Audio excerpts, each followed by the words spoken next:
Welcome to this day two special of the 2024 NFL Draft. My name is Chris Ransom.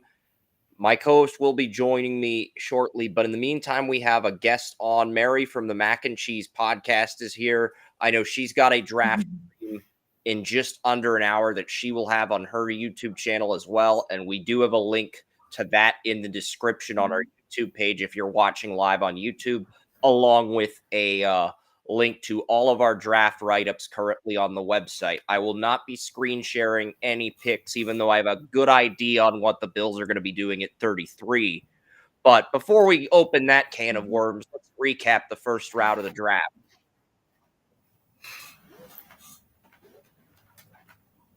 Are we recapping round one, you said? We don't have to recap every pick, but let's just talk about the picks we liked and disliked. Maybe. Yeah. So I did not get the Chargers pick at all with Joel Holt at 5. Did you?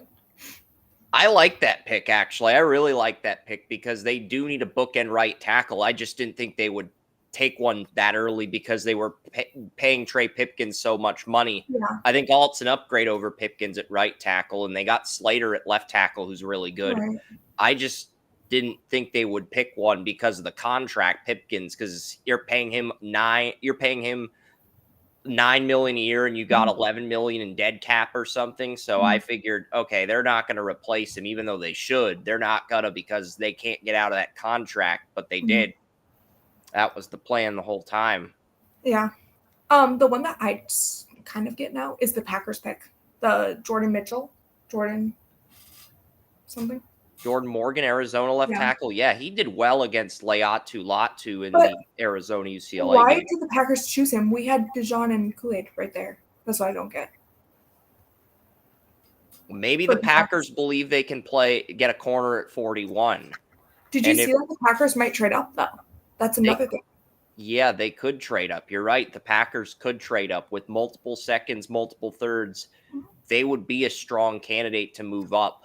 Okay. I would not be surprised if we saw the Packers and Patriots pull off a trade at 34. I said that earlier. Yeah, I can see Patrick. Because even though Adonai Mitchell's my number one receiver on the board, and that's who I think should take, all the intel is pointing to Keon Coleman being the pick because Charlie Campbell of Walter Football 2 hours ago said the pick is down. Vlad McConkey and Keon Coleman are in play. About 30 minutes ago, Tony Pauline for the Bills. Okay. For the Bills. Because I will get to my Patriots in just a few minutes, but for the Bills at 33, Vlad McConkey of Georgia and Keon Coleman of Florida State are in play for the Bills at 33, according to Charlie Campbell. Tony Pauline said that Keon Coleman and Adonai Mitchell are in play for the Bills. Possibly Cooper DeJean, too. Yeah, DeJean as well. And Adam Schefter now the third advocate for Keon Coleman at 33. So that leads me to believe the Bills will take Keon Coleman at 33. I'm not ready to pencil that in, but I'm on the fence about penciling that in. I really am. Because when three big sources like that say information, the information's congruent, it all lines up, it all matches up, that's usually the pick. In 9 out of 10 cases, that's usually the pick. But, maybe the Bills are just leaking this so that somebody moves up for the pick. That could be the case as well. So exactly. Because I was looking back at the Packers picks from 2022, and it said the Packers traded up for Christian Watson at 34. So Packers could be sneaky and get a pick there. Didn't they have like 4 second-round picks that year, and they traded all of them to the Vikings, and they still got their guy in Watson at 34? Right. That was kind of daring. But it paid off for them. Yeah. Apparently, the Packers wanted to trade up to 32 that year to get Watson. So, to trade up to the Vikings at 32 that year. So, and they took Lewis Stein at 32 because of the fifth-year option. But then I believe the Vikings had 33 or 34, and then the Packers moved up. Yeah, it was 34 because the Packers got him at that round. I that's what I figured because I think the Jaguars kept 33, or they traded. No, they traded 33. Tampa had 33. That's right. Tampa took Logan Hall at 33 because they had the trade with the Jaguars, where the Jaguars moved back into the first round for the Utah linebacker. I Yeah. don't remember his name at the top of my head, but that's not the point. I was just Right. I'm kind of thinking the Patriots go Troy Franklin. They could go Mitchell. I've heard Vlad McConkey as well. I think it's going to be interesting. Top player on my board is Jerzon Newton. I do have Cooper DeJean at 2, though. But those are the 2 best players on my board. And it was crazy. 14 consecutive offensive players, only 9 defensive players picked in the entire first round. There's a lot of good defensive players still on the board. And I think it's going to be a very interesting day 2 for that reason. Yep.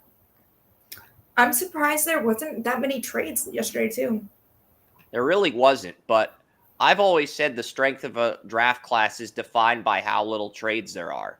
And I said that because last year's NHL draft, there were 0 trades in the first round. There were 0 trades in the first round of the WNBA draft with Caitlin Clark. So I figured there wouldn't be very many trades in this draft because it's a strong draft on paper. Yeah. I'm just surprised no safeties went. It's not considered a good safety draft. After the top 3 guys, Newman, Kinchins, and Cole Bishop, it's not considered a really strong safety draft. Right. So what are your thoughts? I know Packers want, if we get DeJean at 24 or 44 or 41 with the Aaron Rodgers trade, because that's still part of the Aaron Rodgers trade, guys. What are your thoughts? Because Packers might move him to safety, Cooper DeJean to safety. They could move him to free safety, and they could keep their entire corner personnel as it is. That's what's so interesting, because we don't know if the Packers are going to use him as a nickel corner or if they're going to use him as a free safety. Even though he can line up at strong safety, at free safety, he can do everything. He can line up everywhere at defensive back. We really don't know where they're going to utilize him. Right. How did you feel about the Morgan pick last night? I was nervous, honestly, because I didn't know a lot about him. Apparently, we reached for him high, which Barton was there, so I don't get it. But after learning about it, we might put him at guard, like right guard, instead of tackle. Is what I'm thinking. That's interesting, because I think he's good enough to beat out Rasheed Walker for the left tackle job. Okay. But I could also see him moving to right guard if you're not sold on Sean Ryan either. I really don't know where they're going to put him. That's the thing. And the thing, I think we also got him, Morgan, when we did, is because someone mentioned this earlier. Rasheed Walker's on his last deal of his contract. It's his last year. That's right, because he was a 7th-round pick, and some of the 7th-round picks only get 3 years on their rookie deal, and then they become either ERFAs or RFAs, and you can either tender them or let them walk if you don't want to. Also, this is Josh Myers' last year on his contract, too. Yeah, because he was a 2021 second-round pick. A lot of the 2021 draft picks that were picked outside the first round enter contract years, so Josh Myers, Tadarius Slayton contract year. A lot of the Packers' weak links, I would argue. I don't know if you agree. If you disagree, that's fine. But I think a lot of the Packers' weak links, they're in contract years. So I think it's going to be very interesting to see what happens. Yeah. It's going to be tough. Where's Newman? What do you think is going to happen to him? Do you think he's going to stay? Oh, there we go. That looks a lot better. I didn't know I could do that, so I could zoom in. Doesn't that look a lot better? As far as so yeah. But anyway, Royce Newman. Oh, sorry.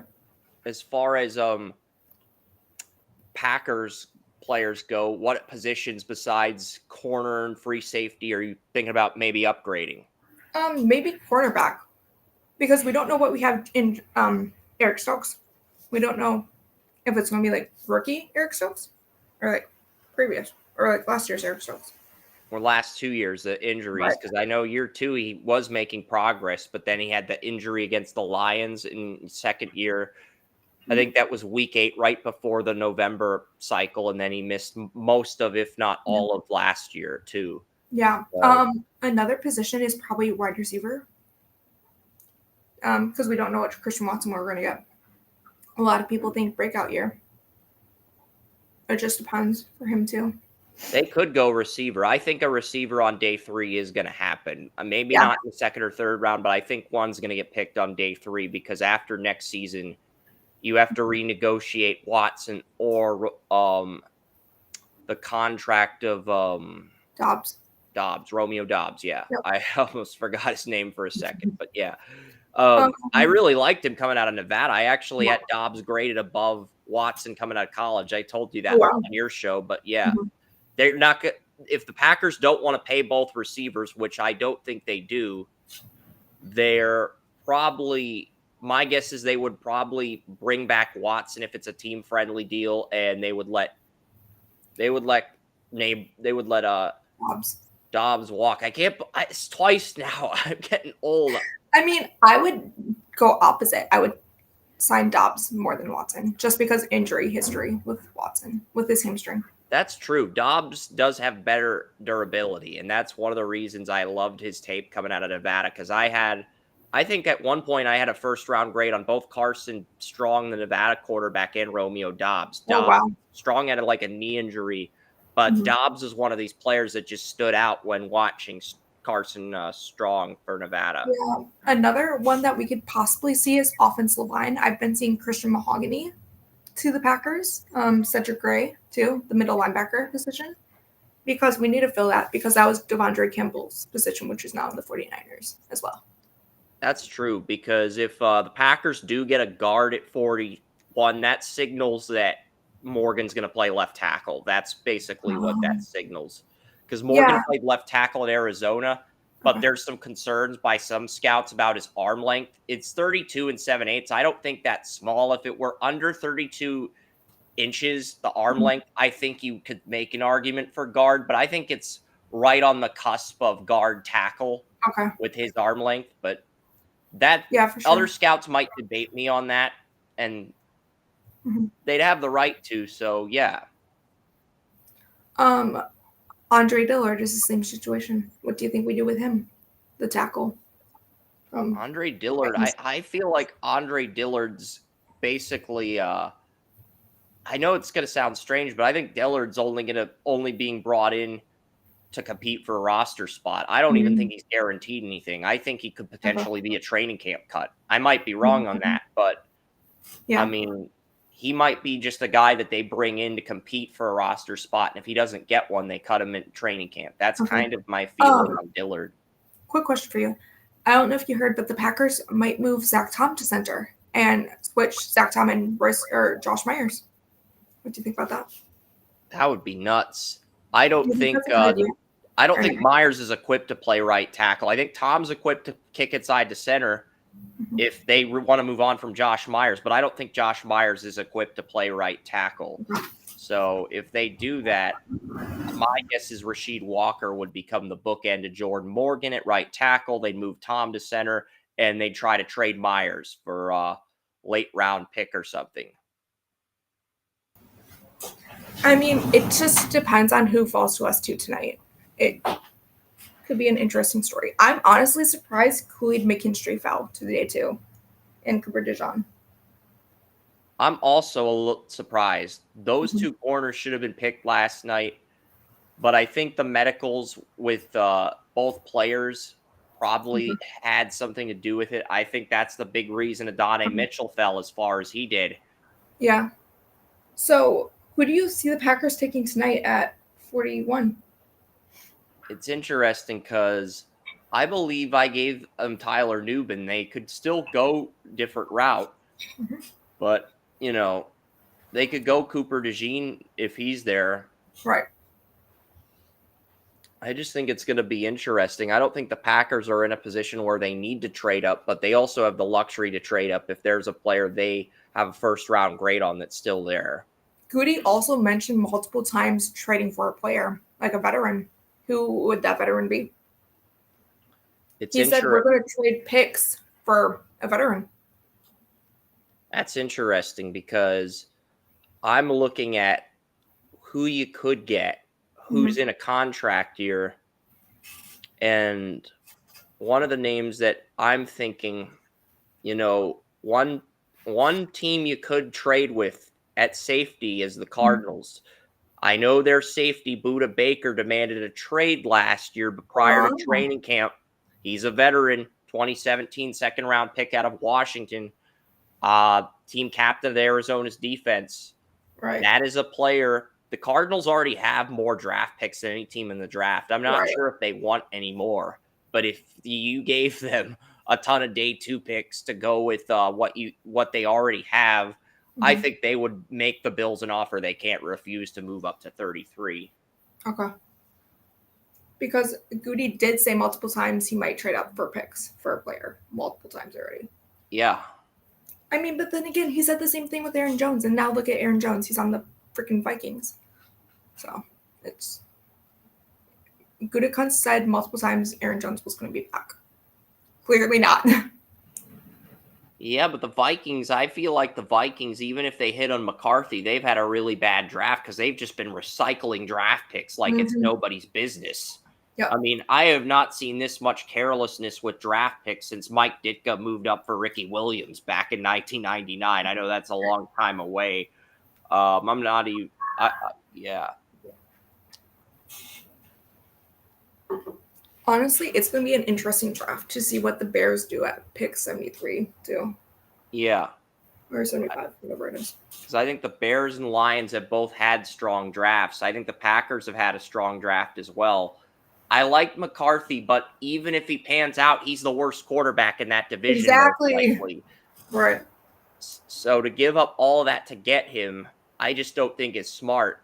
Because if you have the worst quarterback in the division, even if you have the best supporting cast for your quarterback, you're going to need more assets to make sure that quarterback's successful. Right. And give up. Go ahead. Oh, sorry. Go ahead. But I was saying, like, you don't have a third next year. You don't have a fourth next year. You don't have your fifth this year. You have a fourth this year, but you don't have a third this year. You don't have a second. You're essentially in timeout for day 2 if you're the Vikings.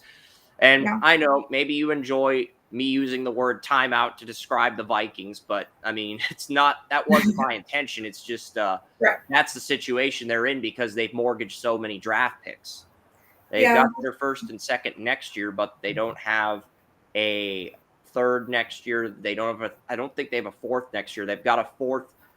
I think they've got a fourth this year, but they don't have either their 2 fifth-round picks now, and they don't have their fifth next year. So, or their fourth. So, I mean, they're just in a bad situation. Yeah. Limited draft capital. Surprised about is the Falcons taking Michael Penix Jr. when they have Kirk Cousins. Yeah. I was surprised by that too. My immediate reaction at first was, what the heck? And then I found out Kirk Cousins, there's a buyout clause in his contract after 2026, after the second year, where they can buy him out and save $32.5 million against the salary cap. Right. But it's just so confusing with that one because it's like, why would you do that? And now you don't have an edge rusher. Now you don't have a 34 outside linebacker because this is not a deep edge rusher draft. You don't have that edge rusher that can intimidate left tackles. It's not a deep edge rusher draft. And basically, you're just gambling on somebody at that point. Oh, people are telling me they heard from a source that Cooper DeJean would be the target if the Packers were to trade up. I agree with that. Yeah, me too. It would be interesting. And also, guys, remember, who's it? Brian Bulaga is announcing the pick. And did you watch his show? He actually practiced saying Cooper DeJean, Iowa already. Cooper DeJean, safety, Iowa. That's how we kind of know if the Packers trade him or draft him, it's going to be a safety. Okay, it's good to know because I did not know they were going to draft him as a safety. So now that I know That's that, if that's good to that's know. if he drops to us. But yeah, Yeah. because Brian Bulaga is announcing the pick for the Packers tonight, which is going to be fun. Isn't every NFL team having like a former player announce the picks for the second and third round? Not every team. The Bears don't, and the third for the Packers is someone that works for the NFL. Okay. So I think it's the second though for everyone that has a pick. Yeah. It's either someone on their team right now or like a former member. Because I saw the Saints have like their safety say the pick. And I was like, wait, what? But I think I don't know. Biggest reach in the top 10. I'm going to go with JC Latham out of Alabama. I thought that was because this is a guy who hasn't played left tackle since his junior year of high school. And now he's got to protect the blind side of Will Levis. So that feels like a disaster situation waiting to happen in Tennessee with the Titans. Yeah, I don't even know what the Titans were thinking about that pick. Honestly, if the Titans did it, they should have got Joel Alt. But Joe Alt went to the Chargers at 5, so they were right. kind of stuck because the two players they were reportedly interested at 7 were Alt and Malik Neighbors, and they both went 5 and 6. So the That's Titans funny. were in a scenario where they couldn't get either one of their top two guys. They had to Yeah. settle. And there are tackles that I had graded ahead of I think I had Latham ahead of Jordan Morgan, but behind Amarius Mims, behind Oh, Tyler Guyton, behind Fuaga, and behind Olufashanu. So I were a number of tackles I had ahead of Latham. But it's interesting. Belichick had Latham as the number 2 tackle behind Joe Alt. So that's probably why. Yeah. I just got asked a question from not in the chat. What do you think of the Bears picks?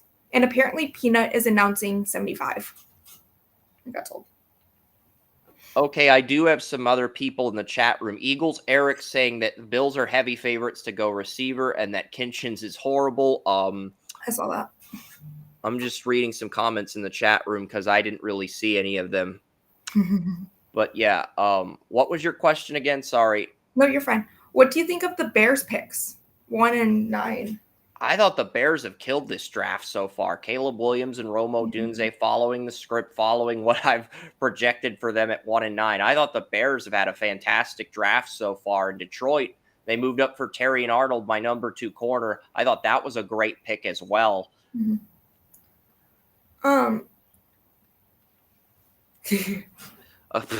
Somebody living with JC. That was a great pick by Tennessee. Bears fans everywhere. I'm sure you feel that way about Michael Penix Jr. as well. I know Ryan Poles was clowning the Falcons in his press conference today when being asked about the Michael Penix Jr. pick.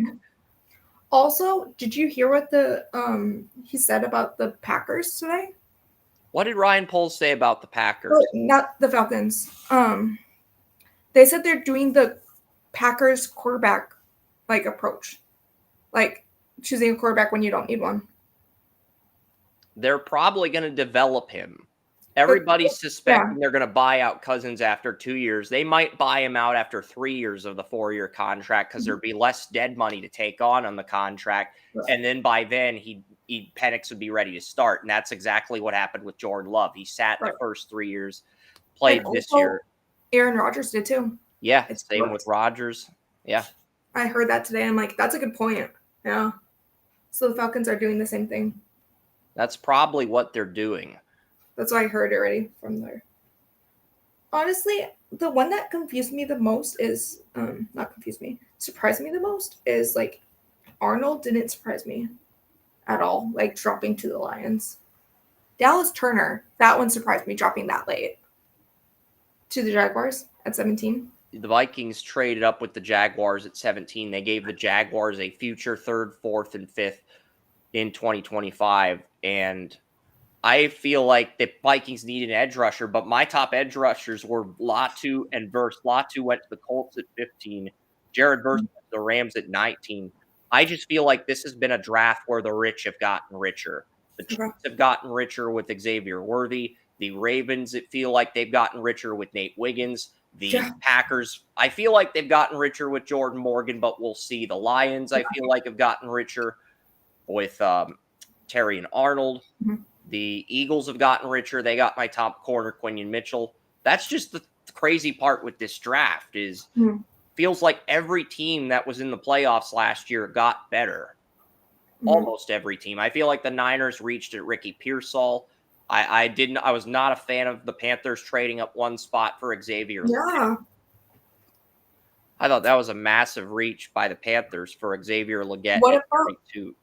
what about the Bills trading with the Chiefs too? Or Chiefs trading with the Bills? Yeah, I didn't understand that one because I Mhm. loved Xavier Worthy's tape. Yeah. And you're handing Patrick Mahomes the fastest receiver in the draft. And you did this the last time you did a draft day trade with the Chiefs, they ended up with Patrick Mahomes. Mhm. So, why? You haven't learned your lesson, Buffalo? Could it be with the Rasheed Rice thing though? Maybe. I think that's part of it. I think the other part of it is Green Bay. Not Buffalo. I don't know why I said Green Bay. Buffalo, but Green Bay does have Buffalo's third round pick later tonight, Right. Packers fans, and we'll get to that in a second. But Mhm. Buffalo trades out of 28. I think they want to collect more draft capital because a second round contract, while it's only 4 years, you don't have to pay as much cap space. And the Bills only have $3 million in cap space. Oh wow. That's it. Yeah. They only have $3 million to spend. Mm. So I think Makes a sense. rookie pick at 33, Mhm. just looking at previous rookie picks, I would believe that only reason I'm typing is because I believe I want to see what the first year of a rookie deal looks like. Yeah. So, yeah, 705,000 is what Logan Hall made back in 2022. So, Oh wow. the Bills that's the base salary when you Oh exclude the wow. signing bonus. So, under $1 million is what the 33rd pick will make in the draft. And if the Oh wow. Bills only have $3 million to spend, that means they can pay these rookies under $1 million and stay under the Mhm. salary cap. Whereas if you pay a first round rookie, you're not guaranteed that luxury necessarily. Yeah. You mentioned the Rasul Douglas trade. Do you want to announce that now or discuss that now? The Rasul Doug, That's 91. yeah, Round 3. 91, the Packers. I think Mhm. that's going to be I think that's either going to be a running back or a off quarterback, maybe a tight. I don't think it'll be a quarterback. I think they'll go Watson. quarterback day 3 if they Mhm. do go one in the Mhm. 4th round. But I'm looking at maybe a guard, maybe a linebacker. It just depends on what's available Could when the you see Packers drop. Frederick Gray going 91 Yeah, early? I think that's right about where he's at. I have the Mhm. Texans taking him in the 3rd round, but if the Texans pass on him, I think there's a very good chance he slips to Green Bay. I do think the Buccaneers are also in the market for a Mhm. linebacker as well. Right. And the thing is, the reason why I thought Dijon was going to the Packers is because I said this last night, but I'll say it on your stream too, really quick. Um, Cooper Dijon did not go in for a 30 visit. Neither did Lucas Van Ness last year. That's what's interesting. And the Packers have went defense every year besides Jordan Love. Yeah. And So everyone thought it would be defense, but then Goody's switching it up. I'm thinking. he's switching So it. But historically speaking, the Packers have drafted offensive linemen in the 1st round. They just haven't done it as of recently. That's the key word, right. recently. I saw 2011 was the last one. Yeah, because they took I think It they was took Bulaga in 2010. mhm. And then they took Chad Clifton in the 1st round back in 98. And I think he was on the Packers when they won Super Bowl 45. But he was near the tail end of his career at that point. It But was 2011 Packers drafted a tackle, I think. was it I thought the Packers took a defensive lineman in 2011. I think in 2010 they took a tackle out of Iowa, Bulaga. Right. I looked it up recently because I was curious. Yeah. It was like the worst one for like rankings too. Yeah. Round 1. Because I figured the Packers, they're going to be in an interesting spot because I feel like they had Bulaga, Clifton, such a complete team at the time in 2010, 2011. But I Right. feel like the Packers are getting back to a point where they might enter that conversation. There is going to be somewhat of a transition period to the 34, 43 defense. But Mhm. I also think there's a lot of talent on this team, a lot of young talent. And Yep. if you double team any of the playmakers, it just opens up opportunities for somebody else to creep up on radars. Yes. So I think that's one of the reasons why the Packers are so dangerous. So I looked it up, and it says round 1, Derek Sherrod, tackle. Okay, I thought, yeah, I remember Derek Sherrod. He wasn't very good, but I remember Green Bay took a guy out of Mississippi State. It was either an offensive or defensive lineman. I just didn't remember. What number was Derek Sherrod wearing for the Packers? I'm wondering. I believe he was I didn't start covering the draft on my live stream until this year, but I've covered Okay. the draft in previous years. Like I've had Draft Utopia since 2012. I've had the podcast since Oh wow. 2015. But Okay. this is really my first. I'm kind of new to live streaming, but I Yeah. do remember the Derek Sherrod draft. That was the Cam Newton, J.J. Watt draft in 2011. It was a very good defensive draft, but it Oh, was not very good offensive line.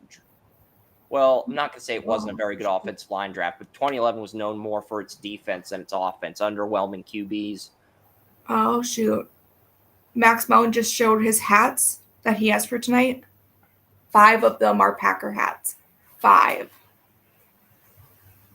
That tells me Max Melton I think might he's be gonna be the a pick. Packer tonight. Might be the pick in the sec. I want to say Max.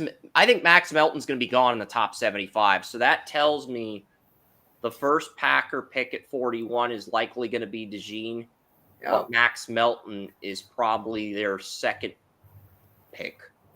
Which is 50 something. 58. You think he's gonna be there at 58, maybe? He might be there at 58. I've seen some mocks have him going in the third round, Okay. but in the top 75 before Okay. Green Bay picks in the third round. So he'll be there at 58, I think. I would love him. His brother's on the Packers too, so that'd be fun. But that might be the contingency plan if they can't get Cooper DeJean at 41 Oh, too. That's another thing to take into or consideration. Kool-Aid, if Kool-Aid is there too at 41. Yeah, if Kool-Aid and Cooper are Kool-Aid both on could be the board, there, honestly. I don't know. I'm just saying it's a contingency plan. I don't think they'll pick him that early. I think Mountain's more likely to come off the board at 58. Okay. But at the same time, if both DeJean and Kool-Aid are gone, that might be the contingency plan for Green Bay. Could be. That'd be interesting. Yeah. I wonder who the Packers are going to pick at 41 because that's the Aaron Rodgers pick as well. That's the last one from the trade. Yep. So as of now, do you think the Packers won that trade? I saw a video about that, but they didn't. They said we lost it. Yeah. Do you think the Packers won that trade? Right now, it looks like the Packers have won that trade because the Jets were supposed to get a left tackle in that draft last year, and Broderick Jones ends up Injured. Yep. Yep. So I saw that the Packers lost that trade, and I'm like, no, that doesn't make sense. the Jets took Will McDonald with the pick they got from the Packers, and they already had a bunch of good defensive ends on the roster. So, Yeah. Yep. I'm seeing if I see anything else on Instagram. I'm like in a lot of Packer Instagram things. So Yeah, the recording started. That's TalkShoe. That's the other hosting platform we've used for podcasting for many years, dating back to 2015. And my co-host Joey has officially called in on TalkShoe. He is a Browns Jaguars fan, but he listens to a lot of Packers shows. And yeah, he referred to Tom Grossi as his man crush.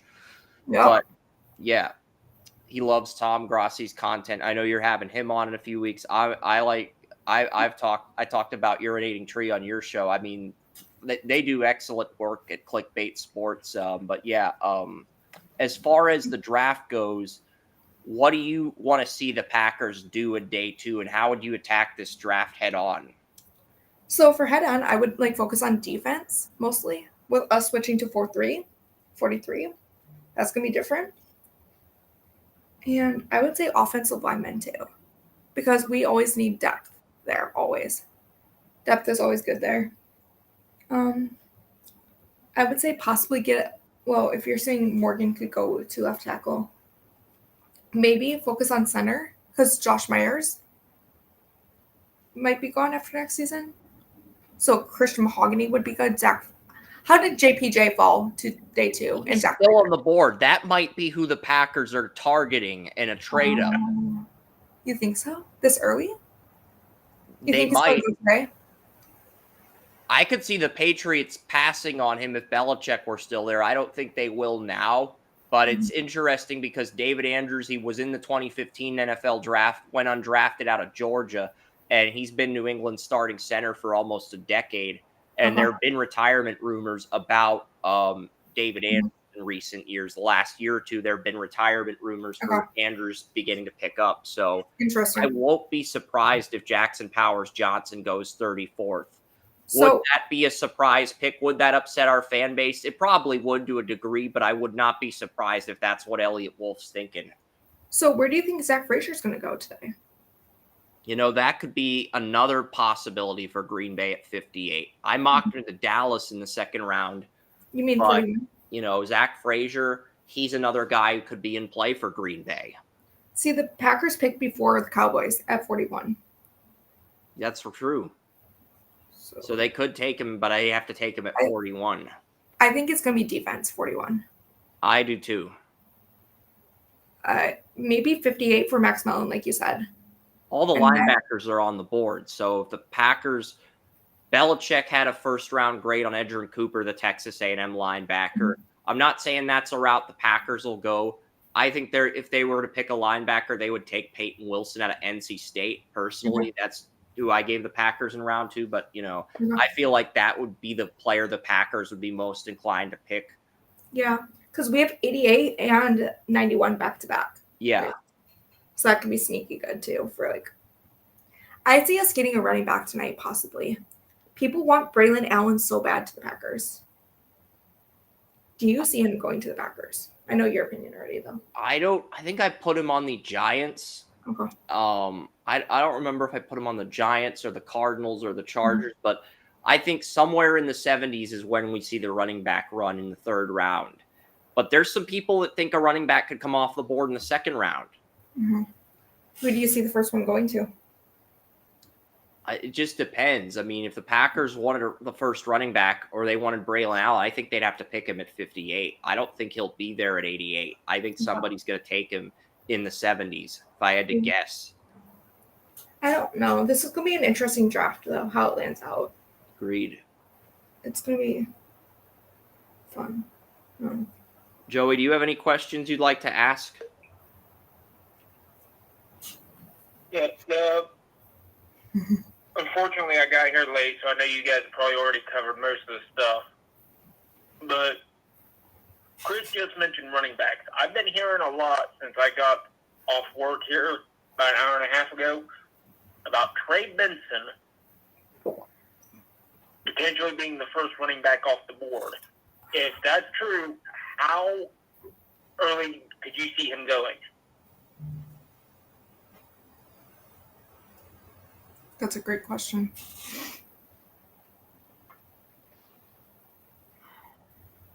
Where do you see him going? I'm thinking the team that takes him is going to be I feel like, I don't know, I feel like Tampa Bay or Cincinnati. I think I mocked him to Cincinnati in the third round as a replacement to Mixon. But I think the Bengals are in an interesting spot because they passed on, they didn't pass on, they took Mims, which was an all right pick. But I feel like Mims might end up starting out on the bench behind Trent Brown this year and starting next season. Mm-hmm.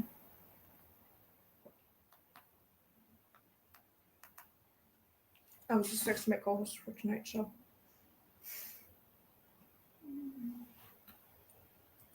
I wonder who the Commanders are going to take with 36. There was a package deal discussed with the Bills and Commanders about 33. It would have involved 36 and 40 going to Buffalo, and they would have swapped. They would have moved 78, 40, and 36. Bills would have moved 33 and the 2 third-round picks they have in the late Okay. third round to Washington, because they do have the Chiefs' third-round pick at 95 now. But that Right. was the deal reportedly being discussed. If Washington still wants to do that, I trade down if I'm Buffalo. I don't know if they do, but And also, Buffalo has the Packers' 5th-round pick this year, too. yeah. So, Jordan Morgan said this earlier. I'm not sure if you heard it. It's such an honor. I cannot wait to get out there and to protect Jordan Love. And he said he did watch David Bakhtiari film as well. Yep. The former left tackle from the Packers. So, that's interesting. Yeah. And that's good, because he's going to get acclimated with the environment pretty I don't think there will be a big adjustment period for him, so he should be able to come in and make an impact right out of the gate. One thing that he did say is mention the cold, though. Do you think the cold is going to bother him? Because the coldest he's ever been is 29 degrees. And Utah. I think he's used to the cold. Okay. I mean, he played in the Pac-12. There are some cold environments. I mean, Utah, you mentioned one of them. Colorado's the other one. Okay. It's Colorado. Utah played Colorado at the end of the year when the altitude in November in Colorado is just at its worst point, right when winter's about to approach. Mm-hmm.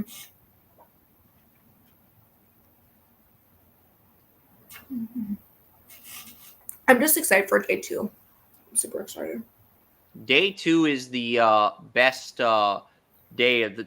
I kind of agree with Luke Sawhook's tweet earlier. He tweeted that day 2 of the draft is low key better than day 1 of the draft. I kind of agree with that sentiment, because, yeah, you get your day 1, you get your instant impact players and your stars on day 1, but you can get other quality starters on day 2. You can fill out other needs, get complementary players to build around your first round picks.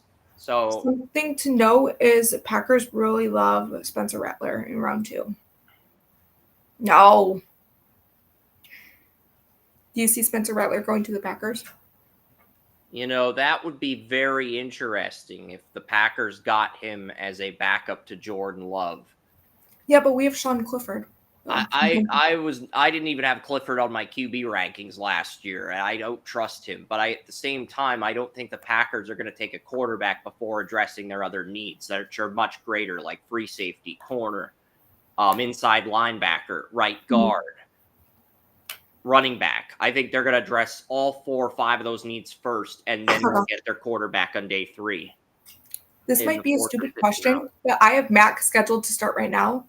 Do I just click leave and then do the stream there?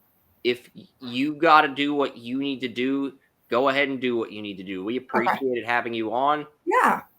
If you want me to come on tomorrow, I can. Yeah, if you want to stop by tomorrow, you can. And if you're busy, that's fine too. But message me tomorrow or tonight after the draft stream. We'll try to set something up. Perfect. I'll try to hop on. All right. That was Mary, the Mac and Cheese podcast. Joey and I are going to be taking over on this live stream and on TalkShoe. Mary's going to be over the Mac and Cheese Network if you want to go check out her show and her draft stream this evening. Yes.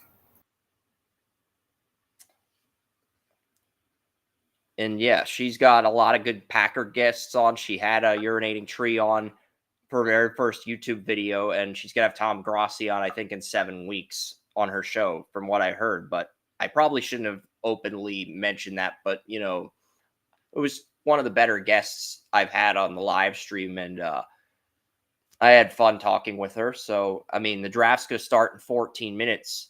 I've heard Keon Coleman of the Bills from 3 different sources, Joey.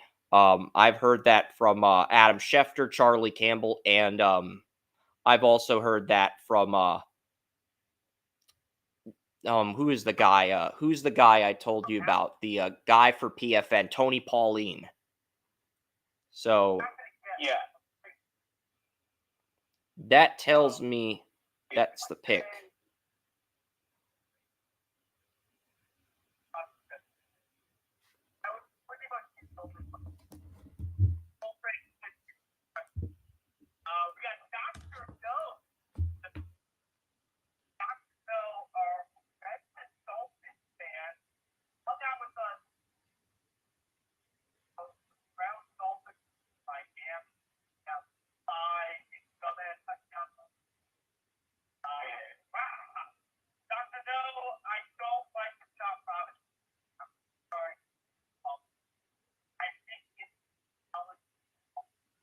What's that in the background, Joey? Oh, I'm listening to a couple people on YouTube talking about the different reports that are coming in for the draft. Yeah, because I've heard 3 different reports. Tony Pauline, Charlie Campbell, and Adam Schefter all mentioned Keon Coleman to the Bills at 33. Do you think that's the pick, or do you think the Bills are going to go in a different direction? Because Charlie mentioned Ladd McConkey, but not Adonai Mitchell. And Tony mentioned Adonai Mitchell, but not Ladd McConkey. So the fact that Charlie and Pauline both mentioned Keon Coleman, that led me to believe the Bills are going to take Coleman. And the fact that Adam Schefter mentioned Coleman as well is pretty much the icing on the cake.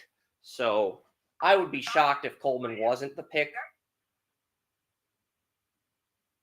But I don't want to assume he's the pick either. Yeah, Coleman would be a good. He would be a good fit because he does have the physical size. He does have a lot of He does have the physical size. He does have a lot of the traits you would want, especially in a big receiver and potentially a number 1 receiver. But also, he obviously has that bad pro day. And it's true. I think Anquan Bolden had a pro day similar to that, but he was able to overcome it at the NFL. I don't necessarily know if that's going to keep the Bills from picking him. Yeah, so I wouldn't say it would be a bad pick, but when you have trouble in a situation that's designed for you to succeed, that does make me a little suspect. Yeah. I just realized I have a phone charger. My phone's low on battery, and I don't want to unplug the iPad, the charger from the iPad. But I also realized my couch, yes, you can see my couch in the live stream. It has 2 phone chargers connected to it. So we're going to plug we're going to plug the phone charger for, hopefully, I know this stupid cord is, it's not that it's not working, it's just there's knots in it, and that's going to keep, the knots may keep the cord from reaching the phone. So I'm just going to untangle the knots while it's under 10 minutes until the draft starts. I'm excited. All right, here we go. That looks a lot better. Okay, so both the phone and the iPad where Joey's talking are charging, because I don't want a scenario where Oren calls in and the phone dies while Oren's talking. I'm preparing to avoid that scenario, if you know what I'm saying, Joey. Yeah, I got you. But yeah, I think we're going to be fine, and we're going to have a lot of fun at the draft today. It's been really fun. I think the Colts, if the Colts knock this out, I think they have a better chance of closing the window on the Texans than the Jaguars do. And I'm not saying the Jaguars can't have a good day 2 pick, but I really feel like the Colts made a statement pick with Latu at 15. I like the Brian Thomas Jr. pick. I like him more than Zay Jones, but that was not a statement pick. We both agree that was not a statement pick, and you were even more critical of that pick than I was. So what does that say about the Jaguars? Well, I was listening to Chat Sports earlier today, and they made a very good comparison. They said he's really similar to Gabe Davis, except for he is better than Gabe Davis. He is. So if that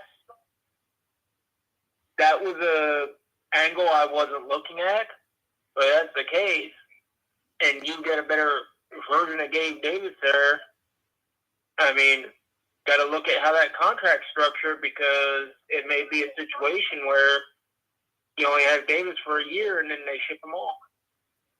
I mean, that's the thing. I'm looking at that contract. I see a guy who could be, I don't necessarily see a number one receiver, but I could see a high-end number two receiver that plays at a Pro Bowl level. Think Brandon Ayuk in San Francisco. That's kind of the vibe I'm getting with Brian Thomas Jr. So I see a cheaper version of Ayuk on a rookie deal. That's kind of what I see with Brian Thomas Jr. And I think he's a better route runner than Ayuk. He's got potential, so, I mean, I'm not going to say it's bad. I gave it an A, but not an A+ grade. I gave it an A, but not an A+ grade. Yeah. I just thought it was a reach. He's not a bad player. It's just, I thought he was more of a day two guy than a day one guy. Interesting.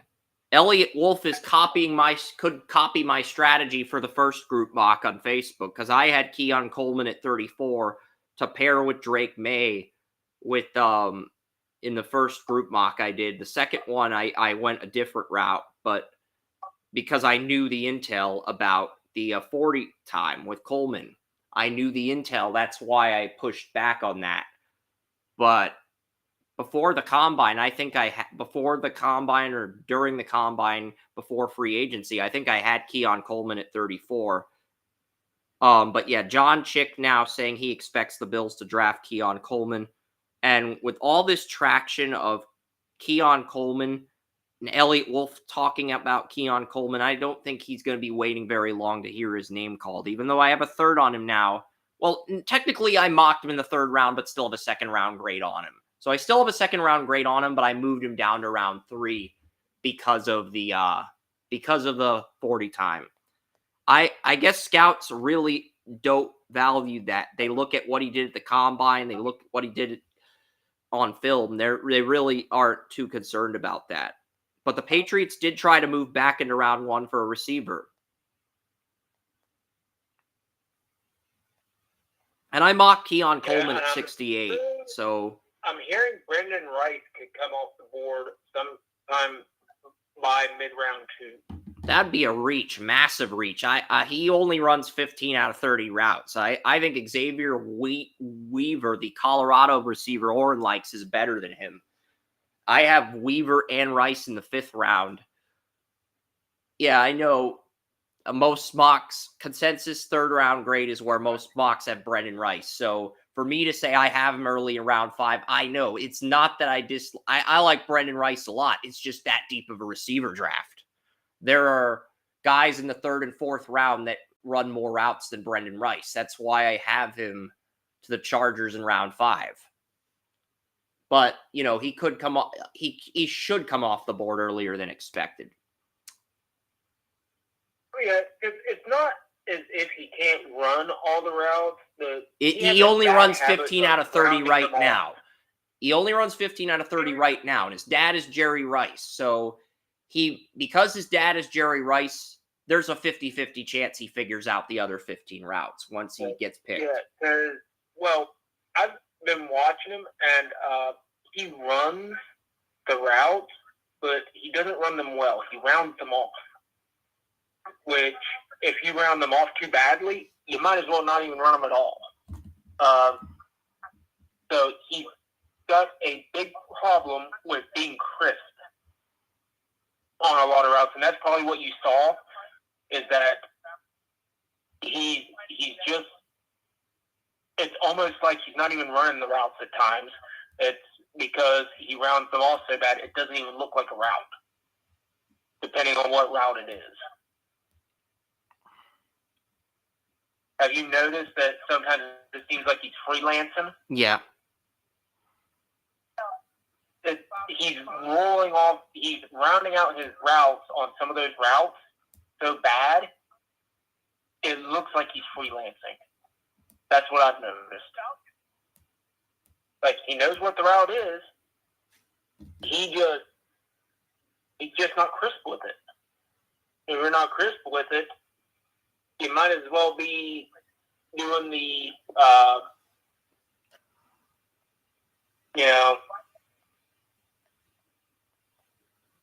you might as well just be freelancing. Yes.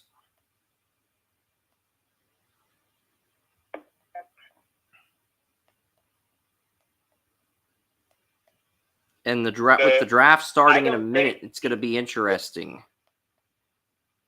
Yeah, I don't think I would see him more as a third-round pick than a second. But I think he's good enough to go in the third. If you go second, it's going to be a reach. But I don't think it'd be a horrible reach.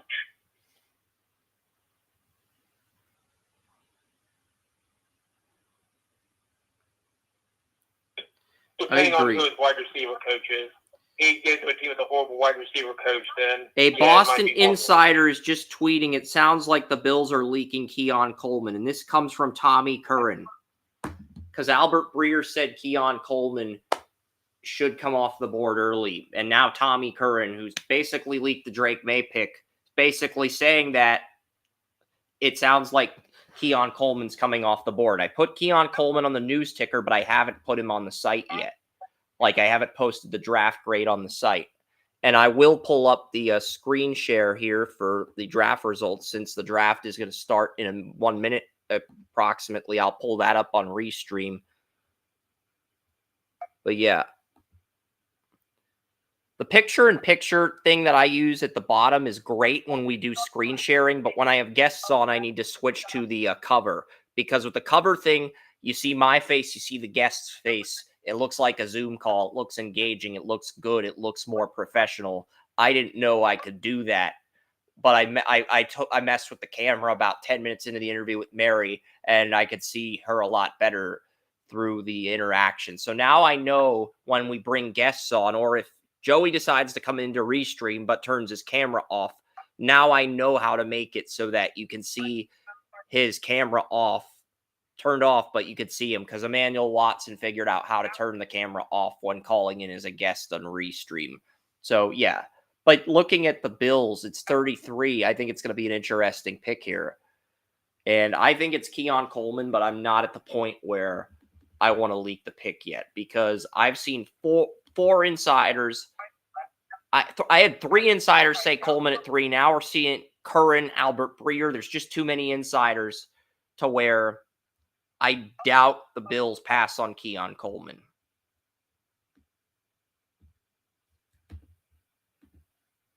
And I'm also going to look at my receiver rankings. I have Mitchell, Franklin, McConkey as my top 3, Corley at 4, Wilson at 5, Baker at 6. And so that this would be if the Bills take Coleman here, this is probably a C+. All right, but the Bills are on the clock. I do expect this pick to be Keon Coleman here. From the leaked tweets and the information I'm receiving, that's kind of what I'm expecting. But, day 2 of the NFL draft is underway. It's going to be a very exciting day 2. Very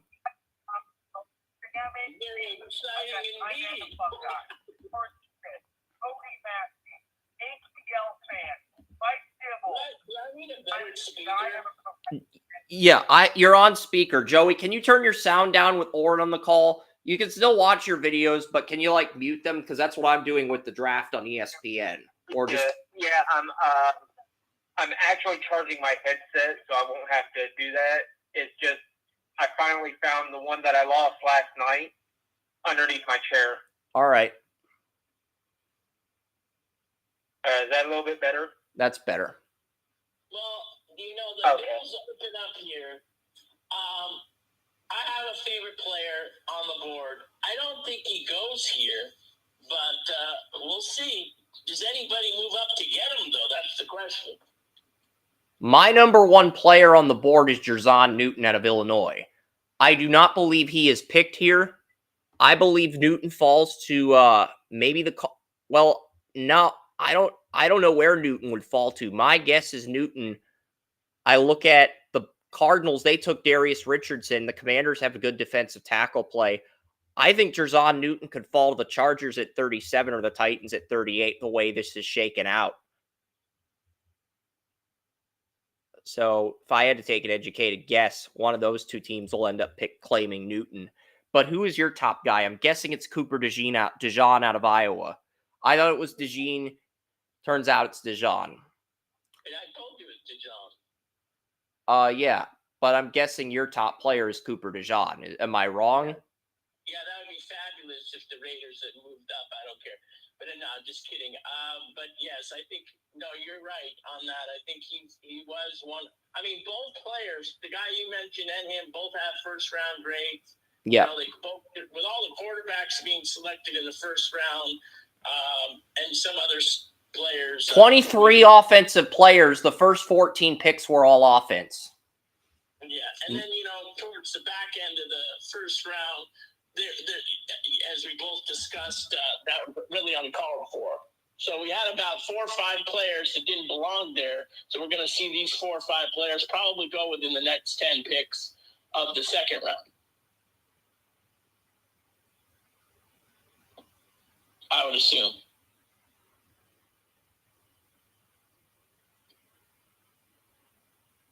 You guys there? Yeah, we're here. Okay. Yeah, I'm trying to pull up the draft list. It's just being a pain in the butt right now.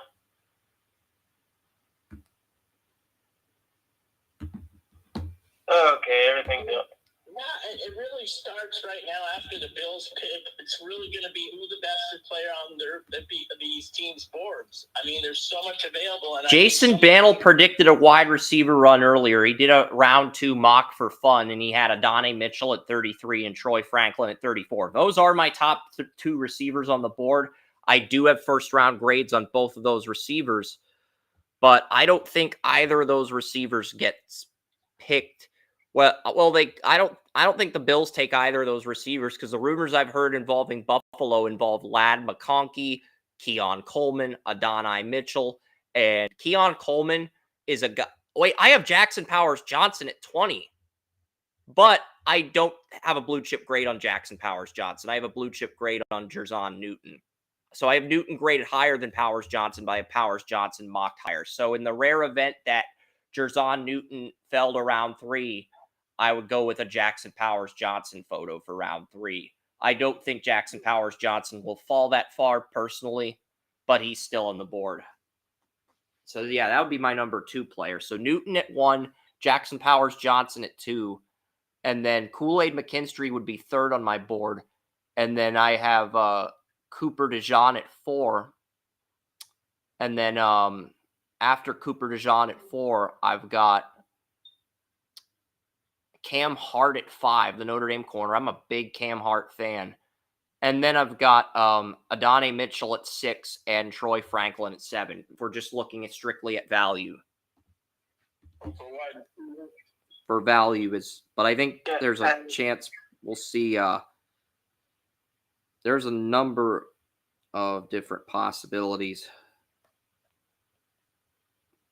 And here's something that I'm seeing. I've been hearing since I got off work is that the Florida State running back Trey Benson could be the first running back off the board. That's weird because I've heard different from you. Round. I know you mentioned Benson with Mary on the podcast earlier before Orrin arrived, but I believe the first running back off the board will be Jonathan Brooks. Because I've heard Brooks. That's what I think too. I have Braylon Allen graded as the top running back, but now that I think about it, I read an article on The Athletic saying that if Jonathan Brooks hadn't gotten injured, he would have been picked last night. If he hadn't torn his ACL late in the season, he would have been picked last night. So if a running back goes round 2, it might be Brooks. But, Yeah. From what I understand, the Trey Benson thing is teams love the fact that he is a great pass catcher out of the backfield and that he's highly productive but does not need 20 touches a game to be very productive so that he's fresh. So they love those 2 things about him. So, but I think Jonathan Brooks is more talented overall. Yeah. And that's why I think Brooks will go first, but the arguments for Benson are legitimate arguments. I still like Braylon Allen more than Benson. I like Corum more than Benson. Maybe it's because I want a running back that checks every box. A running back with speed, ball carrier vision, pass catching, and pass blocking. The pass blocking's the question mark with Benson, but the talent is undeniable. If you can look past that, the talent is undeniable with Benson. And he did have a really good 40 time, too, at the Combine. So, yeah, the running back, I really don't see the hype for as much.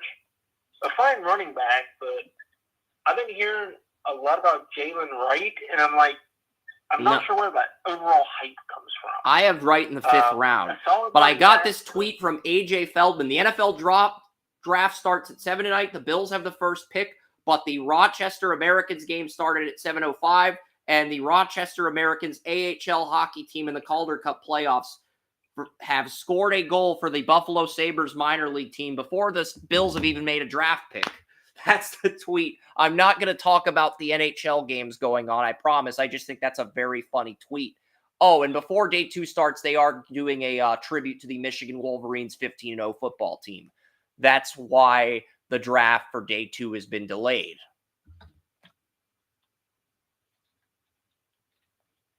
They're doing the what? Michigan's football team that went 15-0. They're getting a tribute montage. The Michigan football team that went 15-0. They're getting a tribute montage leading up to day 2 of the draft. For what? They're getting a tribute. I don't know why they're getting a tribute, but they're getting a tribute. That's what I read today. Good for them. Yeah, because the draft's in Detroit and Michigan went 15-0, so they're getting a tribute.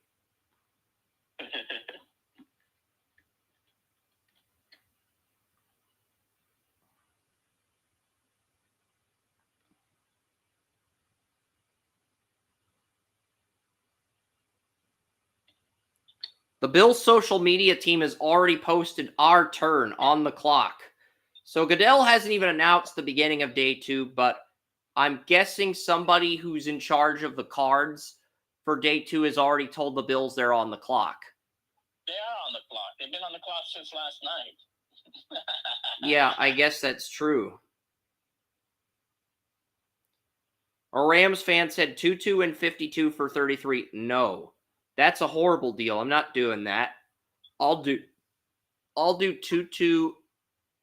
I do not want 2-2. That's the thing. Okay, so Goodell's already putting the Bills on the clock. The timer's already in effect. And yeah, I've got like 4 feeds up, so I'm kind of all over the place trying to get as much news as possible.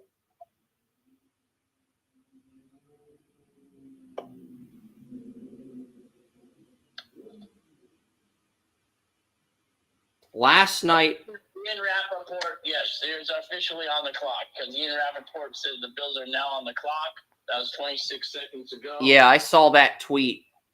Orange just rereading what I've said, but like looking at the Adonai Mitchell here, Adonai Mitchell would be an A+ grade, as much as I hate to admit it, but that's basically why the Bills moved back with the Chiefs. They kind of had a feeling Adonai Mitchell would be there in the second round. So it could be Adonai Mitchell. It could be Cooper. It could be Keon Coleman. But, I don't think – well, the Bills have probably already decided, but they're waiting to turn in the card. And they're showing a prospect cam of Ladd McConkey. So could Ladd McConkey, my number 3 receiver, come off the board here at this spot? They're also showing Adonai Mitchell. They're trying to build up the suspense. They are. They know this pick's probably going to be a receiver. And I bet they go to Keon Coleman's cam. No, they didn't. They didn't go to Keon Coleman's camera. Keon Coleman, NFL Draft Diamonds. So we were right. We already have Keon Coleman on the news ticker. But NFL Draft Diamonds has leaked the pick. I'm going to give the Bills a C+ here. He's my top. I have 6 receivers graded ahead of Keon Coleman. I do like him. I think he's got potential to be a number 1. But, I honestly, I believe this is a little bit of a reach here for Buffalo, but they need weapons for Josh Allen.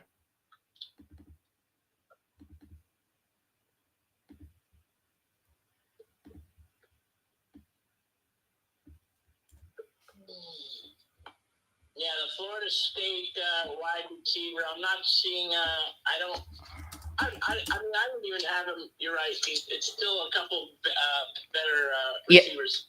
Yeah. If Keon Coleman didn't run a 4.83 at Florida State's pro day, he would be my number one receiver on the board. But he ran a 4.83 after running a 4.63 at the combine, and I think that really killed his stock.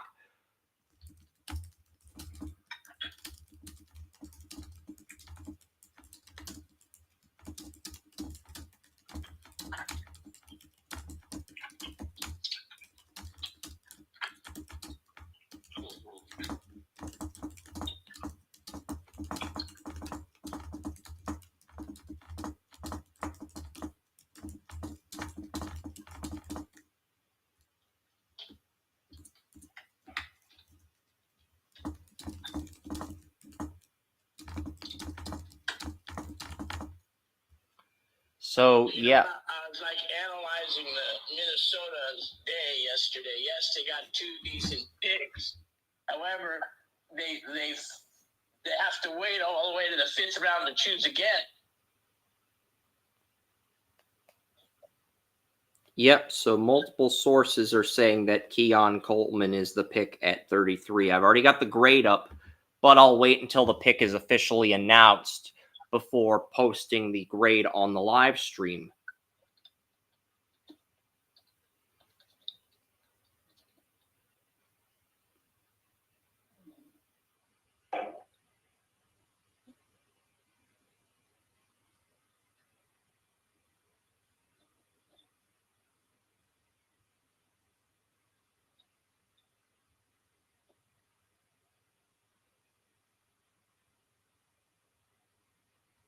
Well, you're on the clock now, young man. Yep.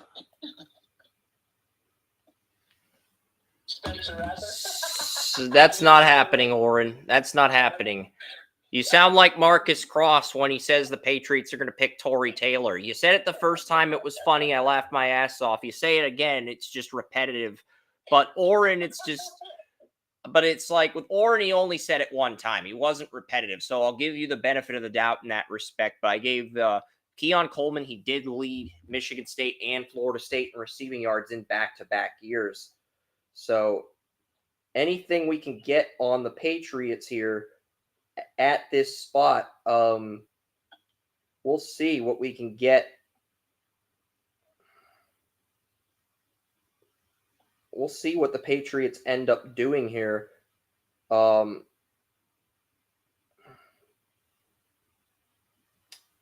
Because it hasn't been official yet.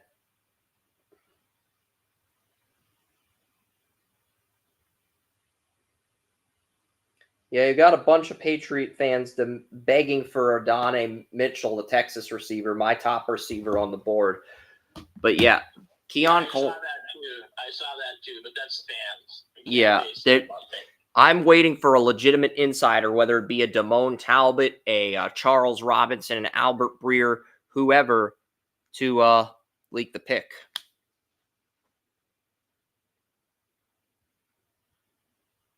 And here we go, the pick.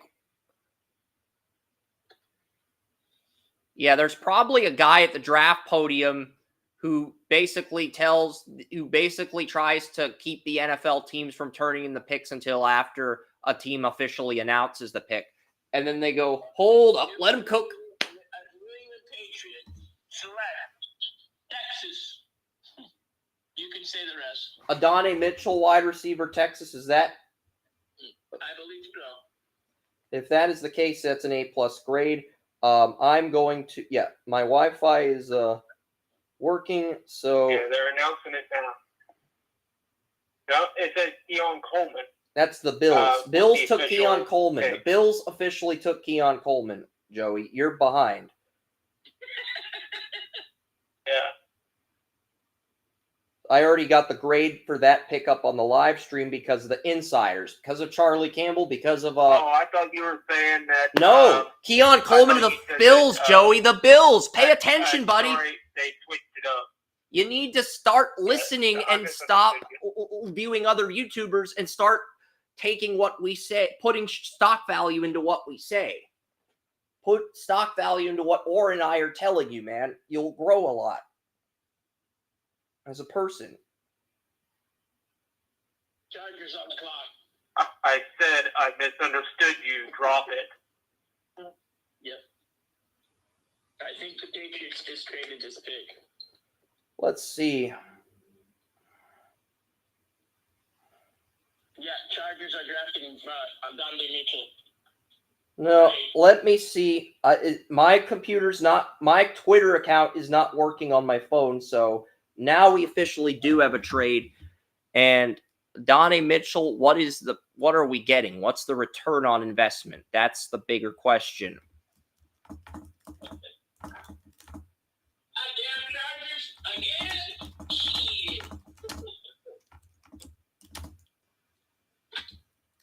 And yeah. They want to be KC just like Raiders. Yep. Chargers move up, and this is what Joey, this is this is God's way of rewarding me for listening to Joey to tell me to drop it. This is my reward for listening to that.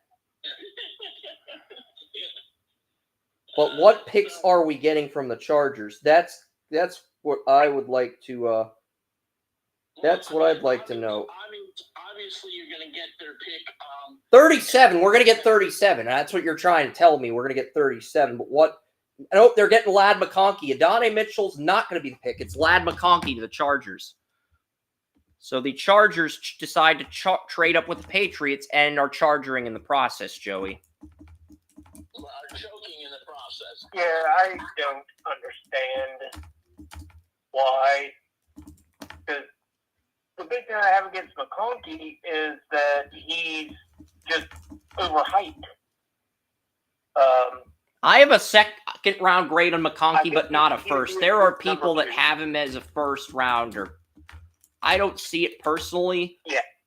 I like McConkey, but I don't know if he has the upside Quentin Johnston has. And the goal is to get a receiver that has the upside Johnston has. I'd give it an A- grade. He's got number 2 upside, which is, that. So I think that's what the Chargers need because they've got the number 1. But at the same time, they could have had potentially. Hey guys, don't talk over each other. Yeah, or 2 number 1s, which you saw what that did with Cincinnati. So, I think they kind of missed the boat on it. Yeah. All right. I'm going to let Oren speak now. We're on the Cardinals at 35, but I'm still getting the grade up for the Chargers at 34. Well, the Chargers now have a weapon for Herbert. It is a much-needed thing, so I do like the pick. Yeah, we had a couple of guys ahead of McConkey, but that's fine. I'm really happy for the Chargers here. I'm giving this an A-. Joey gave it a B+ off the air, so I don't, and that sort of averages out because I feel like Oren continue with your McConkey point. Yeah, but anyway, A- is doable. That's for sure. That's for sure. You're not getting a bad player. It's not like they reach so much for that person. Yeah. So anyway, now as you said, Cardinals are on the clock. I kind of like what they did in the first round, but you could talk about that too as well. I felt like they reached at Darius Richardson. That was a big reach at 27. Oh, yeah, that's right. They took Marvin Harrison Jr. at 4, though. That was an excellent pick. Yeah, that's what I'm saying. I'm saying their first pick overall at number 4 was fantastic. Yep. Chris. That's what I'm trying to tell you. Yep.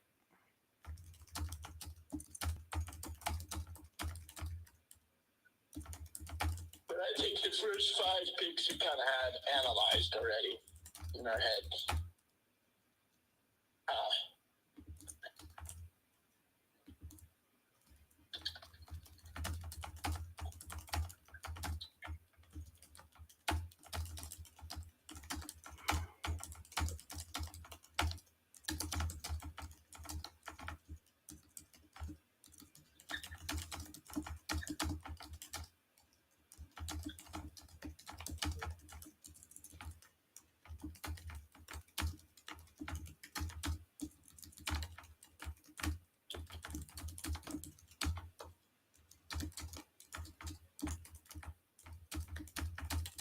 I'm wondering if the Cardinals don't just double up a wide receiver here.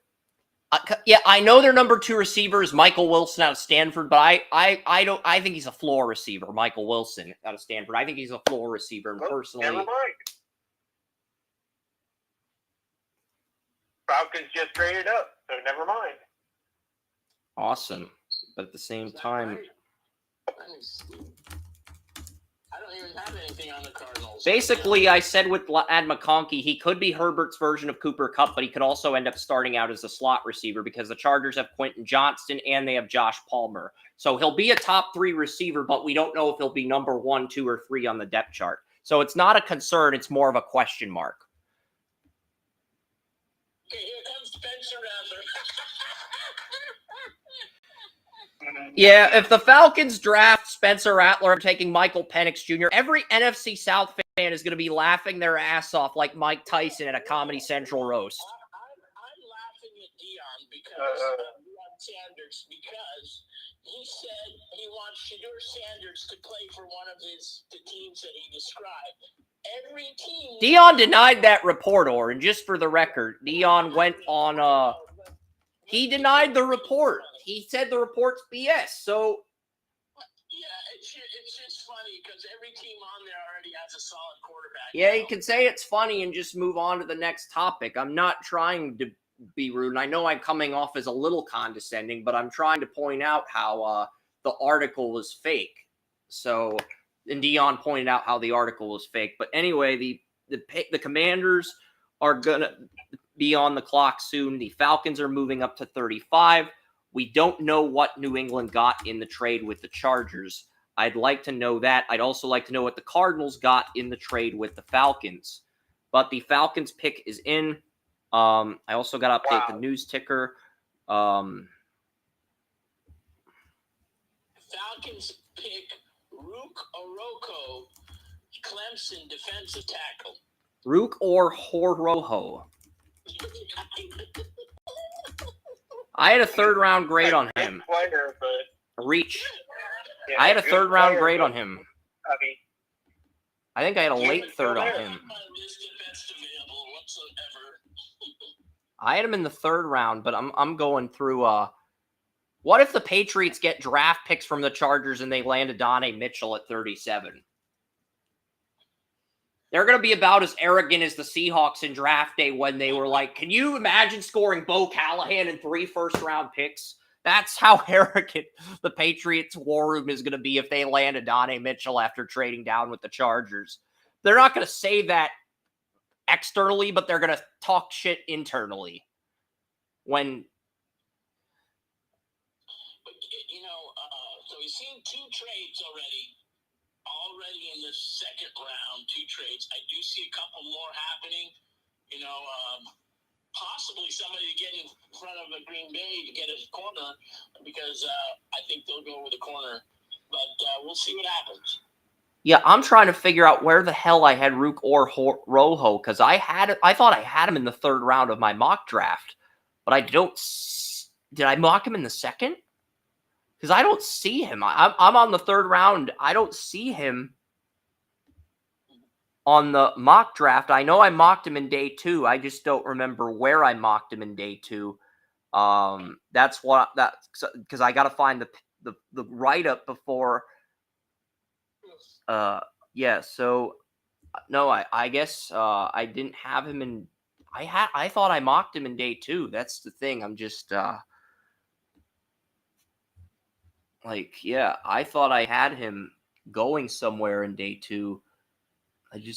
All right, great. Leonard Taylor. So I'm at the point, the 80s, Leonard Taylor, Renardo Green, Nick Ross, Michael Hall Jr., Chris Jenkins, James Williams. Oh, yeah, I had Rook or Rojo going to the Rams at 99. So the Falcons took the player I had at 99 at 35. That is a massive reach. What are you thinking here? C-, D+, D, or dry cornbread? Could hand the Falcons some dry cornbread here. Driest cornbread ever. Yes, I agree. Emmanuel Watson will approve. And let me tell you, they moved up for the guy. Yeah, you moved up for a player I had at 99 at 35. So, yeah, you're getting dry cornbread, Atlanta. You should have gotten dry cornbread last night for the Michael Penix pick at 8, but I was nice enough to spare you with a B- grade, even though Joey decided to tear the entire city of Atlanta a new one on the live stream last night. And if you want to go back, you can listen to that. And then I heard they want to have Michael Penix sit for 4 years. What's the point of the pick? The guy's going to want to leave. And I was hearing that the Falcons fans were saying this is the new start to the NFL draft for the Falcons. I think they'll want to start again. Zach Harrison for the 34 left end job across from Grady Jarrett. That's basically what Atlanta, because last year you had Grady Jarrett and Calais Campbell. You don't have Calais Campbell, but you have Zach Harrison, your third round pick from 2023 out of Ohio State, starting at that 34 DN spot across from Jarrett. But I know, Oren, I know the Commanders are on the board. I'm giving Atlanta a dry cornbread grade, and I'm going to copy and paste the I just wanted to talk about the competition between Zach Harrison and Rook or Rojo really quickly, and now we're going to get to the Commanders. I know I need to be a little bit quicker with the Commanders. They are going to be picking, and they're going to have their card in just a few minutes, so yeah. But yeah, and they haven't picked selected yet, so don't worry. All right. So they had a commercial, and they selected a great pick. I love the pick. You'll love it. I'll keep it shut until you want me to talk. But yeah, I'm just showing our audience the dry cornbread grade for Atlanta at 35 on the live stream, but the pick is in for Washington. Go ahead, Oren, if you've got the pick. I believe, just a source here, first source that I see, but I believe that they select defensive tackle Johnny Newton. Jerzon Newton out of Illinois, also known as Johnny Newton. That is an A-plus pick. That'll be the first A-plus pick of round 2. I know the Commanders, they already have Jonathan Allen, Daron Payne, Fedarius Mathis. And now you add Jerzon Newton to that core of defensive tackles. It's unfair how many good defensive tackles the Commanders have, Joey. I mean, they have so much depth at that position. It's not even funny. They do. They do. And this is a great thing for them because what's the one thing that was brought in during those early Belichick years? It's been continued through guys like Jim Schwartz and other guys that were on that staff. They're rotating as a defensive tackles. Rotate. Never let them get tired. This pretty much ensures that Washington's defensive tackles are never going to get tired. You think David Mitchell gets selected right here? Probably. You know, even after trading down, what a nice blessing the Patriots got right here, eh? Yep.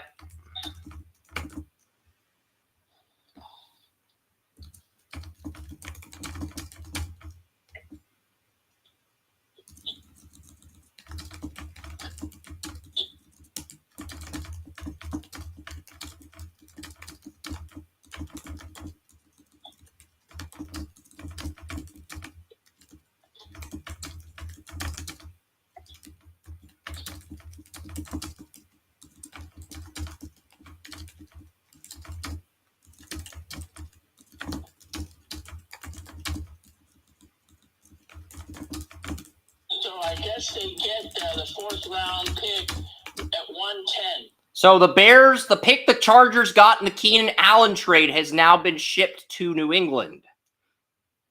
Did you hear me? Yeah, 110. I heard you, Oren, loud and clear. 110. That was the pick owned by the Bears. The Keenan Allen trade. That's why I referenced. I heard you loud and clear. Patriots select Jalen Polk. Oh, I don't hate the pick, but I do think it's a reach. I think he's more of a number 2 than a number 1. I just just want to double check my sources.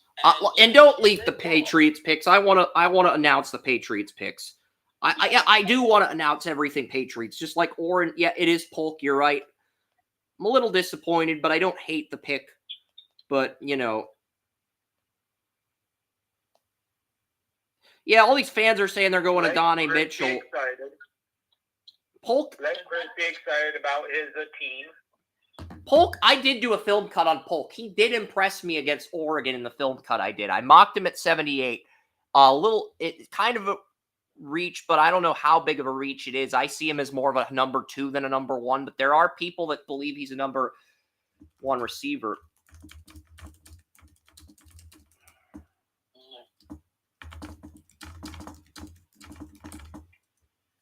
Anything you want to add to that? No, before I get the Jalen Polk grade up, I'm copying and pasting the Jerzon Newton pick to the Commanders on the site at 36, and then I'm going to get the Patriots pick at 37 because I don't have a grade up for that yet. But yeah, Jalen Polk, he had over 1,000 yards at Washington this year. Really broke out into the lineup with the injury to Jalen McMillan. I've had Polk ahead of McMillan for much of the draft process. That's something Joey and I have debated. But, I don't hate the pick. I do think it's a reach. But, Elliott Wolf must see something with Polk that the rest of the public does not see. But before I get to the I know I'm basically I have him at 78 for the Commanders, Jalen Polk.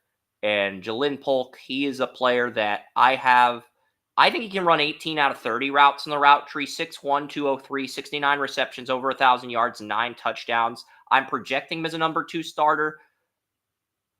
But I guess I feel like the Patriots need a number 1 starter. That's really my issue with the pick. Adonai Mitchell's on the board. Franklin's on the board.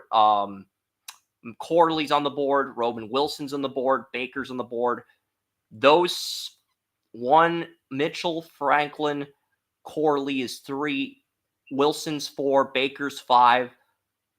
Polk is my 6th best receiver. So this is going to get a B- for me here at 37. I think that's fair value, Joey, when you take the need and value into consideration here at this spot. I think I know it's harsh, but I think that's fair grade. I agree. I do like some of the things that Polk brings. I do like his hands. I do think he runs really good routes. He runs well after the catch. So he does a lot of really nice things. But like you said, does he really have that? I feel like the 5 receivers ahead of him are all number 1 guys, and he's the best number 2 guy in the draft. That's my issue with the pick.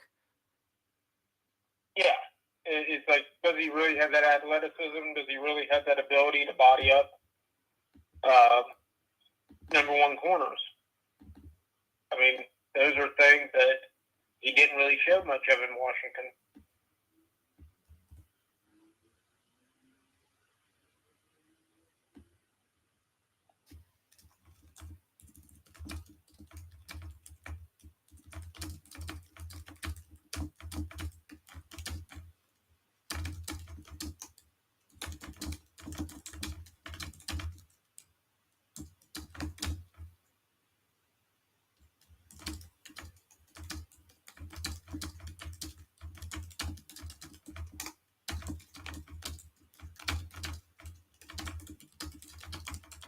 So I gave that a B-. And I think, it's a harsh evaluation, but I think it's a fair one when you look at the grand scheme of things. And I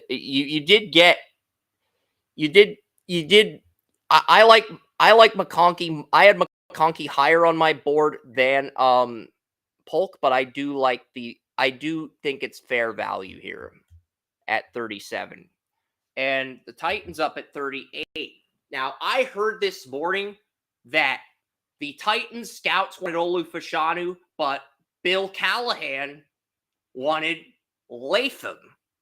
And Rand Carthen was the mediator in that conflict come draft day, and he chose to side with Callahan and pick Latham.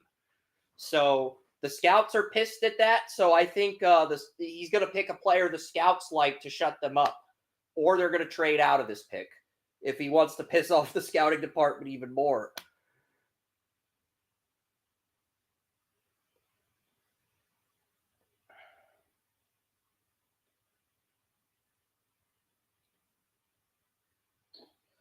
One Titans fan tweeted, "Take Cooper DeJean or I'm burning everything and becoming a Chiefs fan."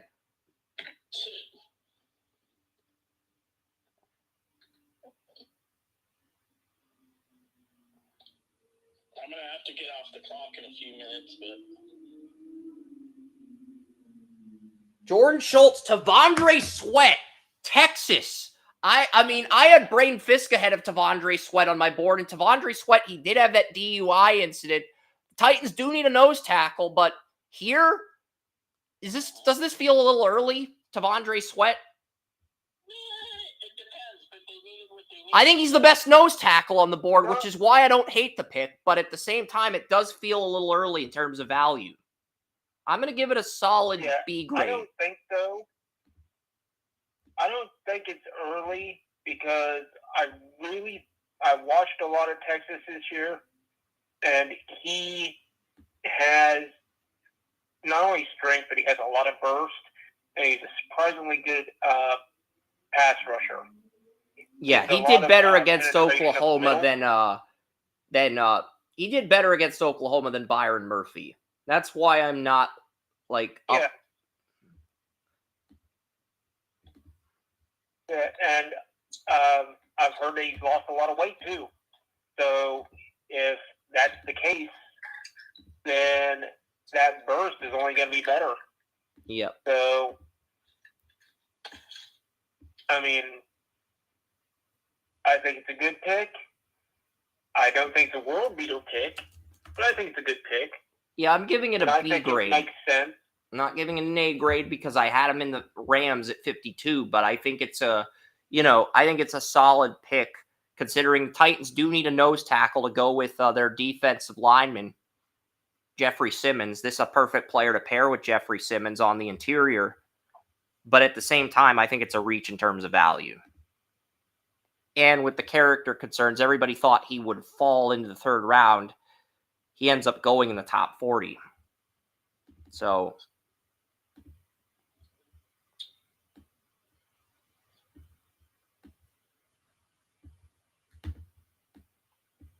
is Danico Autry still under contract with the Titans, or did they move on from him?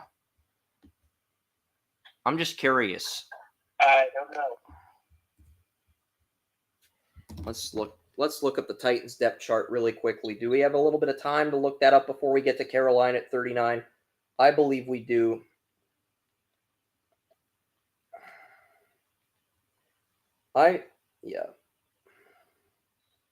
Let's look up the Titans. So yeah, they do not have. They have Sebastian Joseph Day. They brought in Sebastian Joseph Day at nose tackle. So Sweat's not even going to be starting. He's going to be He's going to be rotating with Sebastian Joseph Day as a backup, most likely. If this is or unless they move Sebastian Joseph Day to defensive end, that's probably what they'll do. So Tennessee, they would have 34 right end would be Simmons, 34 left end would be Sebastian Joseph Day, and the nose tackle would be Tavondre Sweat, I'm guessing, Joey. And all three of those guys would start. Yeah, that's not a bad plan either.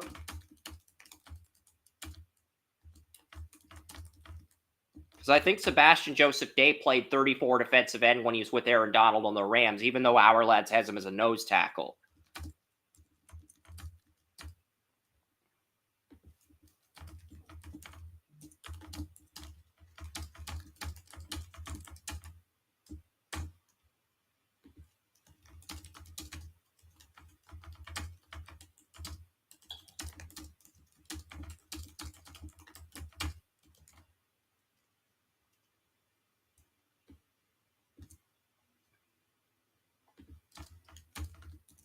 The Rams are trading with the Panthers.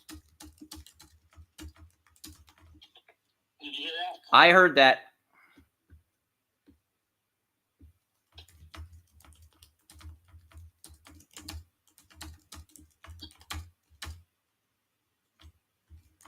Rams are on the clock. I'm aware, Oren. I'm typing the frickin' grade. Give me a second.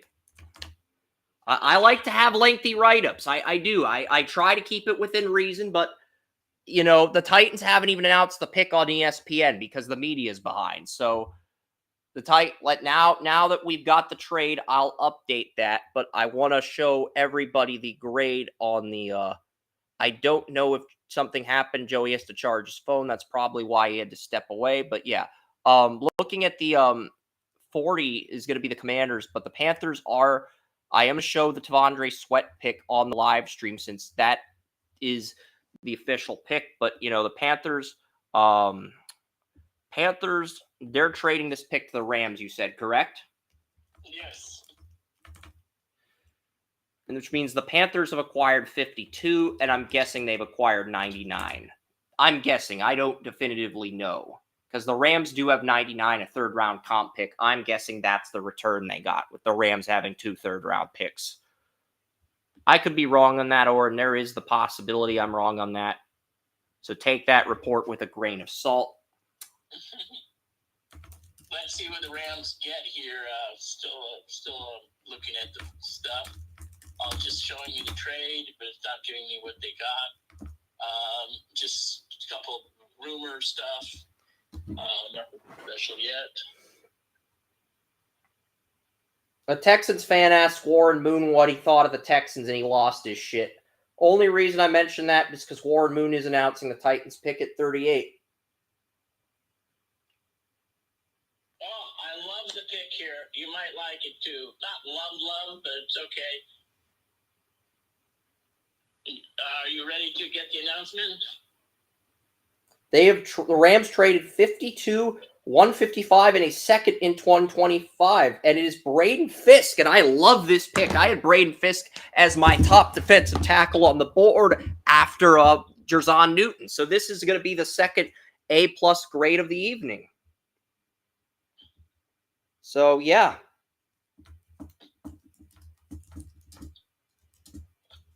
Yeah, not a bad selection. That is an A-plus grade for the Rams here. Braden Fisk replacing that's Aaron right. Donald. That's a great pick for the Rams at 39. Okay, the Commanders are back. I think I'll give it an A because the Rams did give up a second in next year's draft to get him, even though I do love the pick. So I'll give it an A, but not an A+. But it's still a great pick for the Rams. Well, now that I think about it, Braden Fisk is playing with Jared Verse, his Florida State teammate, so I will give it an A+. But it's very...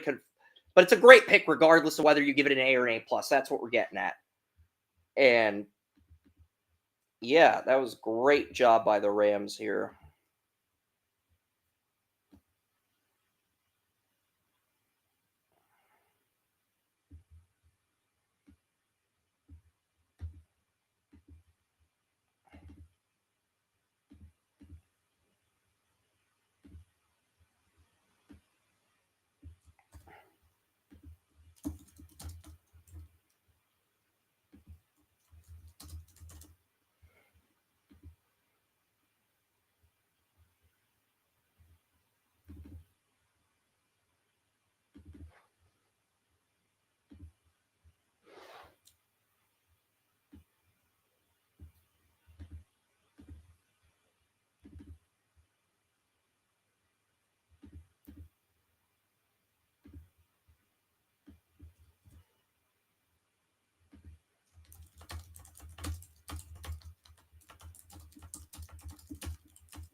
So yeah, that is officially the pick. I'm giving it an A+ because the team chemistry with Jared Verse and Braden Fisk, the two disruptive players on that Florida State defensive line. I'm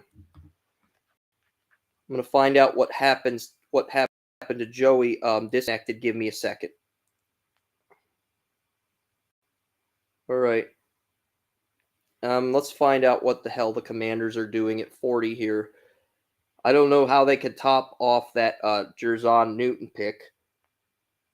Eagles are trading up to 40 with the Commanders. So the Eagles have just moved up to 40. Howie Roseman working his voodoo magic on day 2 of the draft, folks.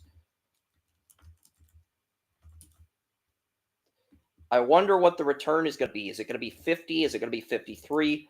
But the Eagles have traded up with the Commanders on day 2 of the draft. Or what do you think of this? Oh, okay. I guess I'm here.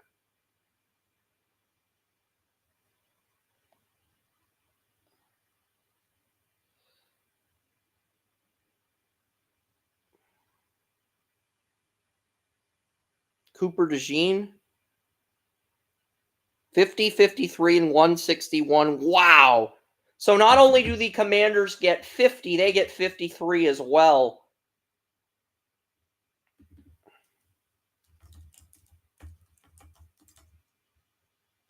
And I'm guessing Howie Roseman's going to get Cooper DeJean here at 40. Even if it means losing 50 and 53.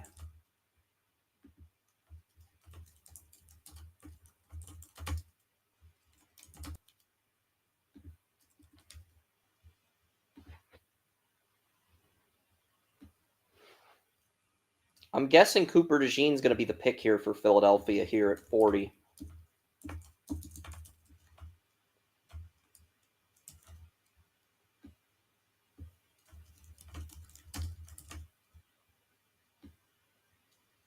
Yeah, and I'm going to update the I know the Eagles and Commanders are making a trade. I'm updating the picks on the site through the news ticker.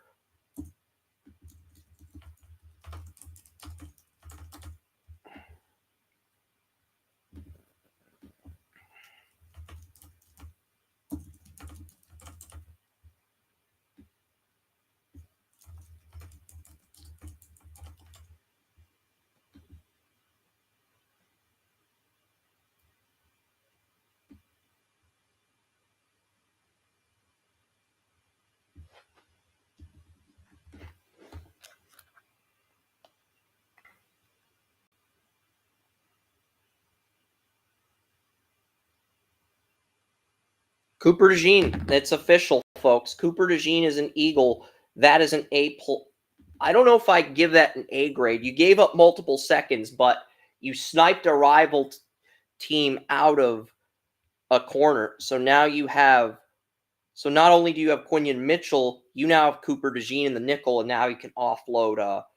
I'm guessing this is the end of James Bradbury in Philly because now you have Slay, but you also have Cooper DeJean. So I'm guessing this is going to be Cooper DeJean, right? This is Cooper DeJean. That's officially the pick. I would have gone Jackson Powers Johnson, but hey, I bet Jackson Powers Johnson is the Packers pick at 41 now.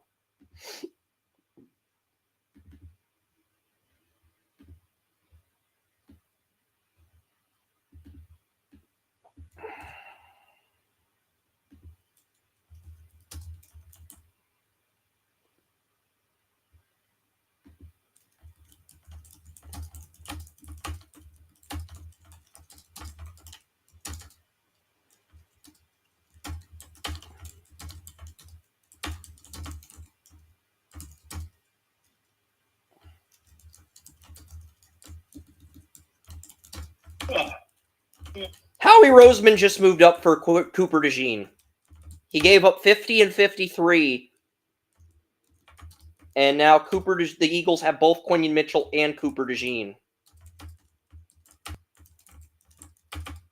That's what you missed while sounds like a Packers problem. Yeah, it is a Packers problem, but that the Eagles are probably moving Bradbury. This means James Bradbury probably gets dealt or cut, dealt to on day three, or cut from the roster post June 1st. Because why else would you take two corners if you're the Eagles? I know Darius Slay is getting older too. So maybe Howie Roseman's vision is Quinion Mitchell can be the number one when Slay retires and DeJean can be the number two. Maybe that's what Roseman's thought process is. And if that's the case, that's a good thought process for him to have. But at the same time, they could be drafting Cooper DeJean as a safety here, but I think the Eagles, they have enough safeties for now. I think they're doubling up at corner because they did lose Avonte Maddox, their nickel corner. I think they're doubling up at corner here.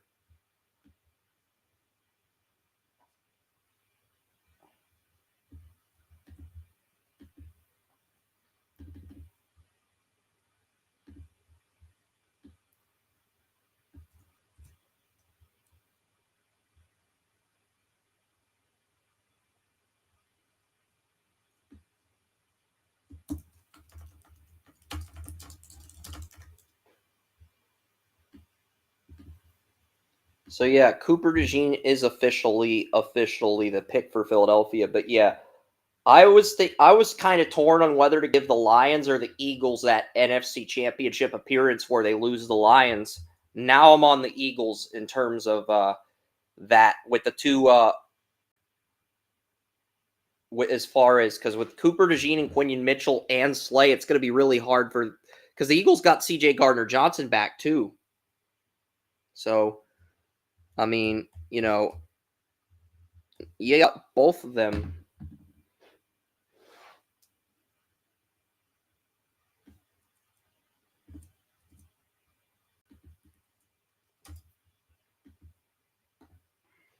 So yeah, Cooper DeJean out of Iowa here.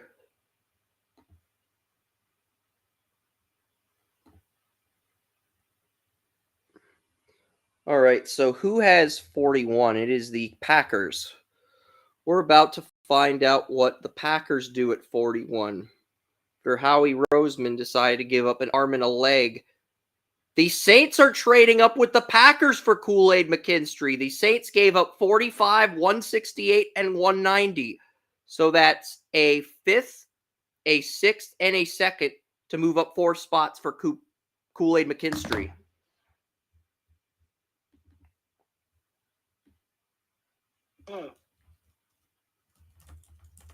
Not sure why they would do that. Saints already have 3 corners with 10 deflections. That's the other thing. They have Alontae Taylor, they have Paulson Adebo, and they have Marshawn Lattimore. All 3 corners had 10 or more deflections last year. I'm not sure why they would do that. That's my guess is they're probably going to try to move Lattimore and re-sign Adebo with him on the final year of his rookie deal. That would be my educated guess. I could be wrong on that, Joey, but that would be my hypothesis that Mickey Loomis is drawing up. Because even though Lattimore had 10 deflections this year, he does have injury history. He does. The last 2 years, he's had injuries, Yeah,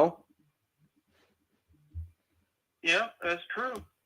Yeah, it's Kool-Aid McKinstry to New Orleans at 41. Cooper DeJean went to Philadelphia at 40, Oren. So we've had a little bit of a quarterback run here. Yeah, but not for me.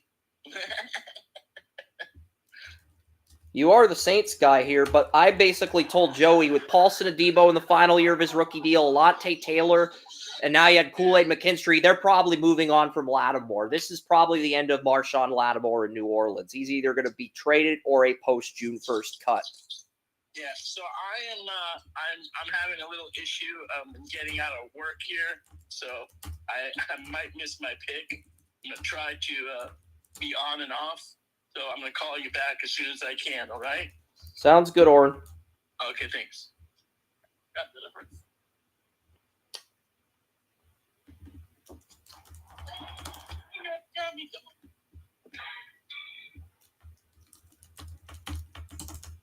Guys traffic going around.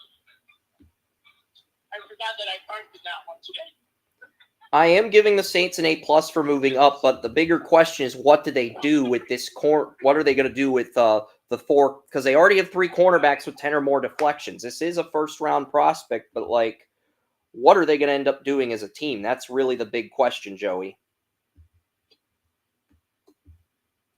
Very true.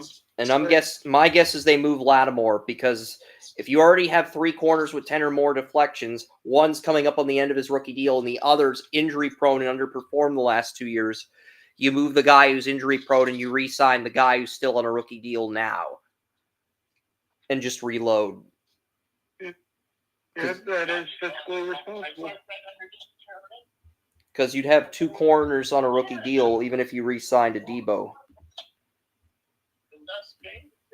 And that would get you one step closer out of the salary cap hell the Saints keep putting themselves in each year. And every year.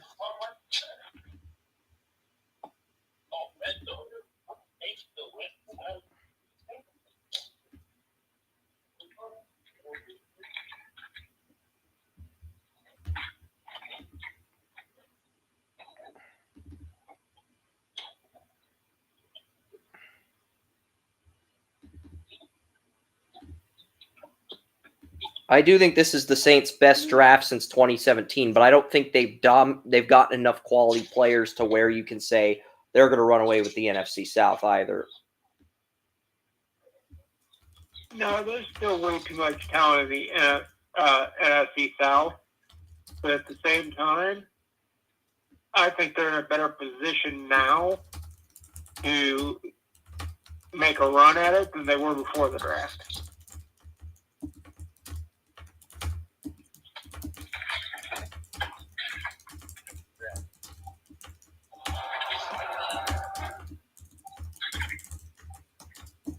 And very solid. And let's be honest, the second round's only going to last until about 11. So we're going to see, we should see some of these picks start to fly off the board pretty quick.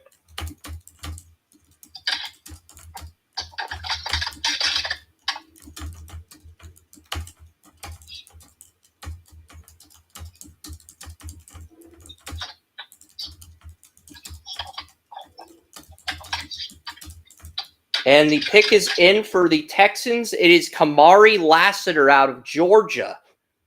He will be paired with, he'll probably be the nickel corner next to Kuda this year and then the number 2 corner to Stingley next year.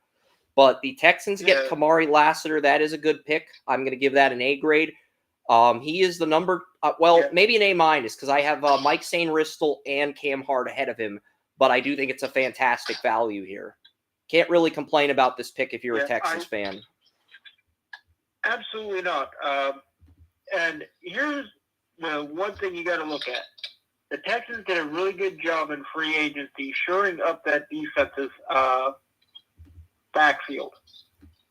This brings more competition and a high-energy physical player in there. This makes that defensive backfield 4 or 5 deep. And that's something that the Texans struggled with a little bit during the regular season last year. I don't think they'll struggle with that this year. Yeah, I'll pull up because I did mention the corners on the Texans depth chart at 42 because I actually mocked a corner at 42 to the Texans. But I'm going to get the Kamari Lassiter because I had Lassiter, the Cardinals, at 36 very early in round 2. And Oran's Raiders are on the clock.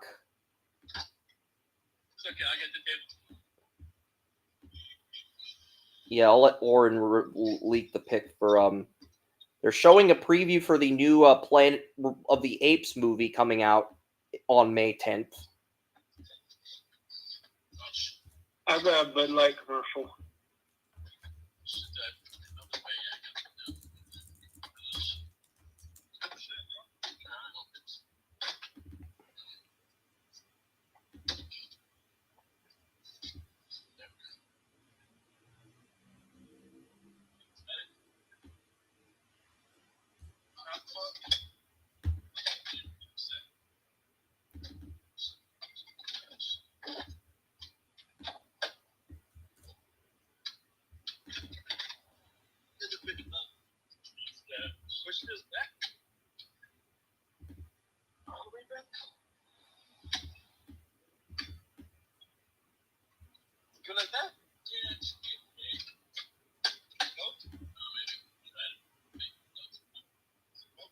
Basically, Desmond King is on a one-year deal at nickel corner, but I think Kamari, I like Lassiter to beat him out in that competition, Joey.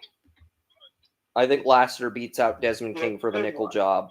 I don't know if he beats out Okuda. I think he has more upside than Okuda, but I can't guarantee you that he beats out Okuda. I do think he beats out Desmond King for the nickel at the very worst, if it comes to that.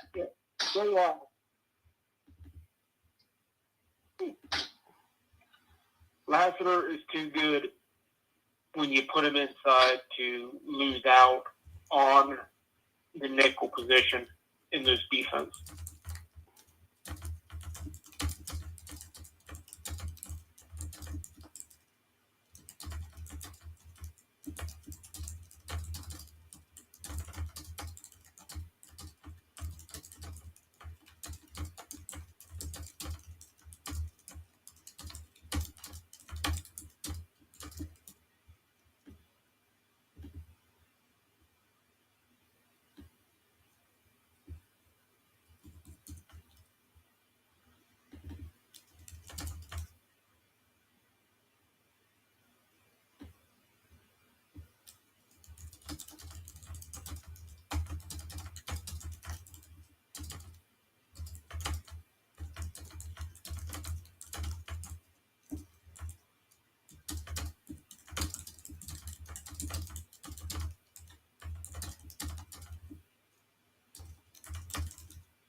I guess the Cardinals now.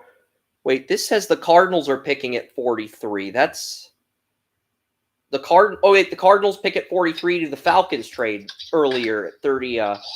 That's right. Okay, here we go. Yeah, Cardinals are up at 43, and then we're gonna then the Raiders are on the clock at 44.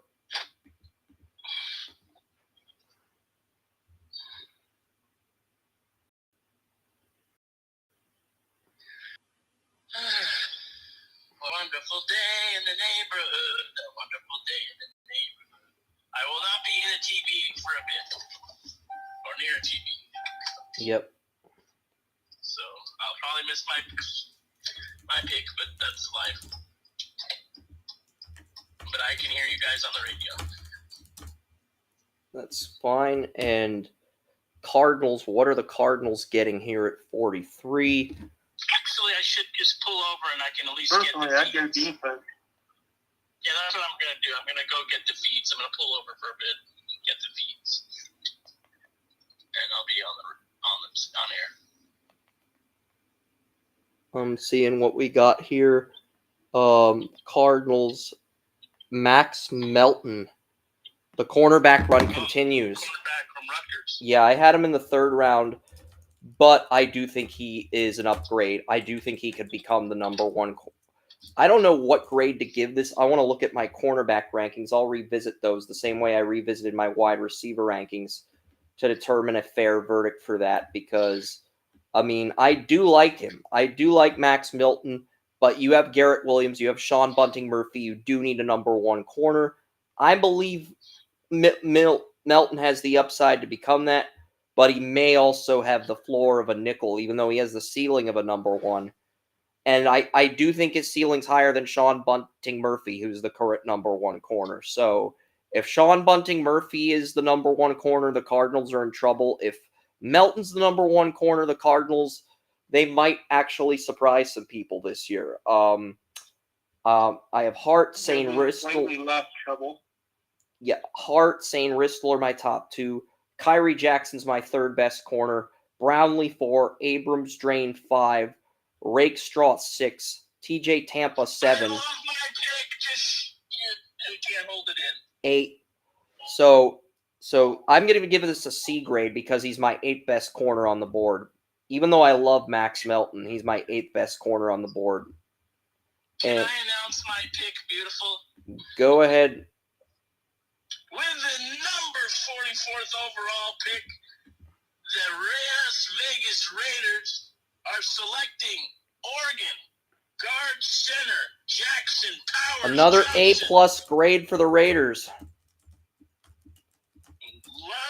Raiders tearing it up again this year. You know, that's probably who the Cardinals should have drafted. Because the Cardinals still have Froholt at center. They could have took Jackson Powers Johnson. And they're like, we love Hajan Froholt. Let's let Jackson Powers Johnson fall to the Raiders. Brilliant. And then the Raiders are like, we're going to steal a center from the Cardinals and let them keep their shitty center. Brilliant. Yeah, I referenced the Guinness guys. But yeah, it's like another A+ grade for the Raiders. Another horrible pick for the Cardinals. But I don't think the Melton pick's a horrible pick, but I think it's a reach considering I have 7 corners ahead of him. I have 7 ahead of Melton, so I have to give it a C grade. Yeah, Cardinals pick was a good pick, but at the same token, they should have replaced that center. They should have gotten Froholt and just threw him in a bloody dumpster. Yeah, I love that pick. I must.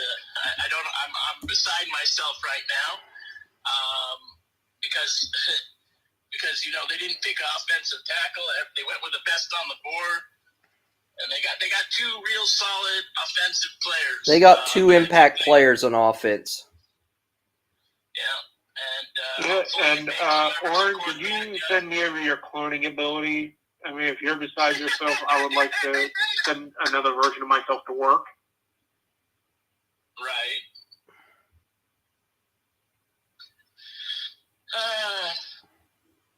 Joey, are Cleveland ever going to be on the clock? They're on the clock in 10 picks.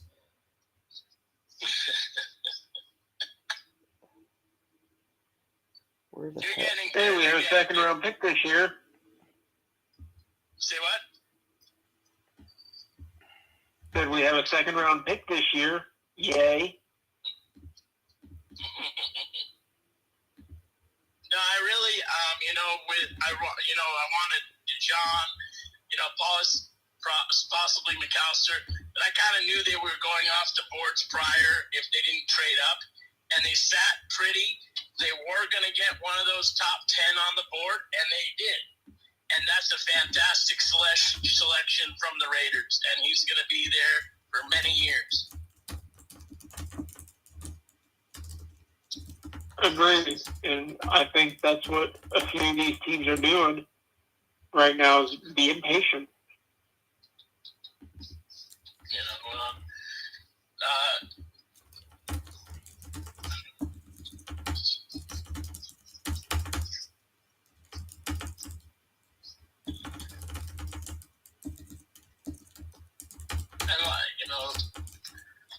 Who are your next picks on the board, Chris, that you have available? I'm 2 picks behind. I'm typing write-ups. Oh, no worries. And now the Packers and Colts just made a trade. Fuck. Now I'm going to be 3 picks behind.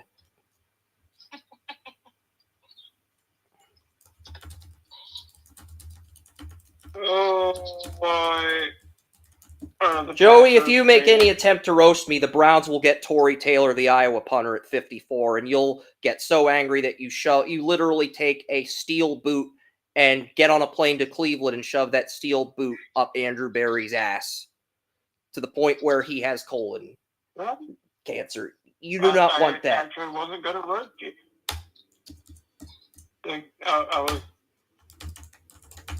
Actually, what did I say?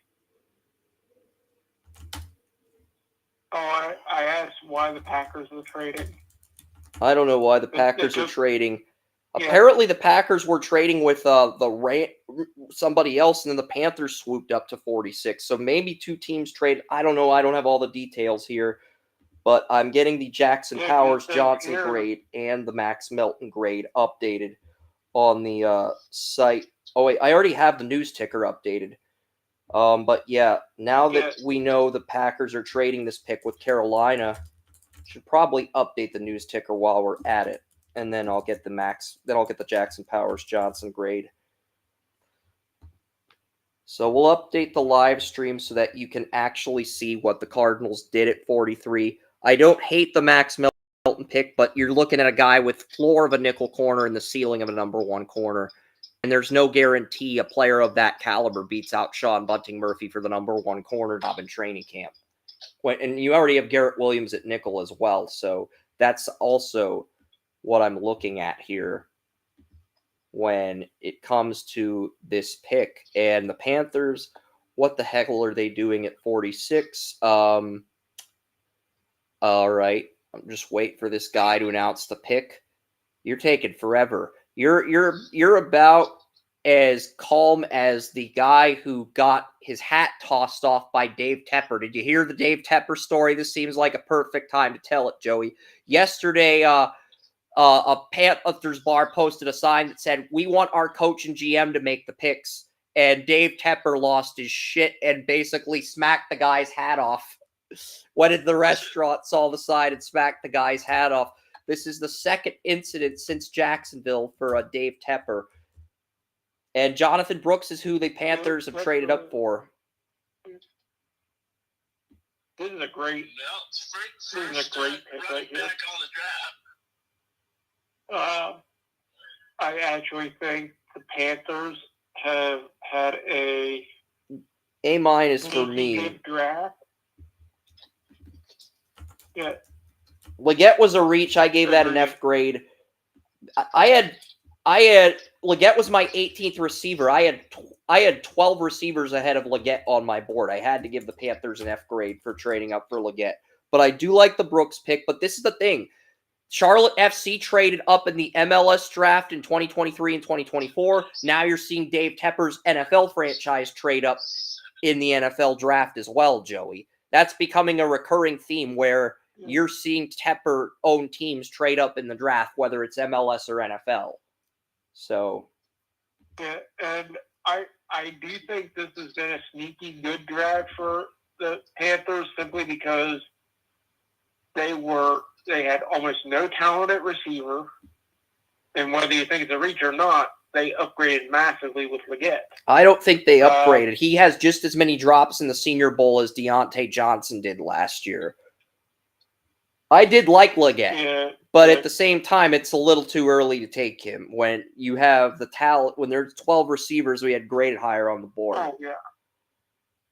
Oh, I agree. I'm just saying just by what the Panthers needed as to what they got. And then this one, I think they've massively upgraded their I'm probably offense. giving this a They get a good offensive lineman. They got a lineman? Good offensive lineman. They'll be up. They're not drafting a lineman, Joey, because they got their lineman in free agency. You probably forgot they got Robert Hunt from the Dolphins, and they also got Damian Lewis from the Seahawks. So they're not going with. I remembered Lewis. I forgot about Hunt. Yeah, they paid more money to Hunt. Ew. Not you. Hunt was a top 10 guard on Pro Football Focus. Lewis wasn't. Therefore, he deserves more money. End of discussion.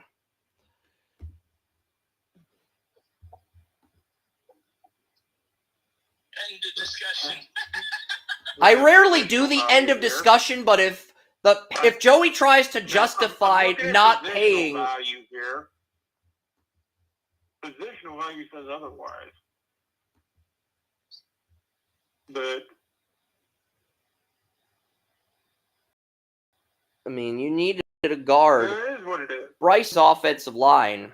Yeah, what it is. Thank you. We're on to the Giants. I wish these teams. You know what? NFL.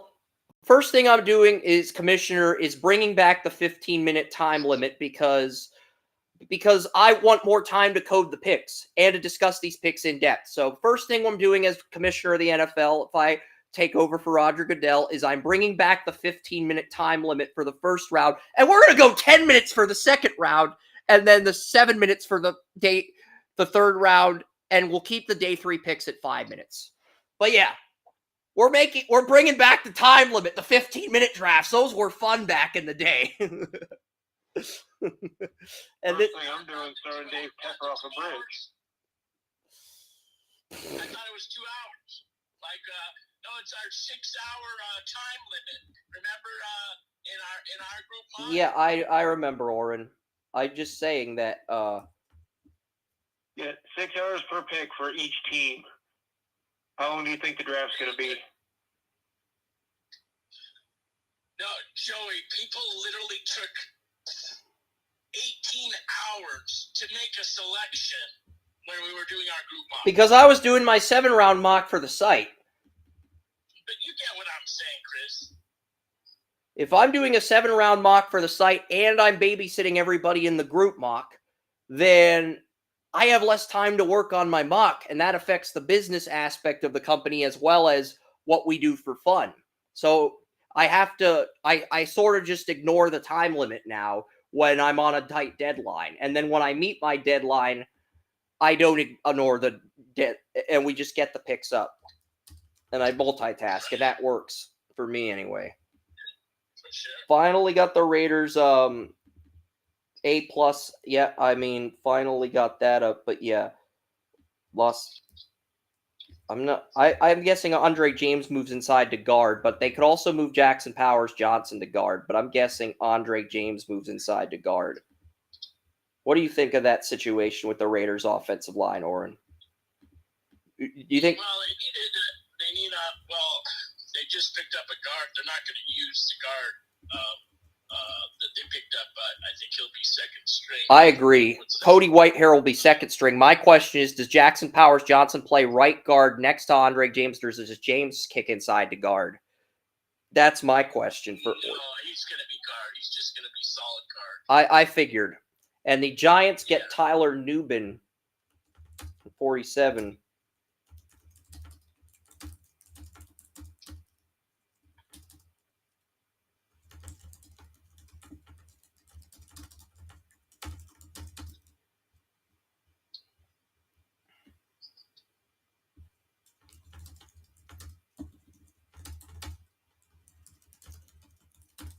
Road work ahead. Great.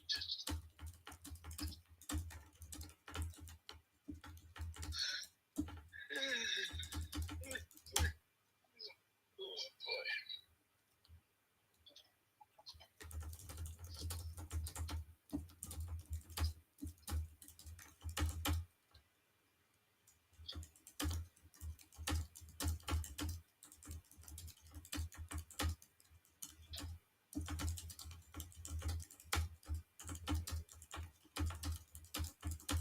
And Donnie Mitchell and Franklin and Joey, if you're going to give NBA Well, updates that's during really the draft, I'm going to give NHL updates during the draft to the point where Oren hangs up the phone.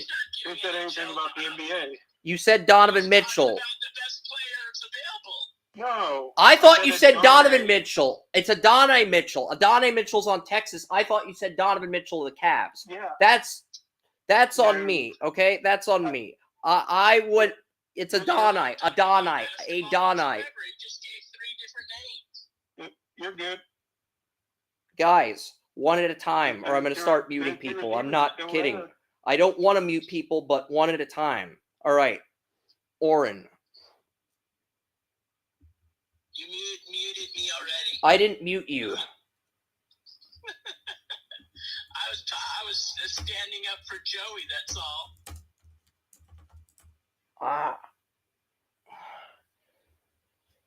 And the Jaguars are about to announce their pick.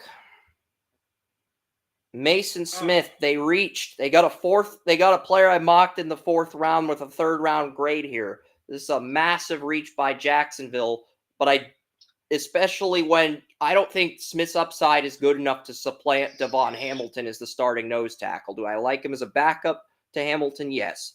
But this is not the point in the draft where you draft backups. You still need a day one starter at corner. And this is just a massive whiff by the Jaguars because while the Texans have improved their receiver room, the Titans have improved their receiver room, Trent Baalke's just allowing these AFC South teams to destroy his number 2 corners. So I guess he must like Ronald Darby. I mean, Ronald Darby was a backup on the Ravens last year. He's a journeyman at this point. Yeah. Yep. But this is probably Baalke's way of running that franchise into the ground. After Dave Tepper, I would say he's the worst GM in the league right now. He's one of them. I mean, he's good with PR relations and player management, but he is horrible with drafting. And I just cannot look past that. As somebody who watches hours and hours of college football film, if you're horrible at drafting, I'm eventually going to gaslight you until you get fired.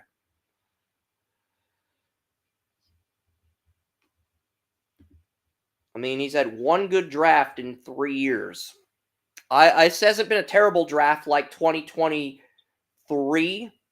It's been more like 2022, but it hasn't been a kick-ass draft like 2021. Harsh but fair, but the Panthers, I'm going to get the Jonathan Brooks write-up done, and then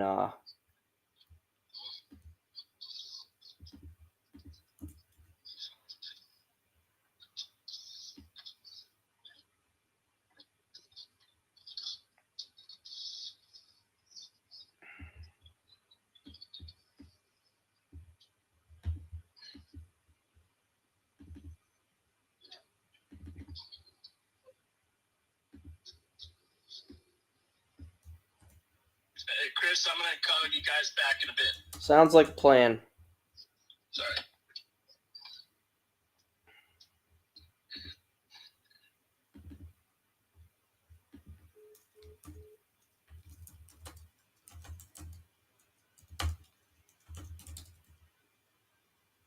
Chris Jenkins, the Michigan defensive tackle. I had a 3rd-round grade on him, but this isn't bad value.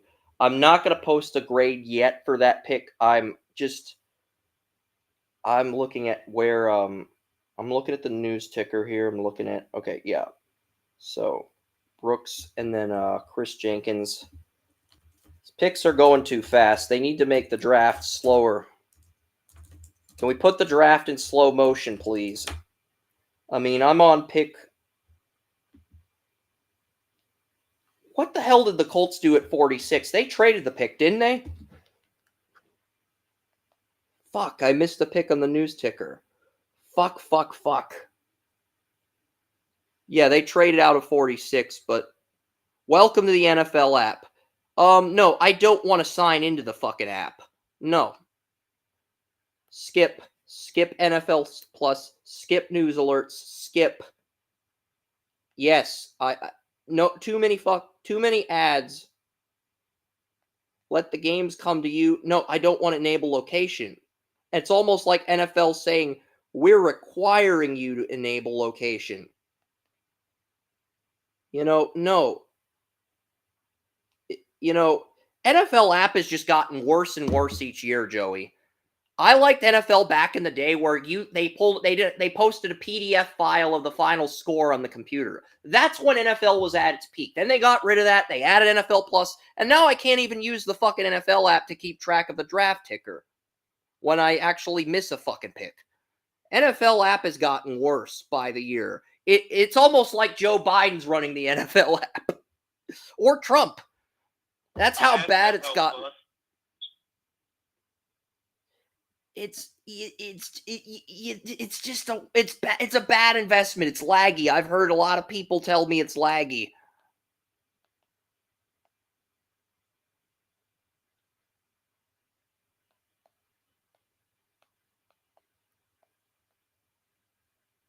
So Jonathan Brooks was 46. Edgerrin Cooper was 45. We fucking missed Edgerrin Cooper. God damn it.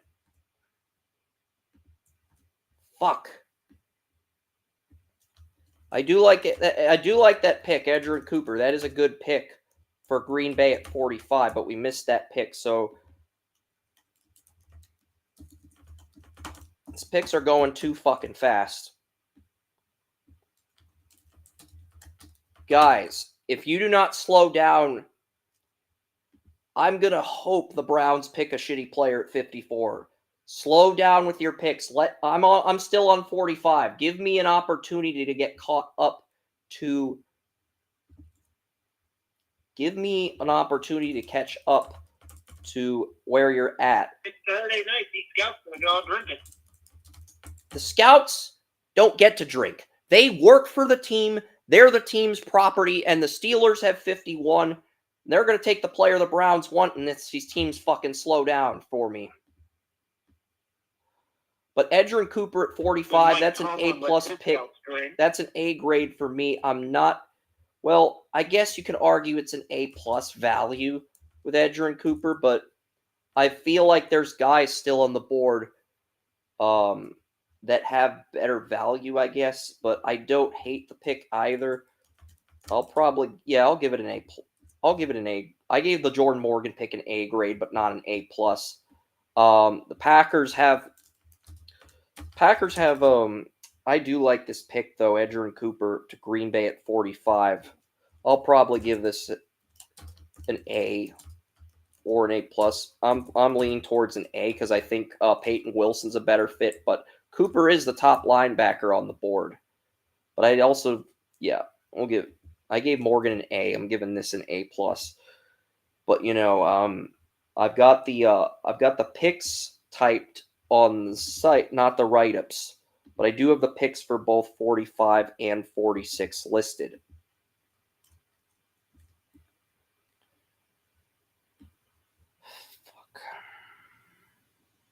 I hope the Steelers... No, I'm not going to wish any bad luck on the Steelers, because if I do, that's the thing. Every time I've cursed a team, it's backfired. So I'm not going to do that. I enjoyed the fact that the Steelers fucked up in the first round with Fautanu. So, Well, that's because you didn't say anything about it. That's why you were able to enjoy it. You say if you would have said something, the Steelers would have got, best. They would have gotten like freaking somebody that the Raiders got or something like that. And then Orton would have cursed you. Or got Brock Bowers. Yeah. So I mean.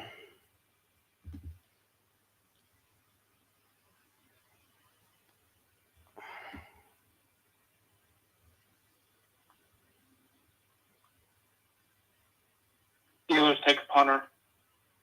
Now it's not going to happen. Now they're probably going to get. Yeah, I'm just going through Packer because I did mock a linebacker to the Packers. I mocked Peyton Wilson at the Packers pick in round 2. So I'm trying to take that write up here and combine elements of that write up with Edgerrin Cooper. So, well, here we go. And now we just take this part of the write-up and we add this to the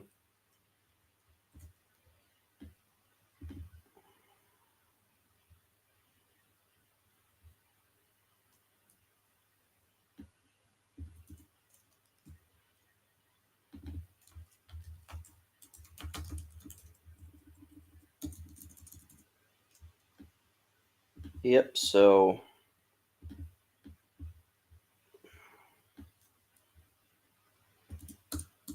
finally got the Edgerrin Cooper pick up at 45, but we're on 51 now. This thing is going way too fast. I do have a Brooks right. I do have the Brooks pick listed.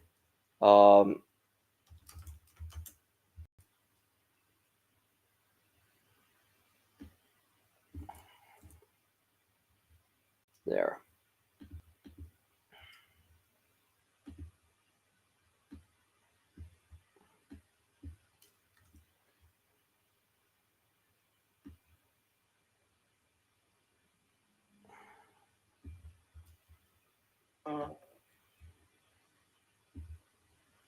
Zach Frazier, West Virginia.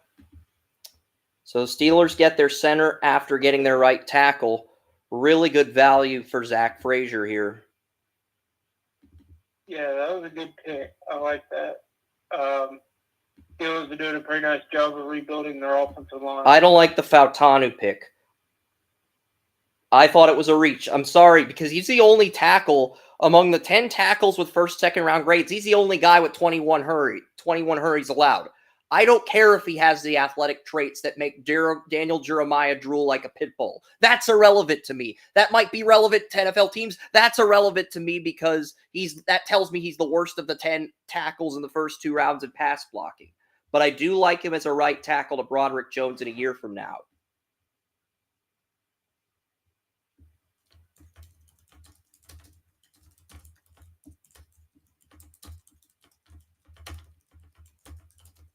Zach Frazier, I think he's going to start at center right away. He is.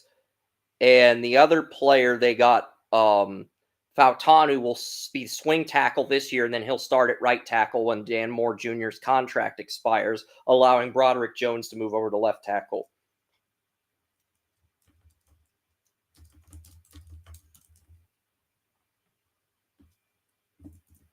Yeah, and Chuba Hubbard and Miles Sanders are on Carolina's depth chart, but I do believe Jonathan Brooks will supplant both as a day one starter for the Panthers. Yeah, I can agree to that. Because Chuba Hubbard couldn't even keep Devonta Foreman from starting when McCaffrey tore his ACLs last year in Carolina, which was Hubbard's rookie season. Yeah, Hubbard's more of a change of pace back. And now Miles Sanders is the number 3 back until that contract gets bought out. Yeah. So I've got 46 rights listed on the site.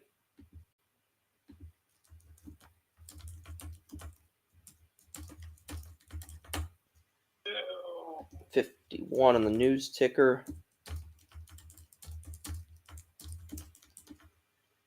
And then the Colts have 52 from Carolina because of the trade down at 46. I believe both Mitchell and Franklin are still on the board. they are. I think the medicals are why. No, I heard some teams took Franklin off his board due to medicals. That's one of the things Albright tweeted. But I do think at this point, the value is too good to ignore. I agree.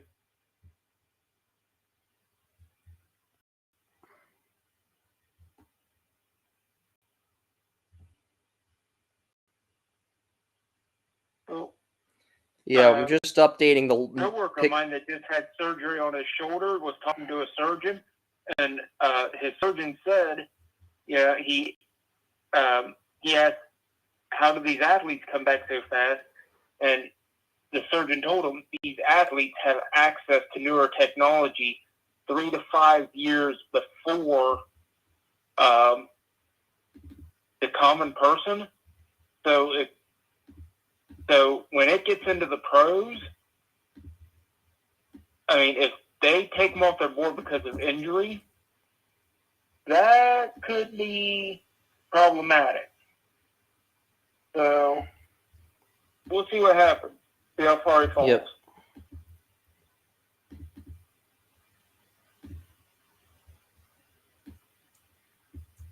Adonai Mitchell is a Colt, A+ pick. So the Giants and Colts both have back-to-back A+ grades.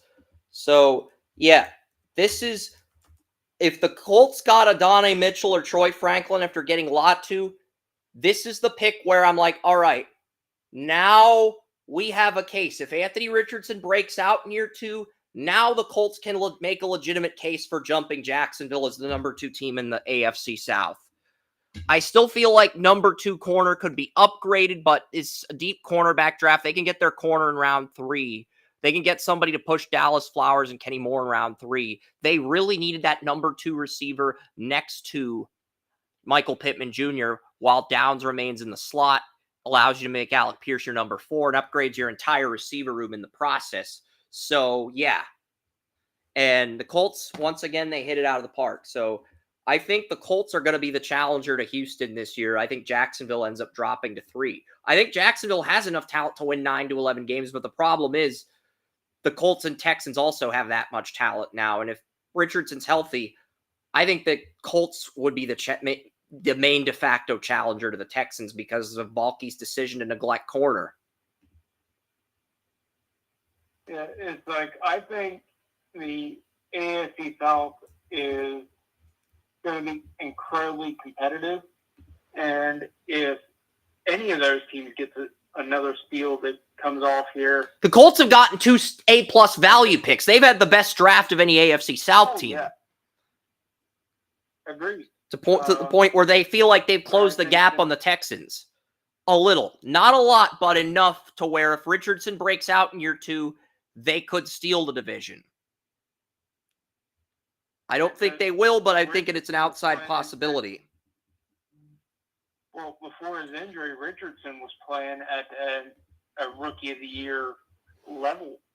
But at the same time, when you go down for the year after 4 games, it's going to be interesting to see how he comes back.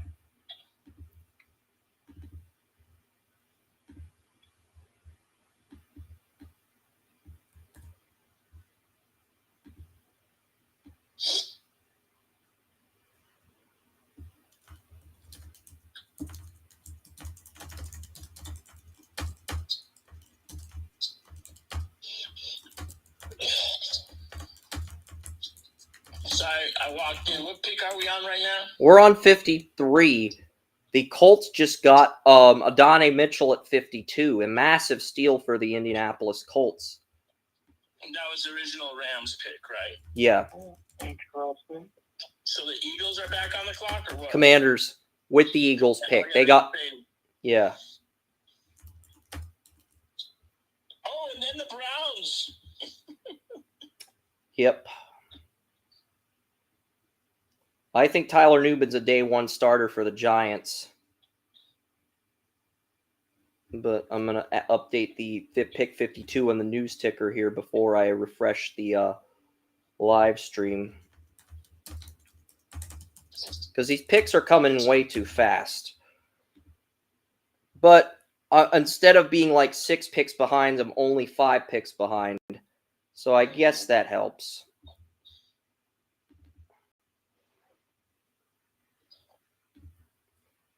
I mean, I like the fact that he does well with player relations and management, but you just can't miss on picks like this while the Colts capitalize, because at some point, even with a quarterback as good as Lawrence, at some point that's going to bite you in the ass, Joey. It just is. That's just the business we're in. That's the NFL. And that's the thing with Balky right now. I think one area he really sucks at is hiring scouts to get these guys together. I mean, these scouts are not giving him the best information. So he really needs to reevaluate his scouting departments. Yep. I mean, I'm surprised he's still here, when they selected him right here. Adonai Mitchell, I thought was going to go a little bit earlier, at least in the early, about 10 picks ahead of that where he got selected.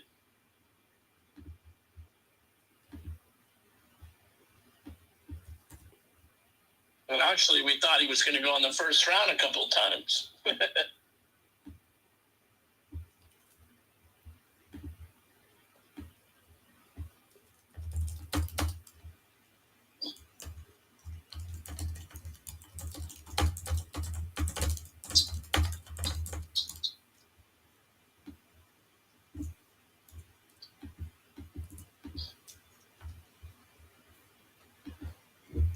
So basically, I've got 48 write-ups on. We're on pick 53, but the thing is, each pick is coming in.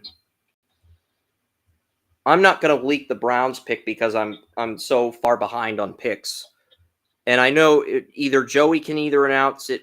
I'm guessing you're not leaking the Browns pick out of respect for Joey Oren. I'm not asking you to do me a favor. I'm asking you to do Joey a favor, which you'd probably be more inclined to do. Because Joey's cool. I'm really going for some cool. The Bengals. Bengals. They took a defensive tackle. They took Chris Jenkins. I do think that's a reach in terms of value, but I'm not going to give it a C grade like I did with the Jaguars. I'm thinking I'll probably give it a B, or maybe a B plus. Time in the year, I'll say that in this NFL draft in 2024, the Cleveland Browns are on the clock. Okay, thank you. I thought you were going to leak the pick. I was nervous for a second. Oh, horrible pick. Ben Sano is the 5th best tight end in the draft. Cade, yes, Oren. Ben Sano is awful value here. Jatavian Sanders is better. Cade Stover is better. Dallin Holker of Colorado State is better. This is at minimum. You're looking at minimum a C minus, at best a B plus. That averages out to about a, and you could argue D plus. They got the Ohio State defensive tackle Mike Hall. I'm talking about the Commanders, Oren. Commanders. Oh, okay. They reached. Yes, don't, and you leaked the pick for Joey. I'm sorry.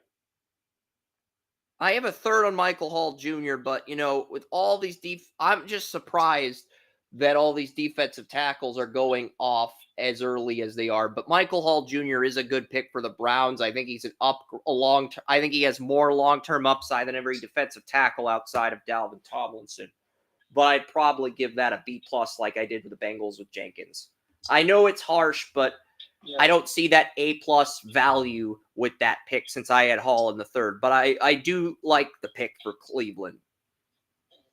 Yeah, because the thing with Hall is he's very good at getting pressure, which the only reason you get Hall instead of doing something with a couple of these other players that were there is that you're trying to take pressure off Myles Garrett. And Hall's a guy that can help do that. Yeah, but he wasn't the main defensive tackle against Notre Dame. He was the number 3 defensive tackle in Ohio State's depth chart against Notre Dame. So that's the other thing to look at.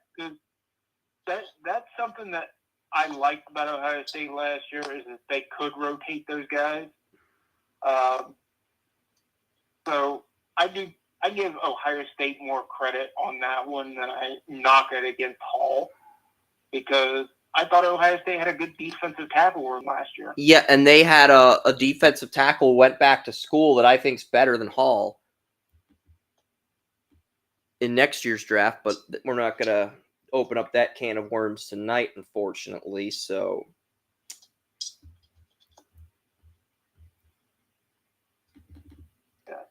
yeah, so I think it was a good pick, but I'm not gonna, say it's a world beater pick. So yeah.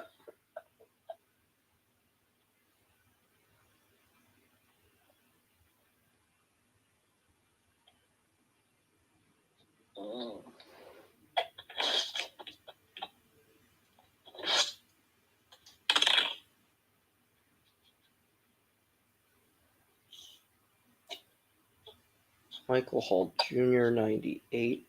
Wait, did I have Hall Jr.?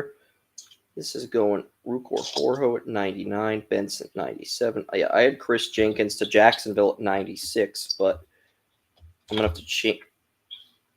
Yeah, I'm still working on write-ups for the live stream, folks. Oh, wait. I already typed the pick in. I just have to type the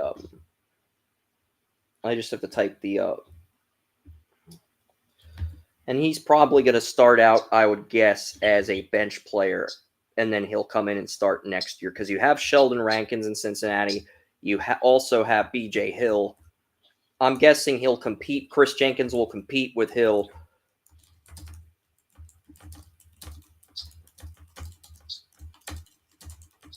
The Dolphins on the clock now? Yeah, but it's not just about the Dolphins. I'm trying to get a little bit in depth with the picks that I'm behind on. No problem. You talk. Yeah, but no. We're on the Dolphins. it just feels like you want to briefly talk about the pick and then move on to the next pick. I want to have big conversations, but I also want to keep updating the picks as they fly in. But yeah.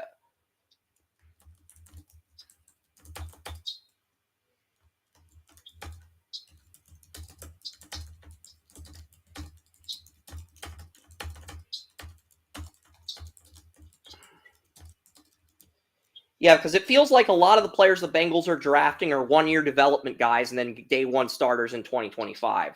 Mims, he'll develop behind Brown this year and start in 2025. Jenkins, he'll develop by BJ Hill. He'll start in 2025. I feel like that's the same with Miles Murphy. So last year's first-round pick. But yeah, that's kind of the vibe I'm getting.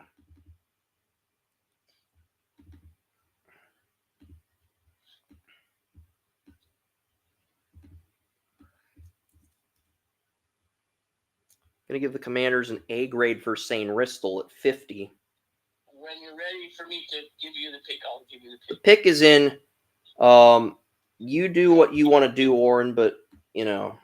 Dolphins are drafting offensive tackle Patrick Paul with a pick 55. That's a great pick because he comes in as a backup to Teron Armstead, and Armstead's been injury prone. So if he gets injury prone, Paul could take that job and not give it back. That is really good value for Miami here since he's my top tackle on the board. Yeah, because there's been a lot of tackles. I'm giving it an A, but not an A+ because he's probably not going to be a day one starter with Armstead if Armstead's healthy. But I do think he can unseat him as the starter if he gets a single injury, Joey, because that's the thing with Armstead. Last year he had multiple injuries in his first year with the Dolphins. So, and it was the story with him when he was on the Saints as well. Oh, excuse me. Cowboys are on the clock. Yep. Catch up on your stuff.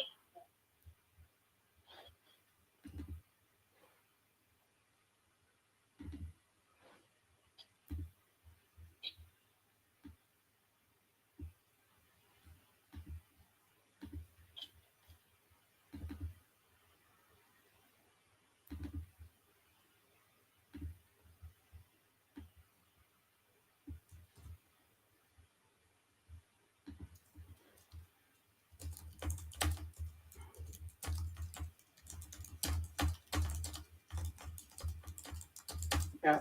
One thing about Patrick Paul that I always forget is just how large he is. I mean,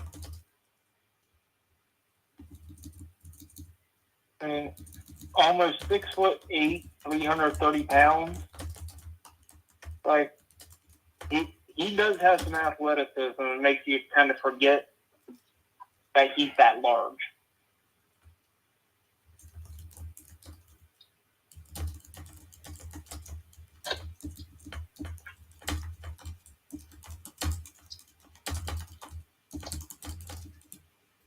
Yeah, so I think Ben Sano has people are going to hate this take, but I think Ben Sano has a lower ceiling than Cole Turner, the tight end the Commanders got in the 5th round back in 2022. I think his ceiling's actually lower than Cole Turner's. And I know that's a take that's going to get some backlash from people. I do. I'm not oblivious to that. I completely comprehend the situation, but that doesn't change my opinion on the situation. So yeah, I've got up to 50 on the live stream, like the write-ups for up to 50, but we're starting to get to a point where the write-ups are coming in a little bit quicker. And then Zach Frazier at 51, and then Adonai Mitchell. Best player on the board is Troy Franklin here. Will Jerry Jones get him at 56?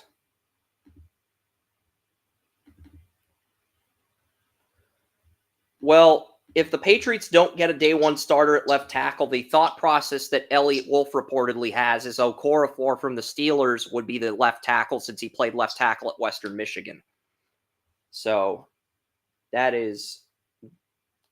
I don't know how you feel about that. I had Okorafor as my number 2 tackle in that draft. So just think that's interesting news.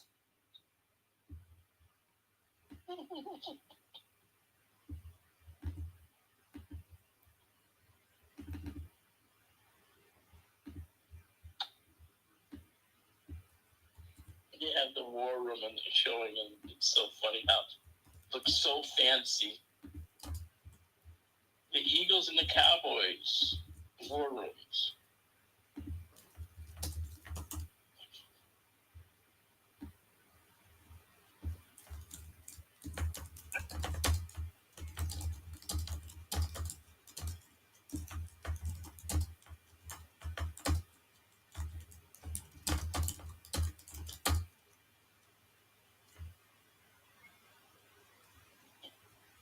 You guys think they take a linebacker here? And they actually go defense, guys. The Dallas Cowboys are selecting Western Michigan defensive end, Marshawn Keelan. Western Kentucky defensive end. Yeah. What you said? I thought you said Western Kentucky. Okay, sorry. I thought you said It's Western Michigan. I know it's Western Michigan. I thought you said Western Kentucky at first. I tried to correct you. It completely backfired. And I end up like a clown with a pie in the face. Yeah, I know you relish the thought of me getting the royal treatment of a clown getting the pie in the face, Joey. So get it out of the way and let's move on to the next pick. But yeah, Marshawn Nealand, I had a 4th on him. This is a C grade, though. I know he's gained a lot of traction leading up to the draft, but this is a C grade for me, Nealand, here at this point. I'm going to give him a B- because Demarcus Lawrence and this is way up for me. I'm not sure. But this is exactly the type of screw-up Jerry Jones you're used to seeing Jerry Jones make. So this is not surprising. And this is a Jerry Jones pick. This is not a Steven Jones pick, you can tell.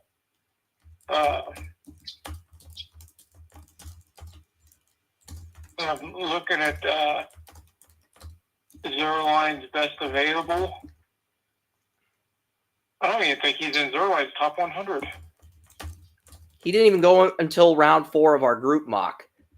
So yeah, I know, but there's the thing. A lot of people had a first-round grade on him. Dane Brugler had him at 32, the Owl, Dane Parson, Ian Cummings. A lot of people wouldn't shut up about Marshawn Nealand. I watched the tape against Central Michigan. I wasn't impressed. He'll wow you on highlights. He doesn't wow you on tape. That's my big knock with Nealand. That's why it's a C grade for me.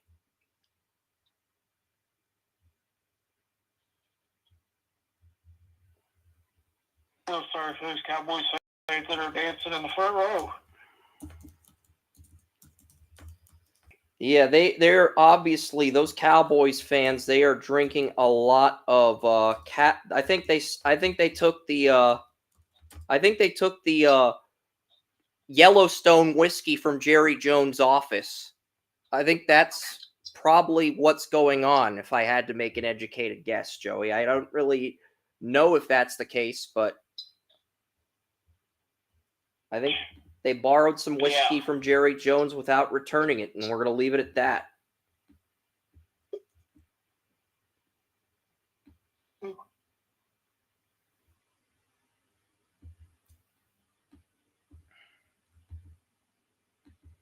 Yeah, at this point, I think the only players still on my board, Cam Hart and Troy Franklin are the only players on my board that I mocked in the first round still available. So at this point, any pick besides those two is not going to get an A+ from me. I know that's harsh, but it's like one of those two. I could see Hart falling to round 3, but Franklin should be long gone by now. Yeah, I could see practically any team trying to move up and get Franklin at this point. Once you get to, if he gets to 60, if you're not trading up to get him, I don't know what you're doing. What if the Chiefs get Franklin and Worthy in rounds 1 and 2? You draft Franklin just to make sure that doesn't happen. Do you want the 57th pick, folks? Just announce the pick. We're getting caught up on some stuff, Oren. No problem. Tampa Bay Buccaneers select Alabama edge Chris Braswell. They needed a replacement to Shaq Barrett. I think he's a downgrade over Barrett, but unfortunately, this is the best the Buccaneers can do at this point in the draft. It is. I mean, this is the best they can do at this point in the draft. I like that they didn't move up and they stayed pat, and they got him at about the right value without reaching for him. So I'll give the Buccaneers. I don't know what grade I'm going to give the Buccaneers because I don't think Braswell's an A+ prospect, but this is A+ value for him. So at this point in the draft, this is really good value for him. Yeah, the route there that I know when he was getting all that hype for the late first round and everything, I was like just pump your damn brakes, people. But in this position, I think this is a good position for him.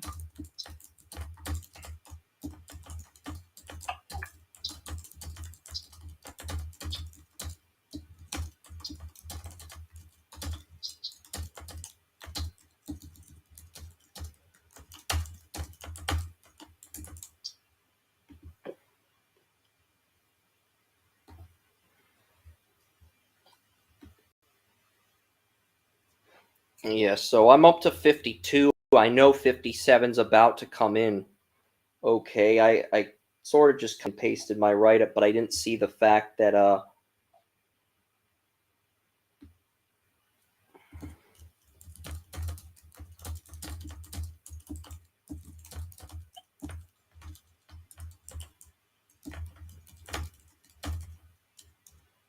so yeah, the Colts have just killed this draft. I think they're one of the bigger winners here. The Commanders, they've had a really good run. I mean, they got Jaden Daniels, Jerzon Newton, Mike St. Ristel, all really good value picks.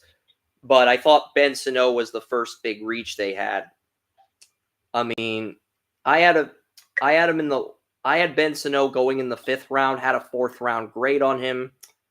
And there were at least 4 tight ends I had graded, 3 tight ends I had ahead of him.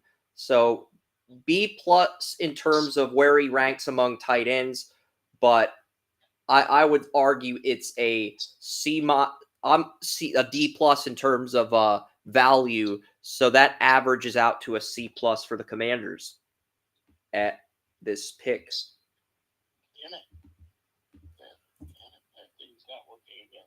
But I think part of it's the longevity. And I just think I like Ben Sano's floor, but I think his ceiling is lower than Cole Turner. I love Cole Turner coming out of Nevada. I still think Cole Turner is a higher ceiling than Ben Sano, and that take is going to piss off some fans, especially the fans that have Ben Sano as tight end 2.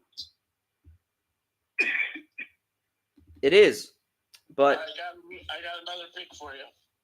Cool. Packers are selecting Georgia safety Javon Bullard with a 59th overall pick. That is a great pick because you get him as a day 1 starter.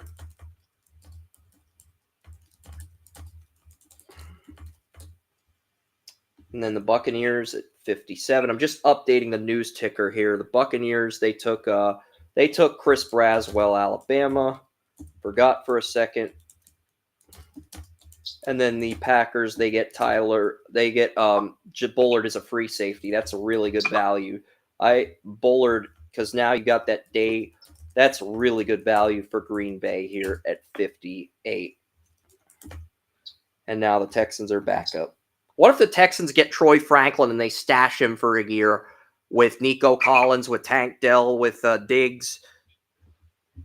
I mean, and you just stash him and develop him for a year, and then you have him as a starter on a rookie deal next year. That is a pick the Texans could make. And then at that point, C.J. Stroud is just sniping people the way Kyler Murray snipes people in Call of Duty.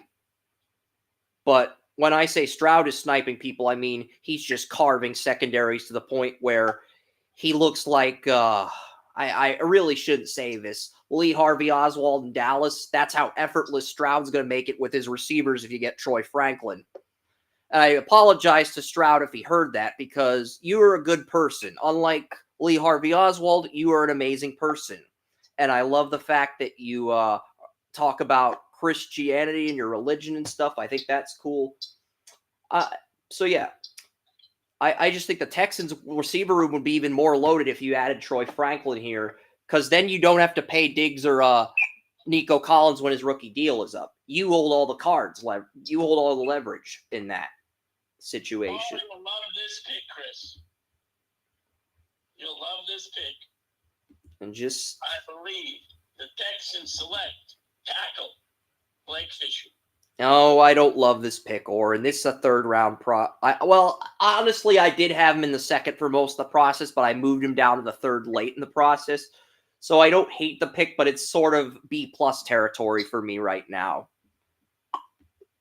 Because I had him in the third. I have to get my second source to be 100% sure on that. Yep, the tackle, Texans select offensive tackle Blake Fisher. Yes, that's 100% now.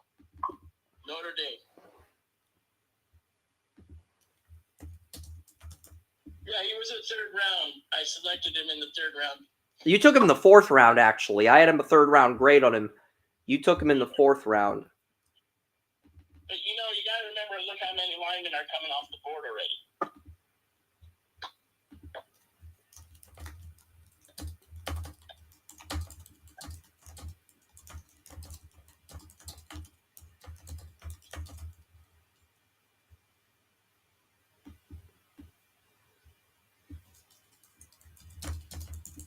Yeah. Huh. Okay, let's see here.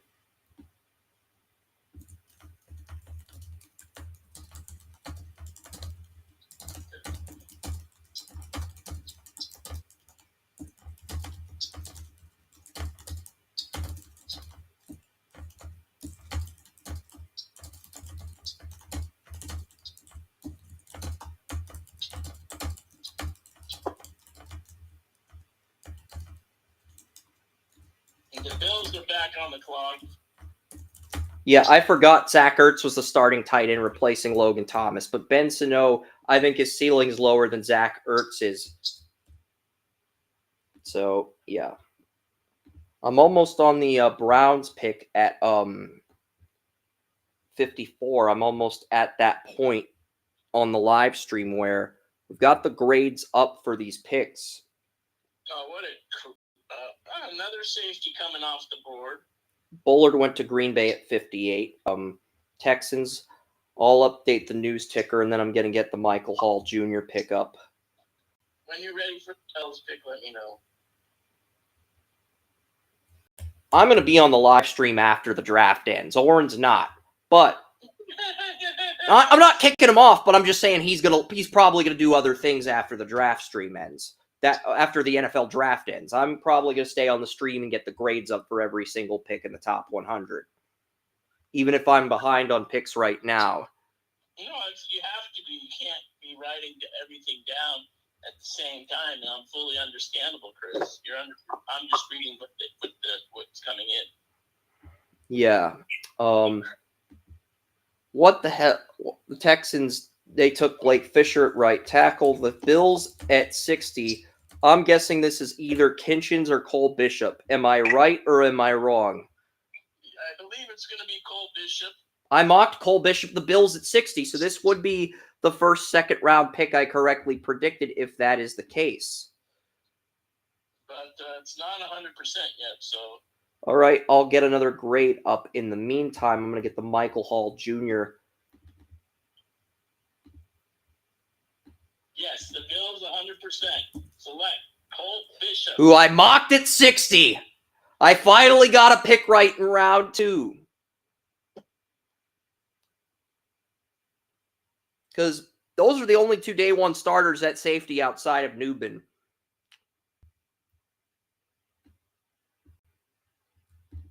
Yeah, 3 sources, 4 sources. Yep, Cole Bishop is. I think Brandon Bean listened to the live stream checked out our mock draft, and he got pissed off that we gave the Bills a C+ for Keon Coleman. So he decided to take Cole Bishop so we would praise the pick.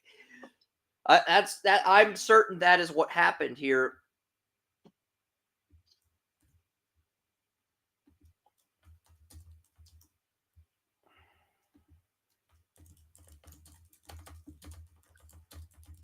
Okay, we have four more picks here in this round. We have the Lions coming up.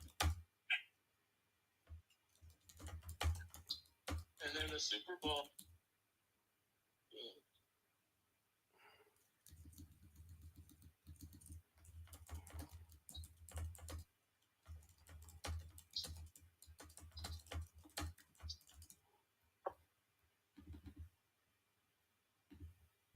We had 6 quarterbacks before the top 15, and now we have none so far in the second round. Because all the quarterbacks left on the board are third-round guys. I know, but it's just so funny, Chris, that those couple teams are so desperate, like the Broncos especially, to pick a quarterback that they couldn't wait.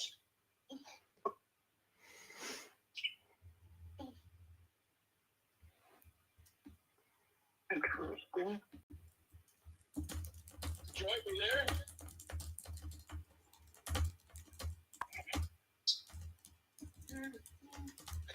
Yeah.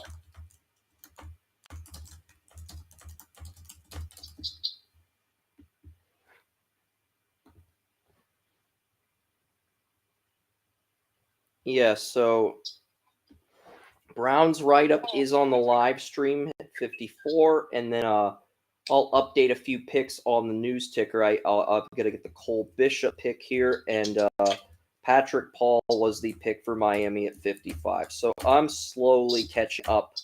Okay, the Lions are going to select a corner here. They already took a corner in the first round. Well, they're going to select another one. No, they can't. They already have Carlton Davis. They have Arnold. They have Brian Branch at nickel. So if they took another corner here, it means he's not going to start. They're basically throwing, but he'd be ahead of Amik Robertson on the depth chart, who has no business starting. I hate to tell you, but they just took Enos Rick-Star. Not even the best corner on his own team. Chris Abrams-Drain is better. He is. Chris Abrams-Drain is better. Cam Hart is better. Both Kyrie Jackson is better. This is a B+ grade. Honestly, it's a B grade if we think about it. This is a B grade for the Lions here with Enos Rakestraw Jr. here. I know Rakestraw's more physical, but it was Abrams-Drain that led Missouri in deflections 3 years in a row. So the Lions are settling here. They're settling. We're not going to give Brad Holmes and Dan Campbell the benefit of the doubt. That's what lazy people do. That's what lazy people do. That's what casuals do. We're diehards. We're better than that. Well, they selected him, I told you. I know they selected him, but, I'm on Miami. I'm about to... Take your time. Ravens are on the clock.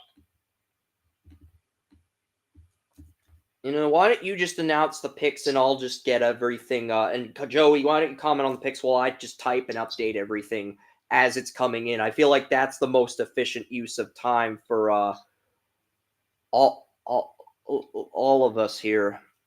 But yeah, as long as we're organized, it sounds great. I'm good. All right. And if I know about the pick, I'll give you my few cents. If I know about the pick or I think it's a really good value, I'll comment. Otherwise, I'm going to try to catch up or at least... No problem. No problem. Actually, I get it.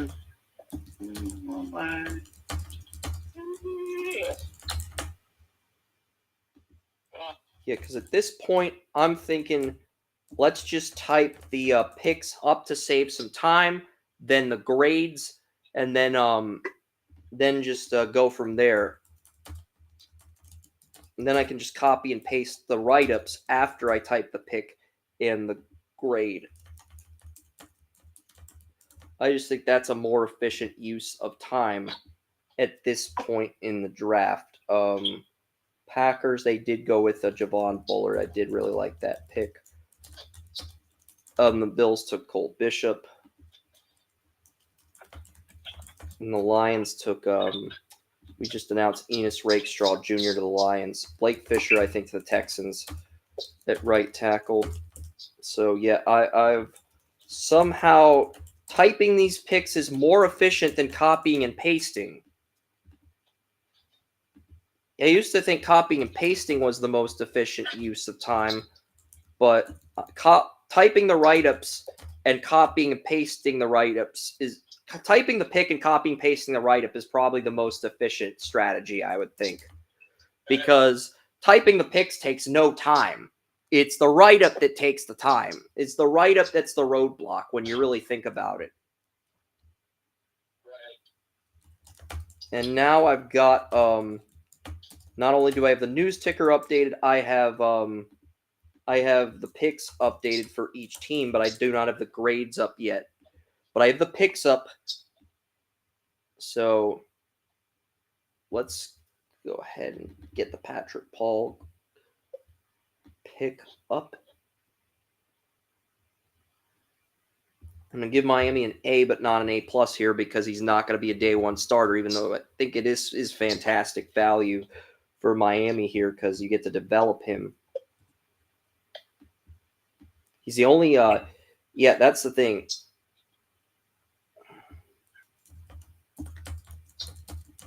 Oh, Ravens kind of reached, I think, but they did get. I will say what the pick is, like you guys asked me to do. At number 62, the Baltimore Ravens select offensive tackle Roger Rosengarten. The Browns fan and Joey is very pissed off about that. I had him in the 4th round, but hey, I love Rosengarten. Disappointed that the Ravens got him. Dun, dun, dun, dun, dun, dun, dun. I wish I had a gong or a Confucius say thing here, because that would add even more insult to injury with the Ravens not getting Rosengarten from the Browns. Nah.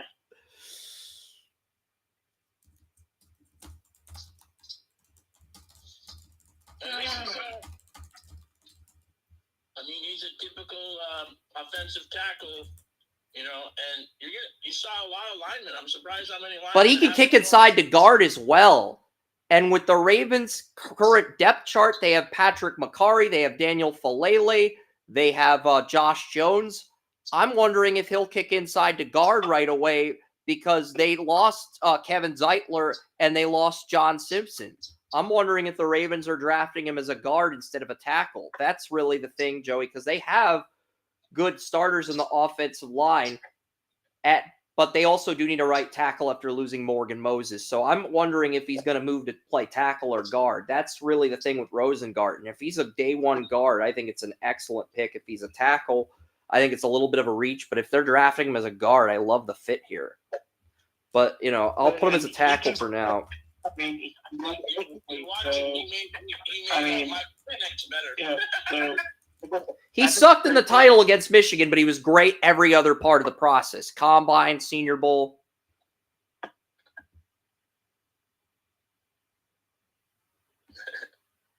Yeah, it's like I said last week, it's always the last thing that happens. It's always going to be in people's heads.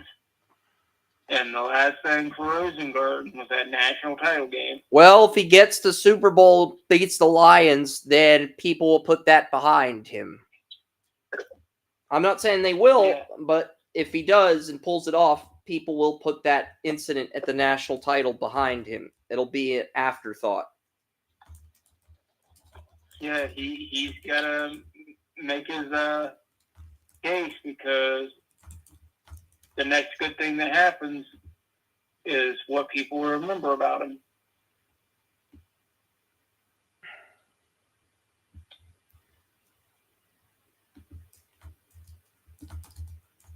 Yeah, I'm just going to type the grades on the site here and then just type the grades on the site here for each pick. And after that,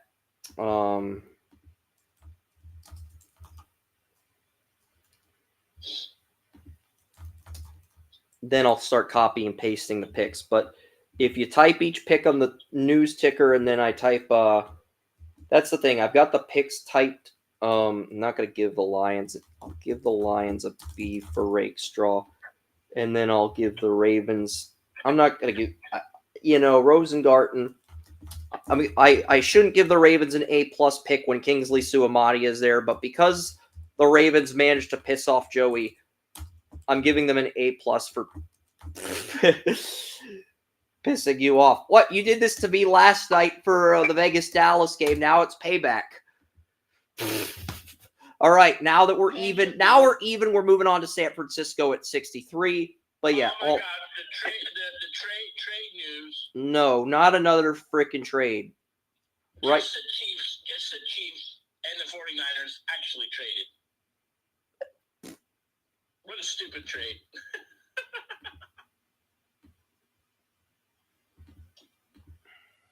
I wonder if the Chiefs are if the Chiefs move up for Kingsley Suamadi, the BYU tackle, the 49ers are going to look like real idiots. Or if they move up for Franklin. If the Chiefs move up for... Yeah, the Chiefs select Kingsley Suamadi. A-plus pick for Kansas City. Again. Brett Veach is destroying the souls of casual NFL fans with this draft. He's destroying the souls of hardcore fans. What are you talking about? Hardcore fans too, but yeah. 49ers, holy crap.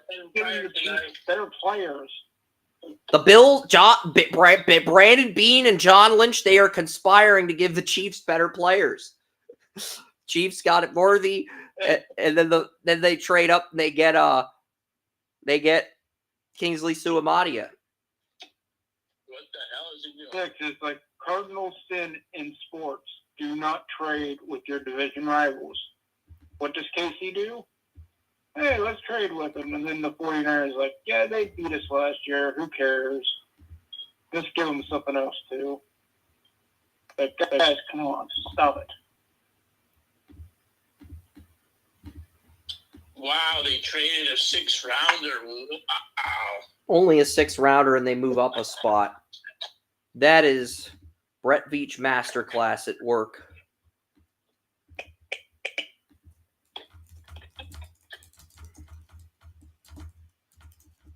And a 5th-rounder. Holy crap. They lost a 5th-rounder too? I don't get it. That was stupid.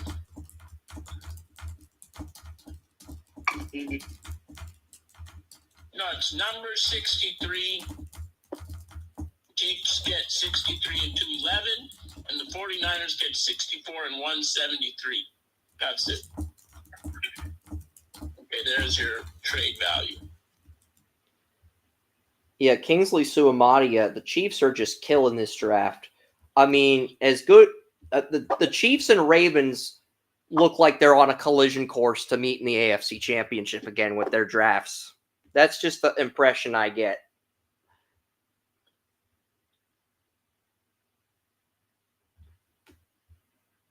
And I know that depresses some NFL fans.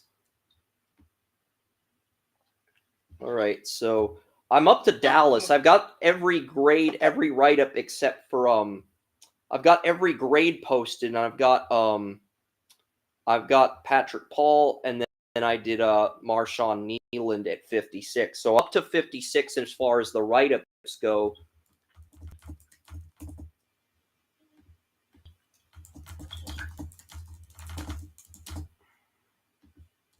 Oh my God, for that? Oh, jeez.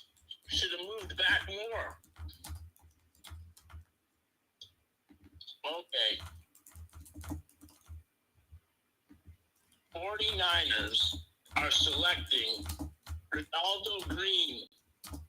Renardo Green, Florida State corner. That is a good corner. That's a better pick than Ricky Pearsall in round 1. It is a reach. I have Renardo Green in the 3rd, 4th round, but at the same time, I think he's a 3rd round value, a 3rd round prospect. I think it's a slight reach, but I don't think it's a. I'd probably give it a B or B minus. It's a better than the Pearsall pick, but not by much.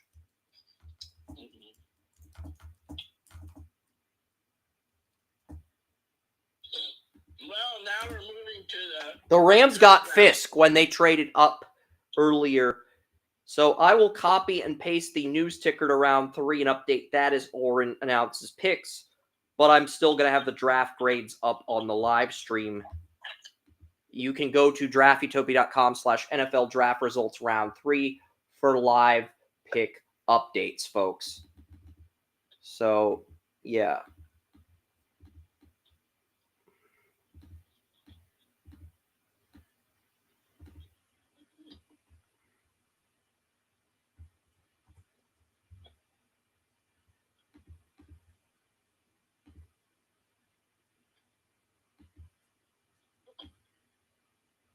And yeah, I'm gonna get the 2 picks for San Francisco and Kansas City updated on the site here, and then Carolina's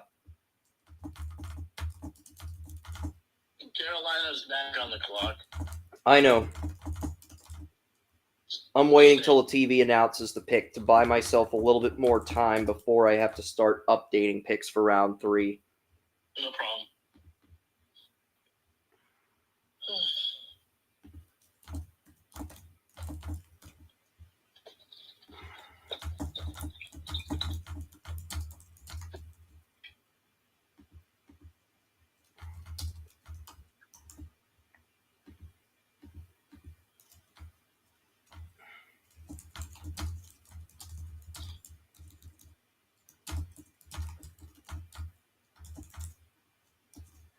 Let's see what we got here. What corners are on the board?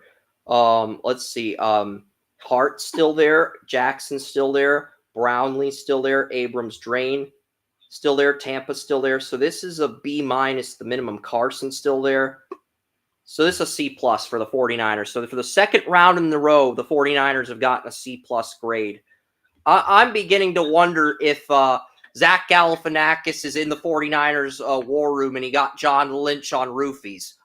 That's where we're at, because this is not the type of draft you expect from John Lynch, Joey. That could be an episode. That could be the sequel for The Hangover 4. Zach Galifianakis gets John Lynch on roofies, and it causes John Lynch to screw up his draft. There we go. We just pitched $1 million idea. Make it happen, Hollywood. And everybody in The Hangover is working for the 49ers. And the Wolf Pack ends up getting so I do like Renardo Green, but there's corners I had graded ahead of him. So from a value standpoint, I don't like the pick. From a need standpoint, I love the pick. From a value standpoint, I don't like the pick. So, yeah.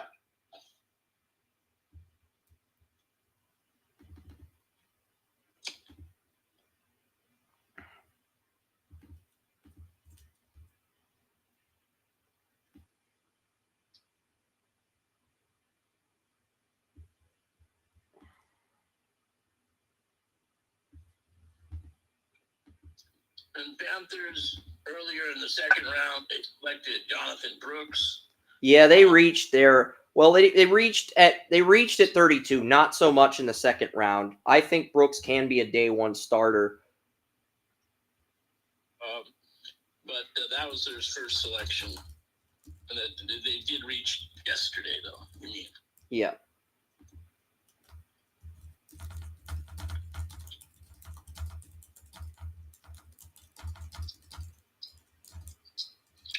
Yeah, yesterday they had Xavier.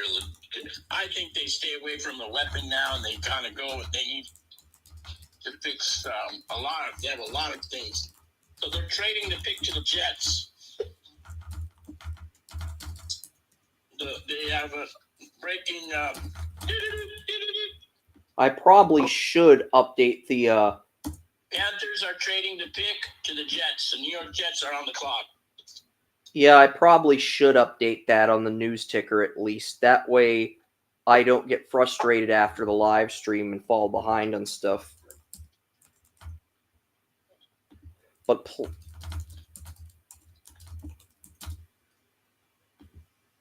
let's wait until the TV announces the pick.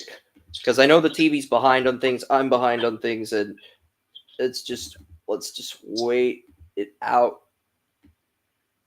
Yeah, we are going to wait at 68. You're not going to announce 68, but you can announce every other pick before then.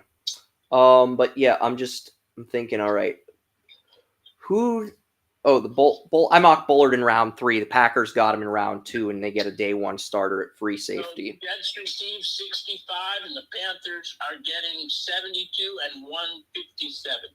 That's a good deal. You get a 5th, and you get a 3rd. That's a really good return for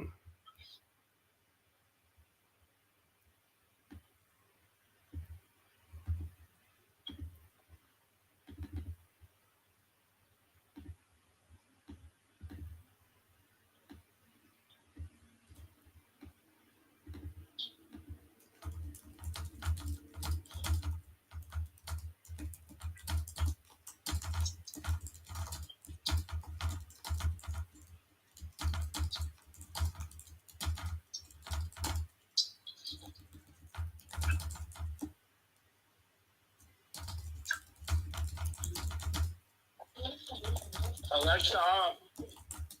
Alexa, turn off. Geez, sorry.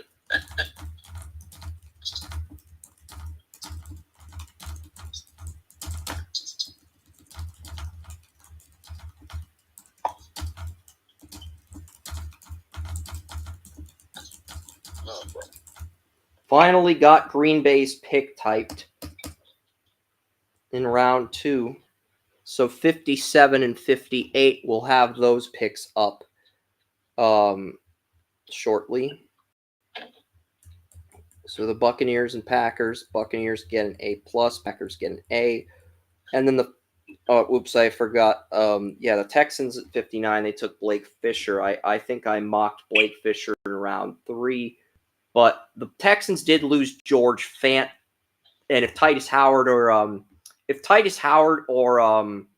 George, the Kenyon Green gets injured at left guard, they're going to need somebody to step in and replace George Fant. They just can't have Charlie Heck as the backup right tackle. Unbelievable, these Jets. Anyway, they give another weapon to Rodgers, and they get Malachi Corley. Malachi Corley, not Mackay Corley. Malachi Corley. Yeah, Malachi Corley. Malachi Corley. Western Kentucky, yes. This is a great pickup for the Jets. This is the type of sneaky under-the-radar pick that could cause the Jets to go on a deep playoff run if Aaron Rodgers is healthy. Now they picked up 2 receivers and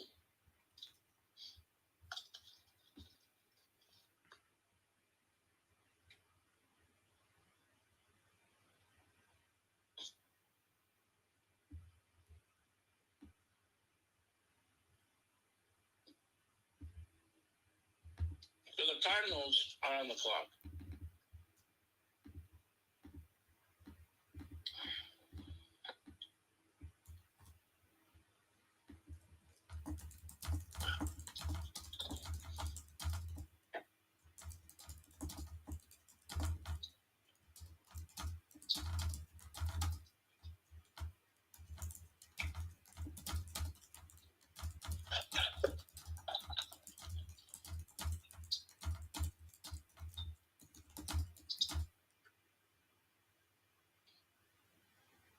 Who's that Penn State center the Texans took last year? I'm just double checking something because I'm on the Texans write-up. Texans center. So they drafted a center in last year's draft out of Penn State.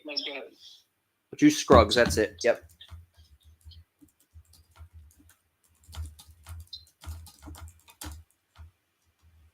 Wow, I like this pick for the Cardinals. Finally, to get on track here. Cardinals select Florida State running back Trey Benson with a 66. I don't like this pick here. I think he's the fourth best running back, but at this point, I'll give it an A-. Yeah, that's all. That's all I'm giving it. I know Joey's disappointed. I'm not giving it an A+, but I have Braylon Allen, Blake Corum graded higher. So, I mean, you can argue it's an A. Oren's going to argue A. Joey's going to argue A+. I'm going to argue A-. That averages out to an A. So we'll leave it at that. No, I'm not saying nothing, but it's good. Whatever you got, whatever you got. Commanders, I believe we're back on the clock. Redskins, sorry, folks.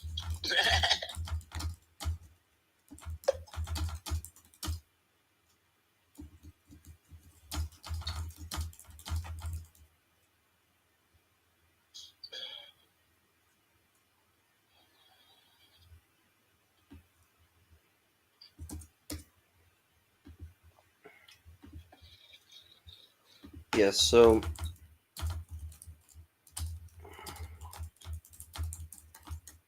Trey Benson, really good value here.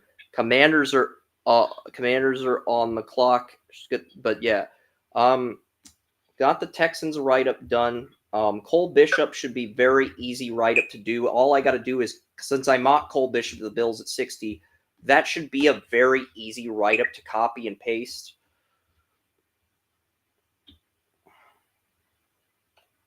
Can I give you the Commander's pick? Go ahead, but I'm gonna copy and paste 60, and then you can reveal the Commanders pick. All right, go ahead. So the Commanders select Brandon Coleman, offensive tackle. He's actually a guard. He was the left tackle at TCU, but he is projected to play guard in the NFL. I believe the Commanders are drafting. Did the Commanders draft a left tackle yet? They're probably drafting. I have him listed as a guard, a right guard, because I think I mocked him as the Raiders as a right guard, and I put him in my guard, not my tackle rankings. But at the same time, I do think Brandon Coleman, they have to go with. I just don't know if I trust anyone on the Commanders' offensive line. They waited too long to address that position, in my opinion. The only guy left that is the Yale tackle. That's really the only guy left I could see beating out Braden Daniels for the left tackle job. I like Coleman as a guard, but I don't think he can win the left tackle job outright out of the gate in training camp over. But maybe I'm wrong, Joey. I mean, I did like what I saw from him on tape. Don't get me wrong, but I feel like he's more of a guard in the NFL than a tackle. But you have Sam Cosmi in the final year of his rookie deal. I'm guessing he's being drafted as a replacement to Cosmi. And you have Nick Allegretti at left guard on a one-year deal as well. So I'm going to mock him as a guard, even though he can play left tackle. I just don't know if he wins that job outright. Okay, we have another lineman coming off the board here. I don't know if you want to announce your pick. Don't announce it. It's my Patriots. Don't announce it.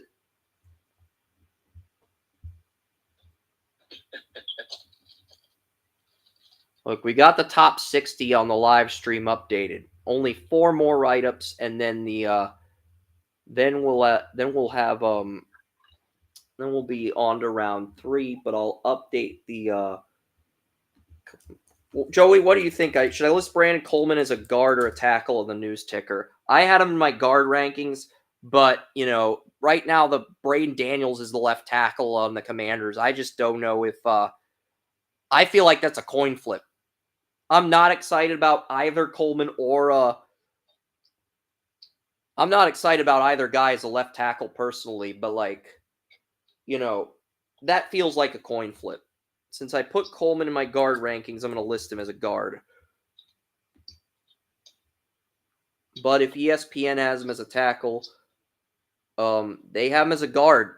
ESPN has him as a guard, so he will be a guard. He will be the left guard. I'm guessing he competes with Nick Allegretti if I had to take an educated guess, because Allegretti was the backup left guard in the Chiefs. Yes, he's getting an opportunity to be a starter at left guard, but Cosme's going to start at right guard. Coleman could come in and steal the left guard job from him. He could. He really could, if you think about it. If Allegretti gets injured or he slips up in camp, Coleman could come in and steal that left guard job from him. So, I did mock Coleman in the 4th round, but I'm going to have him listed as a guard. But yeah, back to the Lions. I'm going to get the rake straw pick updated.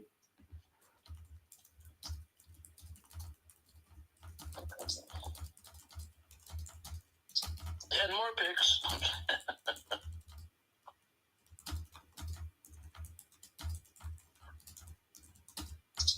No, because I'm going to get a chance to talk about the Patriots pick whenever it comes in.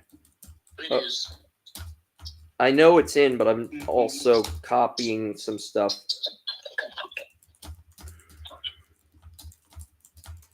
My, oh my, why is my computer running slow?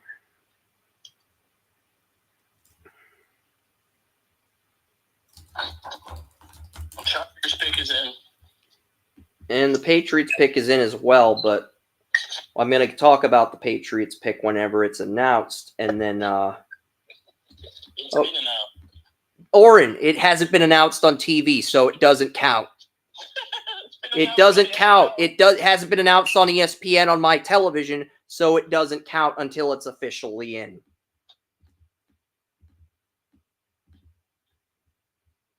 Adam Schefter announced it. It's not been announced by ESPN2, so it doesn't count until it's officially official on my television. Yeah, this is when I'm behind on picks, this is my way of punishing the rest of the group for my incompetence. So yeah, I mean,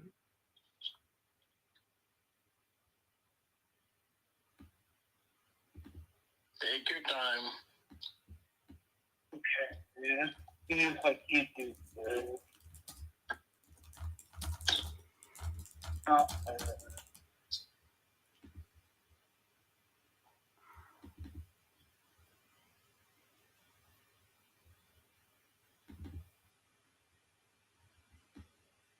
Wow, Chargers take a good player. Man, oh man. you're going to have to put it on hold because I am going to talk about the Patriots pick when that's announced on ESPN, not on Twitter. It's already been announced. Hey, Oren.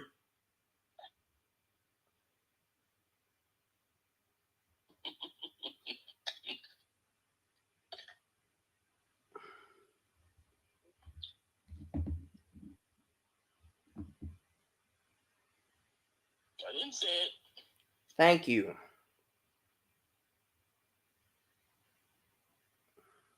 Not even looking at it anymore, so don't worry. Thank you.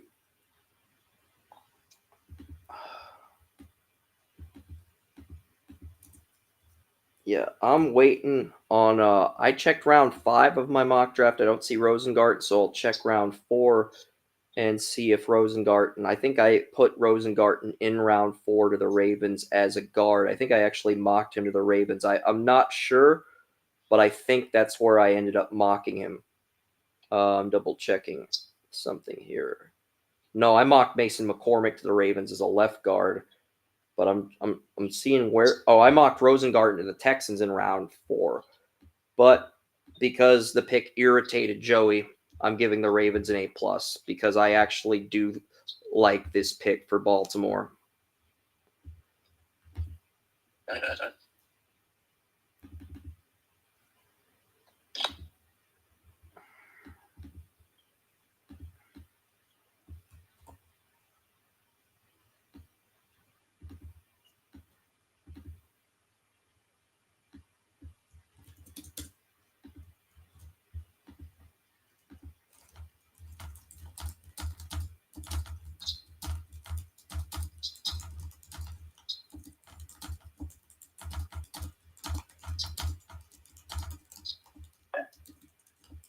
Baltimore wasn't up on the offensive line, so they had to get a offensive lineman.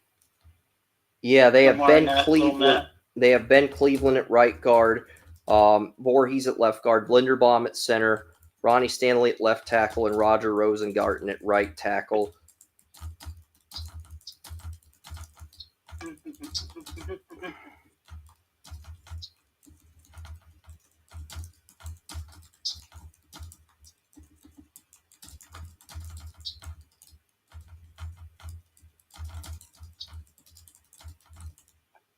Finally got 62 typed, so that's good. You're selected. Yeah, and looking back, gotta give the Jets and Cardinals their due too for Corley and Benson. Two Benson, great picks there. An A- grade for Benson. I have Allen and Corum graded higher. It's still a good pick. I'm not critiquing the pick. I'm just saying but yeah, Benson's going to be a change of pace back to Breece Hall. He's not even going to start. He's going to be a change of pace back, which is even better. I think he's going to have more success in that type of role. Especially round 3. Cardinals are back on the clock. I'm surprised more running backs haven't gone yet.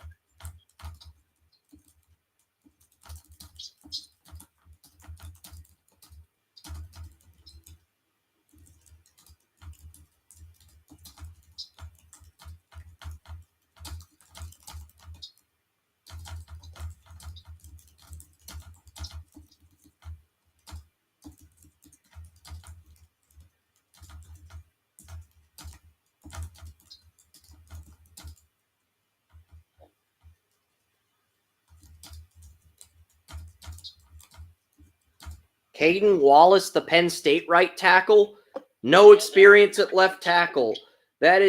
He's basically a swing tackle. I have him in the 6th round, so no, I hate this fucking pick. I knew it. Yeah. Honestly,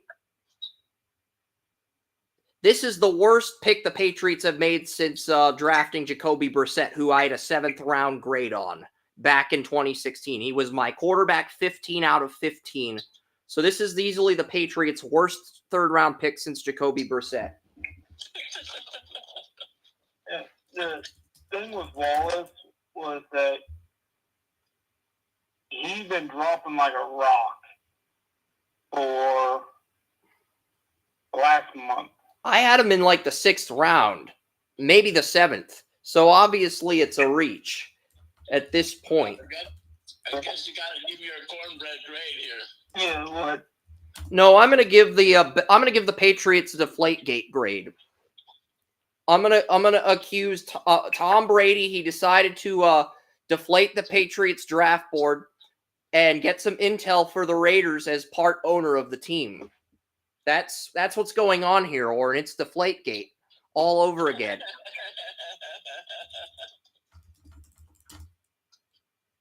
Yeah.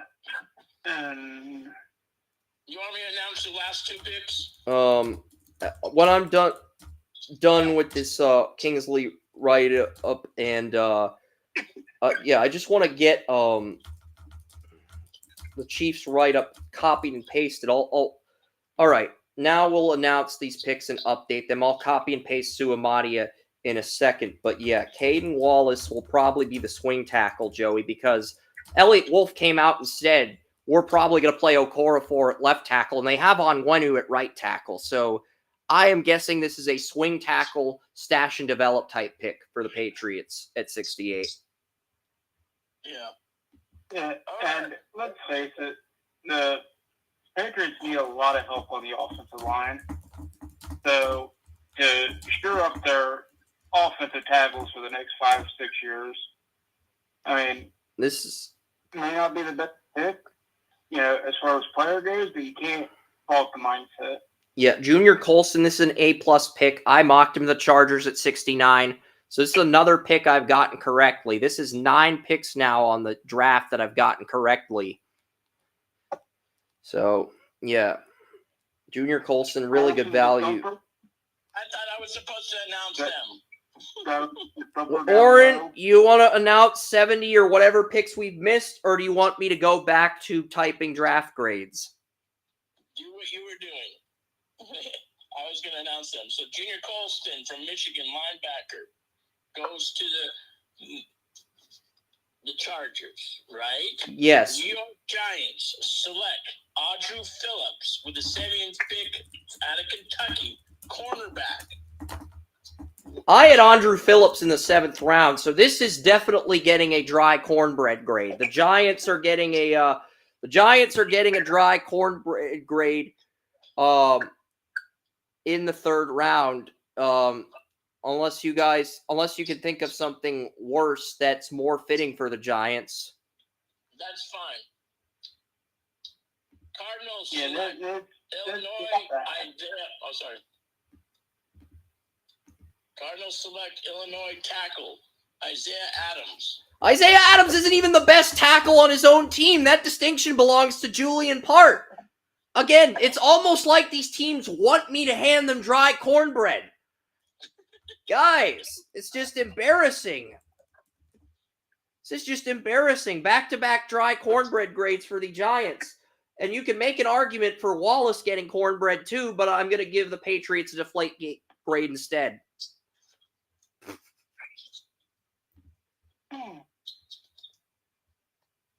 Wow. Yeah, Joey's like, hey, the Cardinals are back. Are we gonna make history with a 3rd consecutive dry cornbread grade thanks to Dave Tepper and the Carolina Panthers? I feel like Dave Tepper's the type of guy that if he saw we were giving him a dry cornbread grade, he would just shove dry cornbread down your throat until you choked and passed out. I feel like that's the type of owner Dave Tepper is after all his recent incidents, Joey. Well, You eat the dry cornbread just to make sure you don't get it, even though you're starving to death. I know the picks are coming up really fast. So with a 72nd pick overall, the Panthers select Kevin Wallace, linebacker, Kentucky. Another dry cornbread reach. I didn't even have Trey. I didn't even have him in my top 10 linebackers. So a 3rd consecutive dry cornbread grade.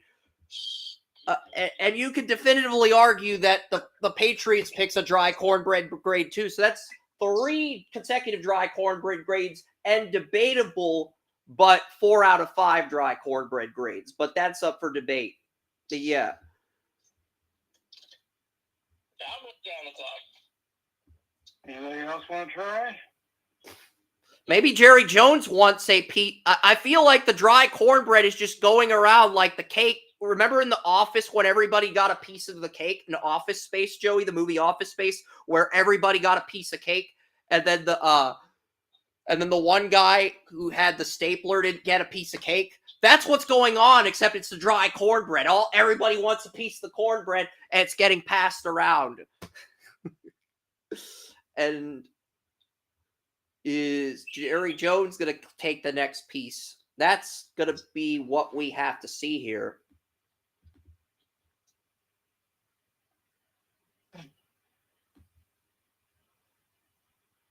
Oh, mercy.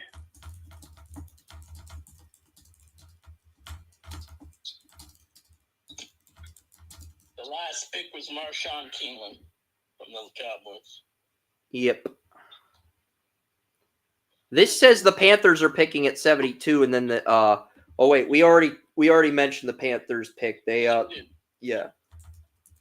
But what Panthers they took Trevin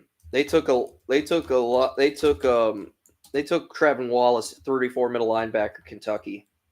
Correct. Yeah. He's just a backup for so yeah, let's see what Jerry Jones does with this pick from the Lions in the Terry and Arnold trade that's coming up that originally belonged to the Vikings. And then the 49ers of just getting the Renardo Green write-up, and then we're done with the 49ers. But I do think Renardo Green can come in. And thing is, there's still some good players left on the board.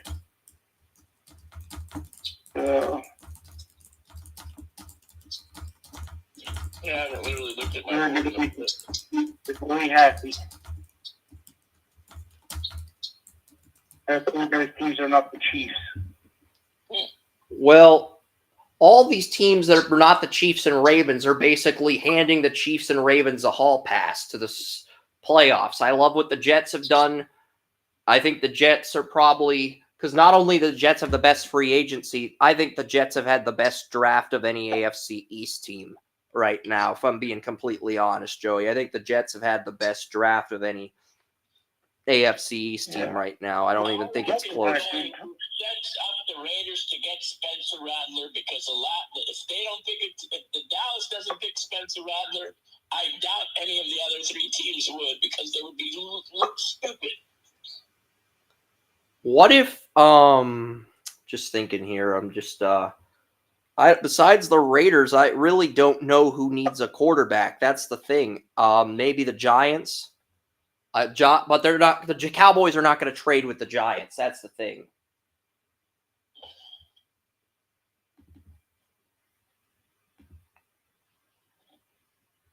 Yeah, there's nothing on Twitter unless my Twitter just went out. So. Well, that's good. I'm on the last pick here. I'm on San Francisco for round 2. I've got the news ticker updated, but I do not have live draft grades for round 3. And until Troy Franklin gets picked, I'm not going to post a photo for round 3, which means I'll work on the news ticker, but not the actual draft grades for round 3. Just give myself a little bit time to relax and gather my thoughts, because I just think that's where we're at as far as the draft goes. I know everybody wants a photo. I'll upload a Troy Franklin photo if I can get one. Oh, great pick here. Cowboys select offensive lineman Cooper Beebe. That is a fantastic pick. Number 2 guard on my board. But they need a starting center. I mean, they have Tyler Smith. They have Guyton. Maybe they move Smith. I think you move Smith into center. It's Smith or Beebe or Martin. You got to move one of them to center. I would move Smith to center. As stupid as that sounds, Joey, I think Smith's a better fit for center due to his experience, and it allows you to put Beebe at left guard.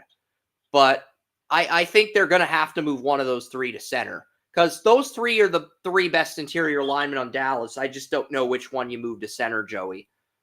That's the big problem Dallas is going to have after losing Tyler Biadasz, because Beebe's a left guard.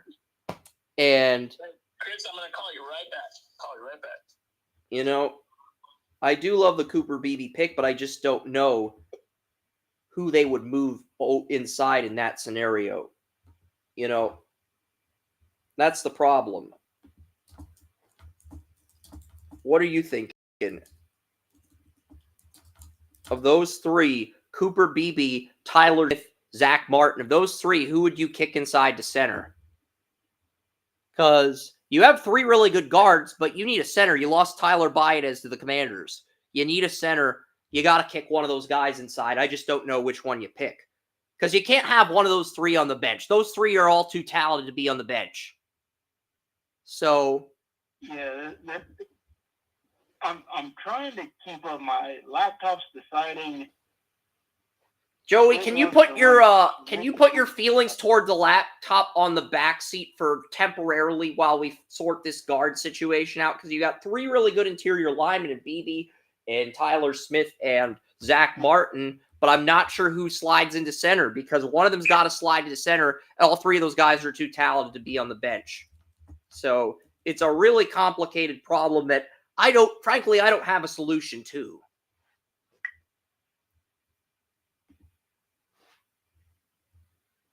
So, yeah, Kingsley Suamadi pick there. You could see the pick, and you could see Renardo Green. And I'm going to keep that up on the stream for a few minutes while I find a Troy Franklin photo. And what do we have as far as photos? What do we have? Yeah, so Do we have a Troy Franklin photo on the site? I'm just double checking I something. don't know. I'm double checking. I'm double checking my server, or don't worry, I'm good. I'm like, what is this world? All right, so I'm gonna look for a Troy Franklin photo and email it to myself. I'm not. Yeah, that's what I'm gonna do here. Keep announcing picks. Because Franklin's still on the board in round 3. This is just. Remember the last time an Oregon receiver with a first round grade dropped in the draft, Dylan Johnson, who I had a first round grade on in 2019, he fell to the Vikings in the 7th round. So I'm not saying the same thing's going to happen with Franklin, but there is definitely something there and it doesn't add up.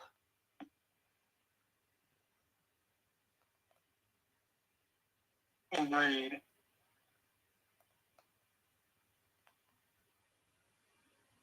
This seems like it's more than just the normal injury situation.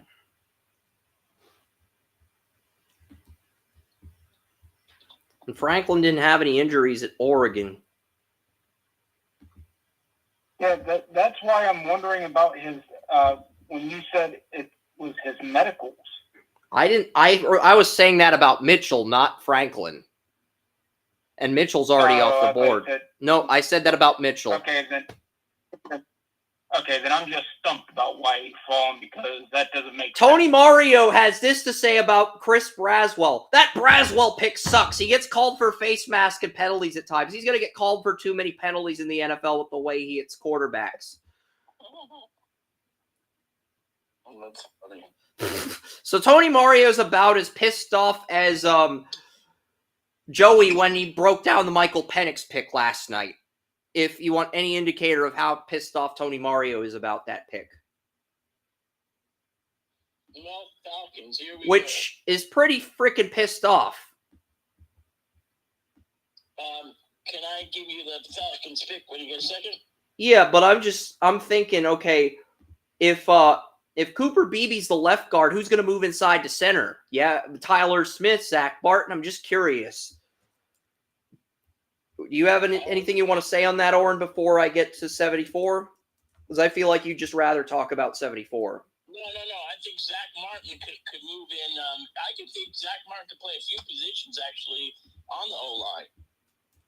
All right, so you're going with Zach Martin. I like that. I respect that. I do think he's an all-pro, so that's a great thought process. On Braylon Trice, the Washington edge rusher, is the Falcons pick at 74. I know Oren's supposed to announce the picks. That's a fantastic pick, though, for Atlanta. After getting Penix at 8, they get a pass rusher with a guy as second-round grade on. The same team. Yeah, look at that Washington shuffle there.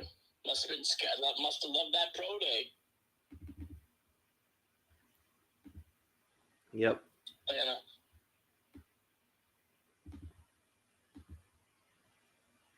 The Bears. That's who joins Williams over there. Williams is going to be number 18 for the Bears.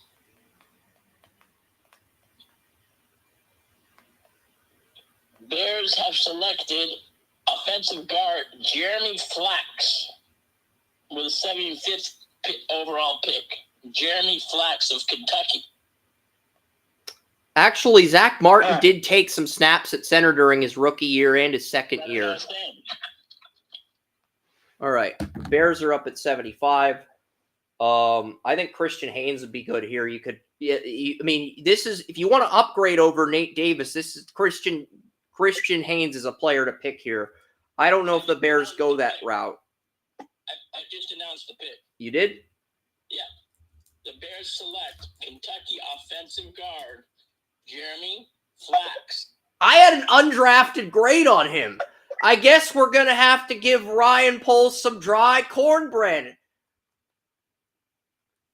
And this is the part where Joey's like, there's no way Jeremy Flax can be any worse than Nate Davis. My bad. I'm sorry. I gave you the wrong pick. I just have no thoughts on a couple of these. I gave you the wrong pick. Like, my bad. Why? I gave you the wrong pick. Toss it out. Jeremy Flax, I never typed it in, Oren. I never typed it in. Okay, Bears selected. They took offensive lineman.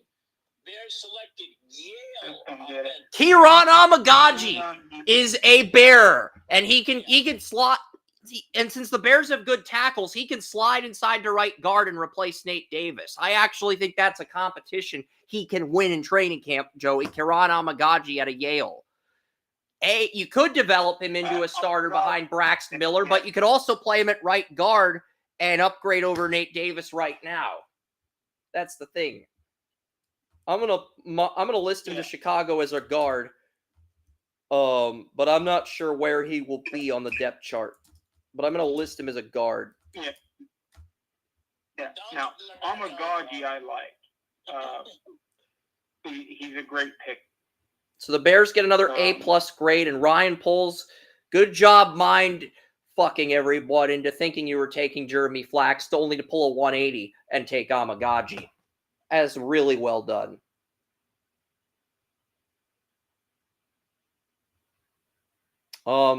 Yeah, that was the only left tackle left with a shot to be a day one starter, but I think Amagaji, because the Bears have Braxton Miller, I think Amagaji moves inside to guard and he beats out Nate Davis for the right guard job. But yeah, Broncos at 76. Did they take Jeremy Flax, Oren?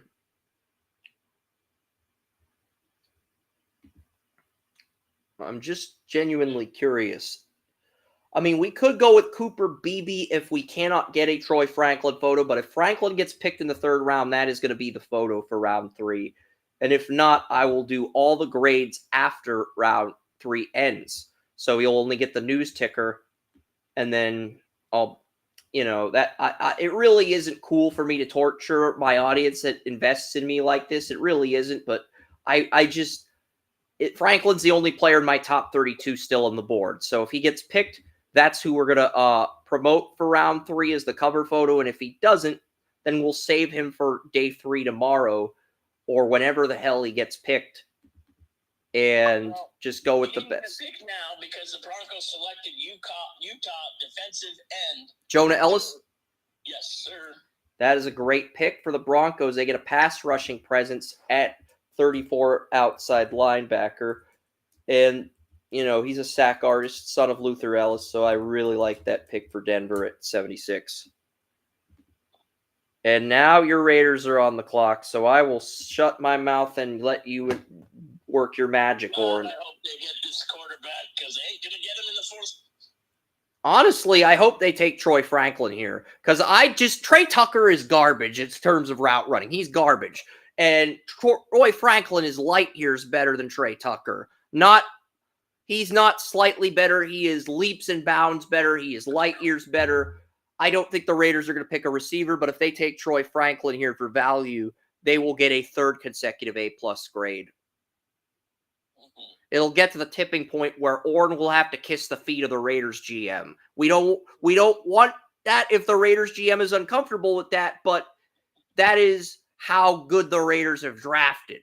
I would love TJ Tampa if we don't go with Spencer Rattler because TJ Tampa is hanging right there now. Great pick right now. Yeah, but not as good as Troy Franklin. I think Franklin's the only receiver, bro. Get off your tangent. Trey Tucker is garbage in terms of route running. He's a garbage route runner. Okay, he is. I'm sorry, Orrin, but Trey Tucker is a garbage route runner. Luke McCaffrey would be an upgrade over Trey Tucker. Tony Mario mocked him in the 4th round for the Raiders for good reason. I didn't mock a receiver to the Raiders because I didn't think they were going to replace TJ Tucker this soon. But I'm just saying, Troy Franklin's a better prospect than Trey Tucker. I can't defend the Raiders for taking Trey Tucker. I can't. And I'm going to beat that nail into the ground the same way I gave the Browns shit for taking the Auburn receiver that no longer on the Browns over. They took a special teams player over Amon-Ra St. Brown. The Browns did. That's what complacent teams do. By not taking Troy Franklin, you're being complacent and accepting mediocrity. So, I mean, shit. I'm very disappointed. What'd they do? Give him enough cornbread. What's the pick first, Orrin? Let me just double check here. Only saw one.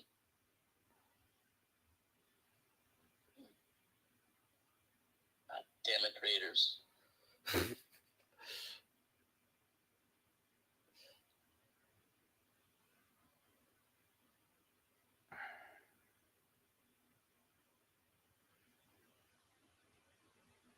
This is karma for defending mediocre picks like Tyree Wilson and Trey Tucker, when you should have got Jalen Carter at 7 and you should have gotten the film shows I'm correct, but you wanted to defend the team thought process. As a fan of the team and the prisoner of the moment, you wanted, and I'm just saying Tyree Wilson looks like a bust. I mean, I was not impressed with this film. I like Jalen Carter more, and I didn't like Trey Tucker. We got our offensive tackle from Maryland, Delmar Glaze. Ugh, I have him in the 5th round. This is probably a C or D grade for me. I'm not going to go dry cornbread, even though I should, because he's versatile enough to play both tackle spots as well as center. I don't like the fucking pick. They can go fuck themselves.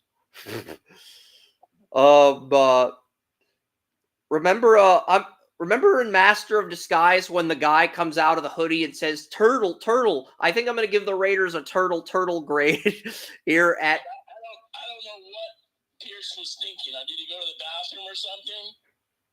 Because I don't know what they're thinking here. I really don't. Yeah, I don't either. He has versatility to play multiple positions on the offensive line. I really don't think they knew who was available at all. But I had Delmar Glaze in the late rounds. I had him in the 5th to 7th round. This is the Raiders' biggest reach out of the University of Maryland since they took Darius Hayward-Bay back in 2009. Or Bruce Campbell, another Maryland Terrapin that was played on the offensive line. Remember Bruce Campbell from the 2010 draft? This is stupid. Come on, guys. What was that so all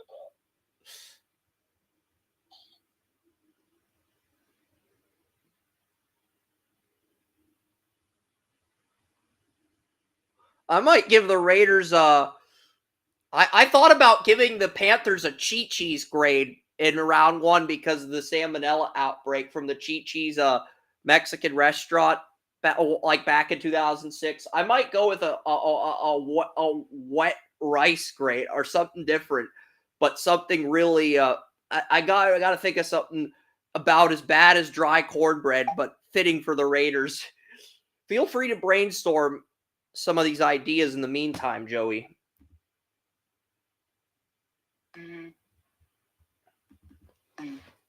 Dry kitty litter. honestly, I like the kitty litter grade. I think we're gonna have to go with the kitty litter Orin for Delmar Glaze. Are you cool with that? A kitty litter grade for round 3? I don't care what you put it. Dry cornbread with kitty litter grade. That's it. I guess.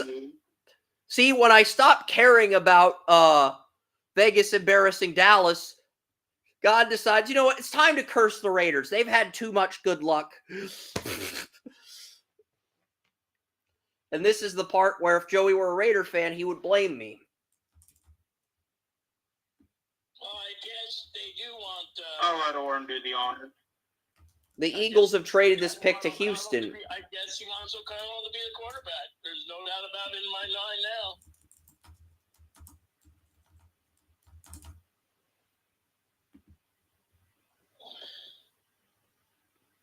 Antonio Brown fist bumping people after the Delmar Glaze pick.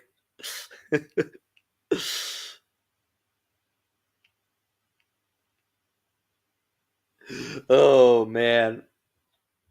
I really wanted to have a good draft. That ruined my stomach. Yeah. I'm waiting for Troy Franklin to get picked here. The Texans have moved up. If the Texans get Franklin here, it's just not even fair.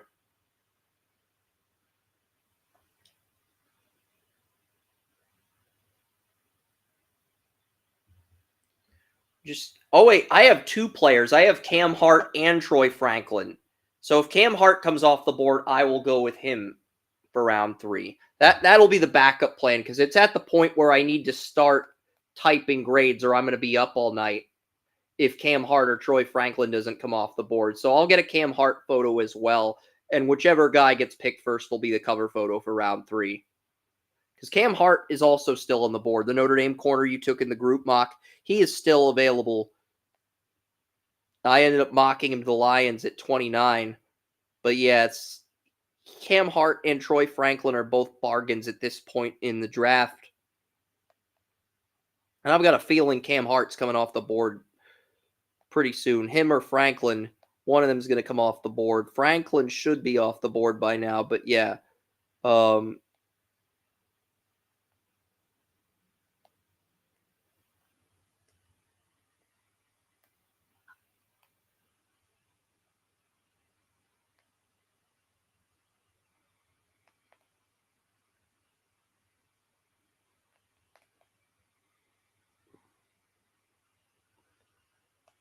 I'm just curious. I am going to get some NHL scores quickly. I'm not going to go through any recaps. So Vancouver's beating Nashville 2-0. The Rangers beat the Capitals, so the Rangers take a 3-0 lead. 3 of the Eastern Conference series are 3-0. Florida, Tampa is 3-0. The Hurricanes Islanders is 3-0, and Rangers Capitals is 3-0. Bruins Maple Leafs is really the only competitive series in the Eastern Conference. That's actually kind of sad, Joey. But it doesn't surprise us knowing that we both said the Western Conference was the superior conference to the East. But that lack of competition from the East is really disappointing. That's all I'm going to say on that. Yeah. Since it's the NFL draft, I don't want to take the spotlight away from the draft or Boron with hockey talk. But yeah, that lack of competition is really disappointing.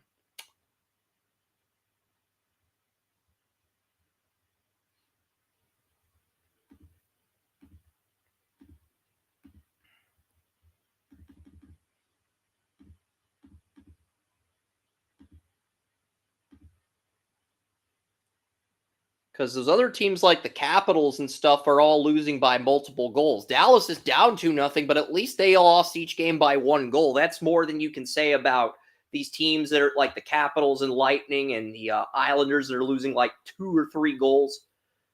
It's just nuts. But yeah, Well, Texans are up. Everybody. Texans are up. What? It's the pick, Oren. The Texans are up. I didn't know that. No.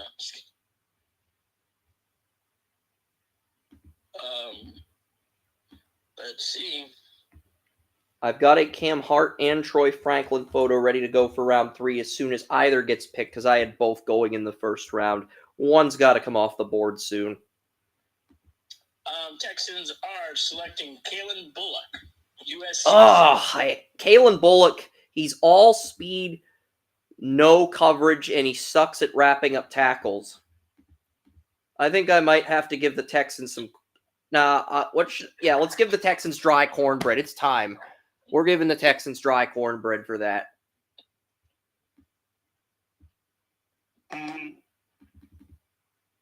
I think you're hating every third-round pick. Because there's second-round value, a lot of second-round value still on the board. Despite medicals, despite character concerns, there's too much value on the board to overlook. I think people forget about it. They do, because it's the third round. Instead of looking for first-round value, they just go to who's on the third round of their board and take whoever. That's pretty much what they're doing.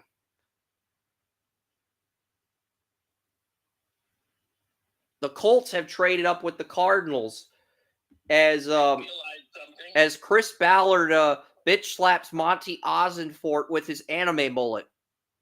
Yeah, I can't believe I called Chris Ballard's mullet an anime mullet, but I did.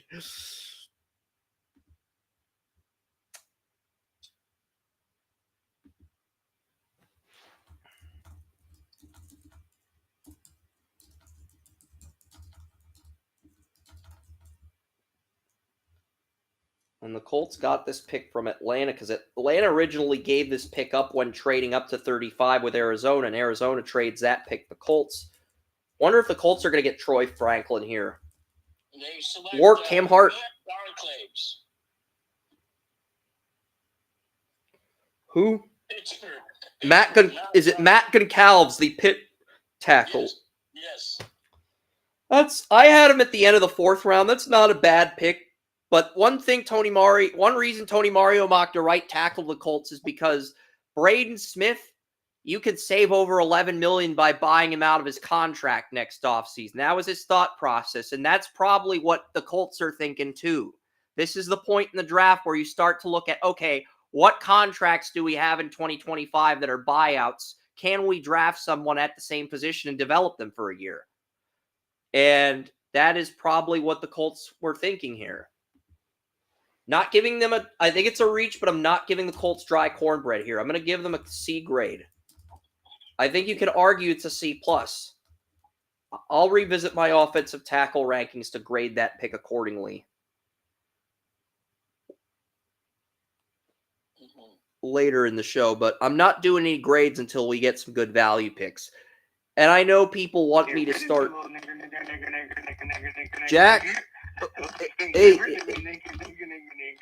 I don't. Yeah, I do.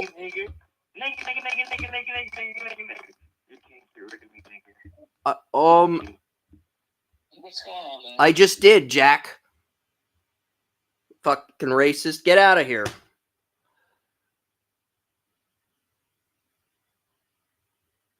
Yeah. I told TalkShoe to take care of Jackass over there, and they didn't get back to me. Fucking TalkShoe. Wow, the Raiders really fucking reached. Racists are everywhere these days. Yep, unfortunately.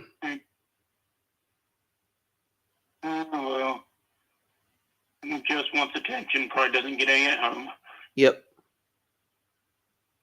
Jermaine Burton, Alabama.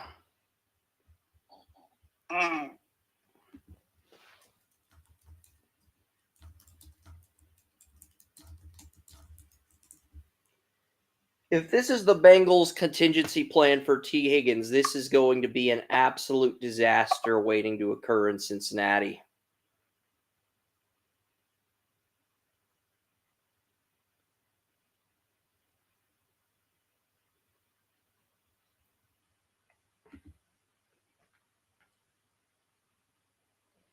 Yeah, so what's going on as far as Johnny Sports Network said the Chargers trading up to 34. They did. I saw the comment. Lots of stuff on the live stream here. 54 viewers. We have 53 viewers on Twitter. We had 34 viewers, 33 on Twitter last night. We have 34. We have 53 tonight. Seahawks at 81. Somebody please take Cam Hart or Troy Franklin so I could start my grades. Bengals selected Jermaine Burton. I know, Orrin. I know. I announced the pick. I know, but we don't have Seattle's pick, correct?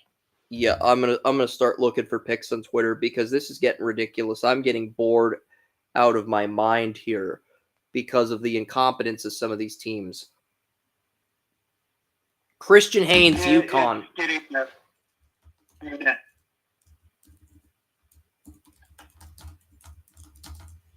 You know, when Joey's bored during the draft, it's one thing, but when I'm getting bored in the 3rd round of the draft, that's when you know teams are fucking up royally.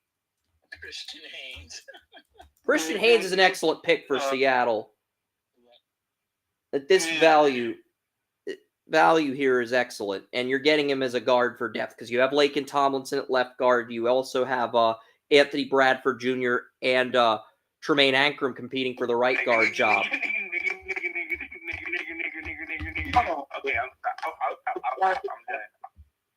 Motherfucker. Literally, TalkShoe.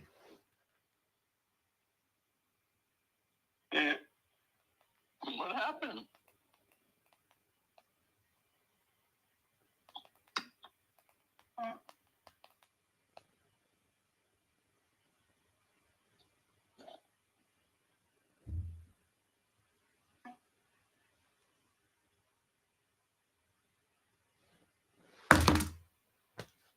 Yeah, if that guy calls in one more time, we're doing next season's podcasts exclusively only on Restream.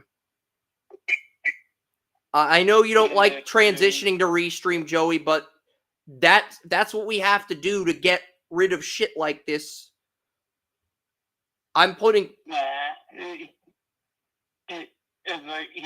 His mom probably hasn't fed him yet. No, I mean, you just don't want to make the transition from TalkShoe to Restream. That's really the thing here, Joey. You really don't... I don't care. I don't want to give up on TalkShoe either, but if we're going to have shit like that during the draft, we have to let TalkShoe know that we're not afraid to walk. We have to let TalkShoe know we're not afraid to walk. That's what I'm getting at. That's not swearing, Lauren. If I say we have to show a company we're not afraid to walk, that's not swearing, okay? Chill out. No, you were swearing prior. Who's swearing what? I was swearing because of the freaking racist idiot, and we need to let a company like TalkShoe know that we're not afraid to walk out and go exclusively to Restream if they don't deal with this, so we don't have to deal with this. That's what I'm saying. That's my entire rant. And if you're going to accuse me of swearing again, Joey and I will just make the picks. Let's get to the Colts at 82. Or let's just get to the Colts at 82. God, get mad at me. I feel like you're instigating even though you didn't do shit. Oh,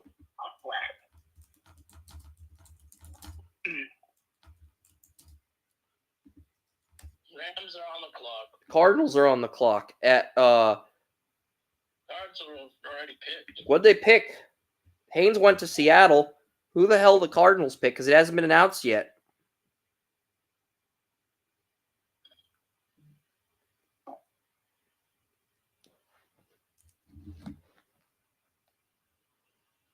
I'll go back. Sorry, Cardinals selected tight end Tip Reelman, Illinois.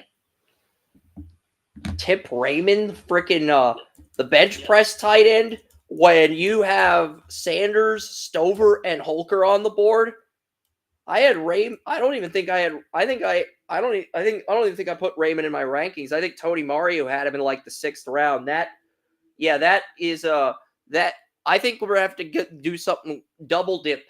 They're double dipping the dry corn. Arizona's double dipping the dry cornbread. They are taking the cornbread and they are double dipping it in guacamole. They are double dipping the dry cornbread in guacamole or butter. They're double dipping. That's what the Cardinals are doing. They're not just eating the cornbread. They're double dipping it in the dip to piss off the other teams. For some reason, I find that humorous. I shouldn't, but for some reason, I find that humorous, Joey.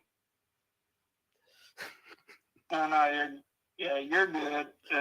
My computer just unexpectedly restarted, so I'm trying to... Yeah, that was me last night, so yeah. The Rams are up at 83. You got an update on 83, Oren? Not quite yet. All right. Yes, I do, actually. Go ahead. Take another running back. A running back comes off the board. Michigan running back, Blake Corum. That is an A grade. Excellent pick. And he's a change of pace back to cut. I'm done trolling. Jack, I'm sorry. I accept your apology, Okay, bye, guys. but thank you for apologizing, but we're still removing you from the chat room. And I've already reported him to TalkShoe, so yeah, multiple times. All right, so the Cardinals, they've already announced 82. Corum, Michigan.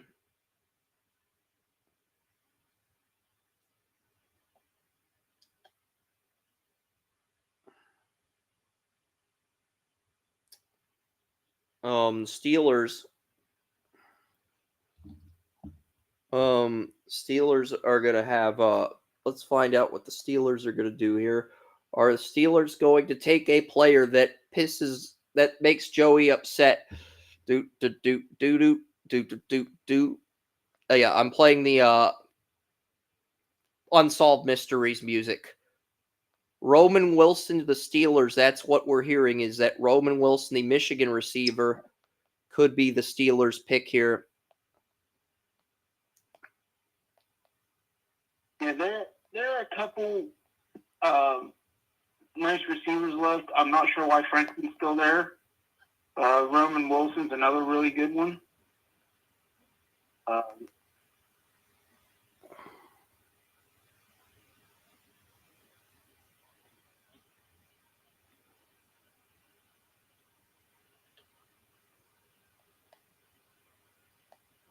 Troy Franklin should be gone by now, and so should Cam Hart. I've got first-round grades on both of them, and I'll load the round 3 page as soon as one of them gets picked. Until then, I'm just going to update the news ticker and pace myself. And yeah, that means the live stream's going to be longer. That means I will still be on the air even after the draft is over. But yeah, no pick's been leaked yet. I'm just seeing of the players picked, who would be the third choice? Should I start? I think we're at the point where I need to start looking at who's in round 2 of my mock if Franklin and Ward fall to day 3. I just think we're at that point, Joey. It's like a pivot point or a crux moment to where we have a plan A, a plan B, and a plan C. I just think we're at that point where we got to start looking at the bigger picture. Kyrie Jackson's my best corner that I have best player that I have a second round grade on. I mean, and then after that, I would guess the best player that got picked in round 3 from a value standpoint is Braylon Trice. So if it comes to that, if Kyrie Jackson gets picked and the other guys fall to day 3, then we'll go Jackson. And if not, we'll go Trice. Should I get the photos for those players now? Probably, but I'm not gonna. Yeah, just to make sure, because we're at the point where I have to be ready to pivot if that's the scenario where both Cam Hart and Troy Franklin fall to day 3. I have to be prepared to pivot in that scenario. Agreed.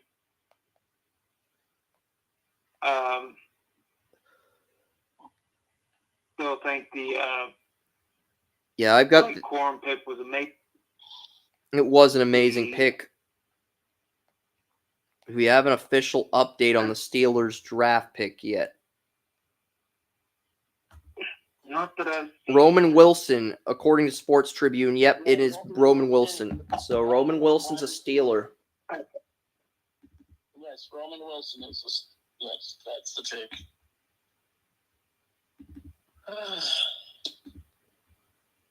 Sorry, I'm falling asleep. I'm kind of tired. You think it's bad now? Just wait until tomorrow.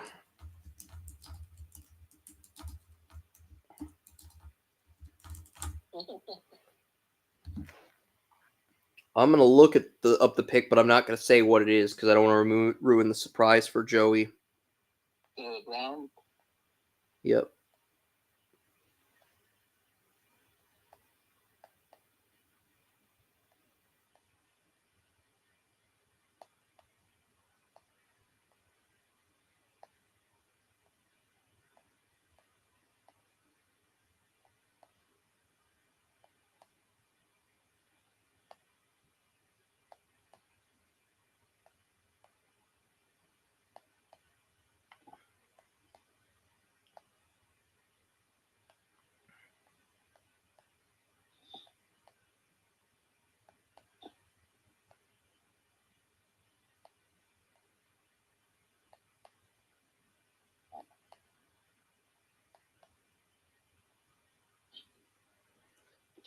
Somebody basically posted LeBron James tight end St. Vincent St. Mary as the pick in round 3 as a joke. I know that's not the actual pick, but hey, I technically didn't leak the pick because that was a joke pick. That was not an actual pick.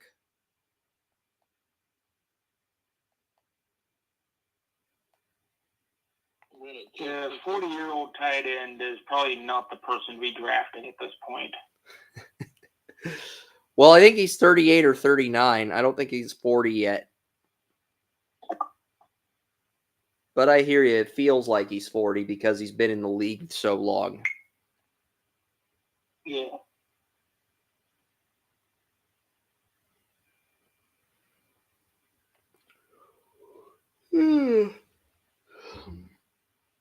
And speaking of LeBron, I think he's playing the Nuggets right now on NBA. I'm going to check that. And we will lose.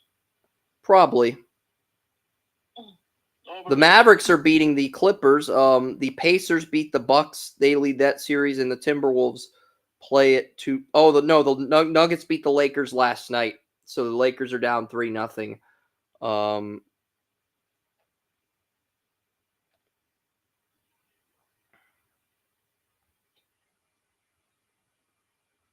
Yeah, Troy Franklin's actually trending on Twitter. That's actually Yeah, probably he's also trending on Google. So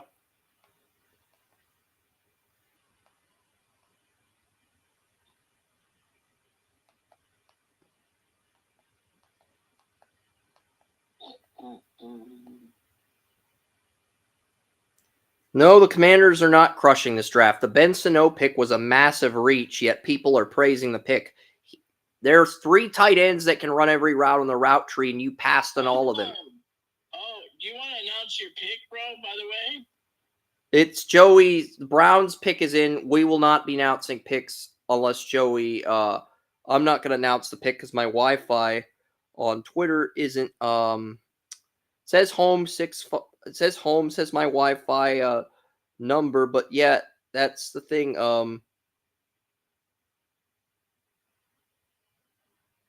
Well, Joey, do you know your pick?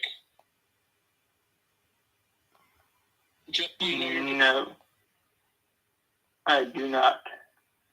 Would you like to announce it, or do you want me to announce it? Do not announce it, Oren. I asked him a question, not you. He said he didn't want you to announce it. You didn't hear him. That's why I interjected. I did not hear him say that. Well, he said that. I heard him say that. So.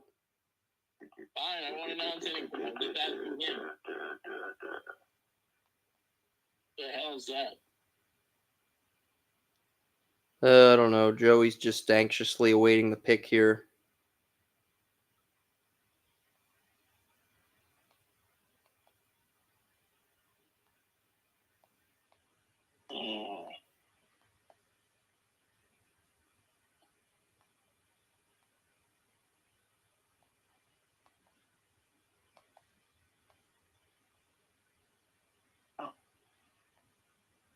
Yeah, latest is not loading on Twitter. I think Twitter's gaining so much traction from the draft that Recording paused.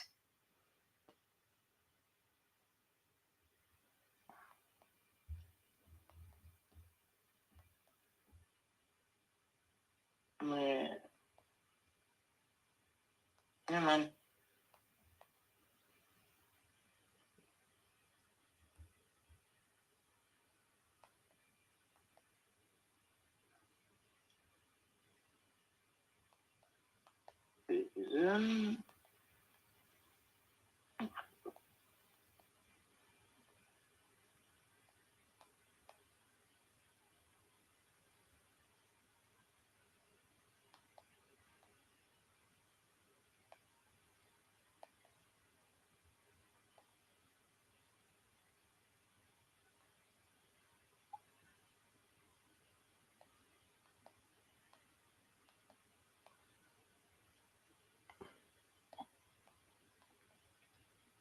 Oh, I'm tired.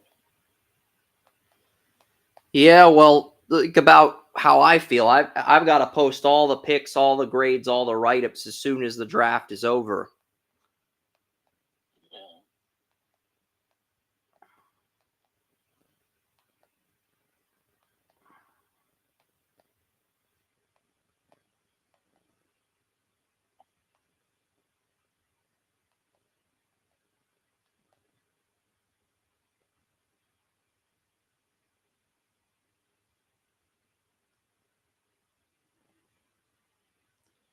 Yeah. Zach Zinner out of Michigan. He will develop for 2 years and be the backup to Wyatt Teller.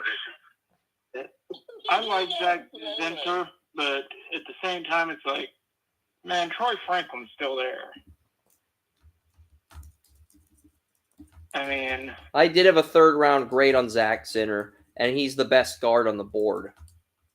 So I'll give this an A grade, but not an A+. No, it's like...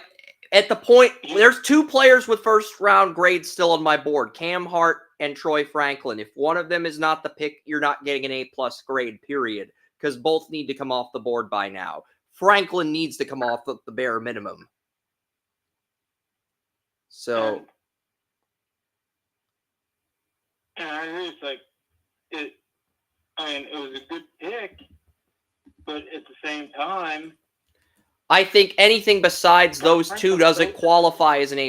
If it's not Cam Hart or Troy Franklin, it doesn't qualify for an A+, even if it's an amazing pick. I just think that's where we're at in the draft.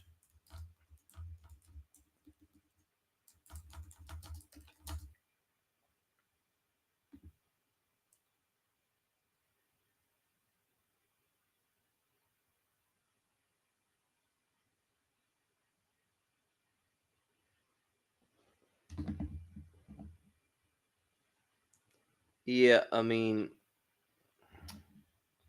4 and 1. Zinter is one of my favorite offensive linemen in this draft. He's a beast. He'll be perfect to replace one of those guys that are probably going to move on from next year.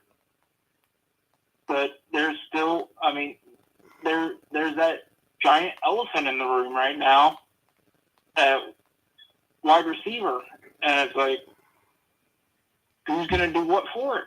And Dominic Putney, the offensive tackle out of Kansas, who can play left tackle, left guard, right guard, is the pick for San Francisco.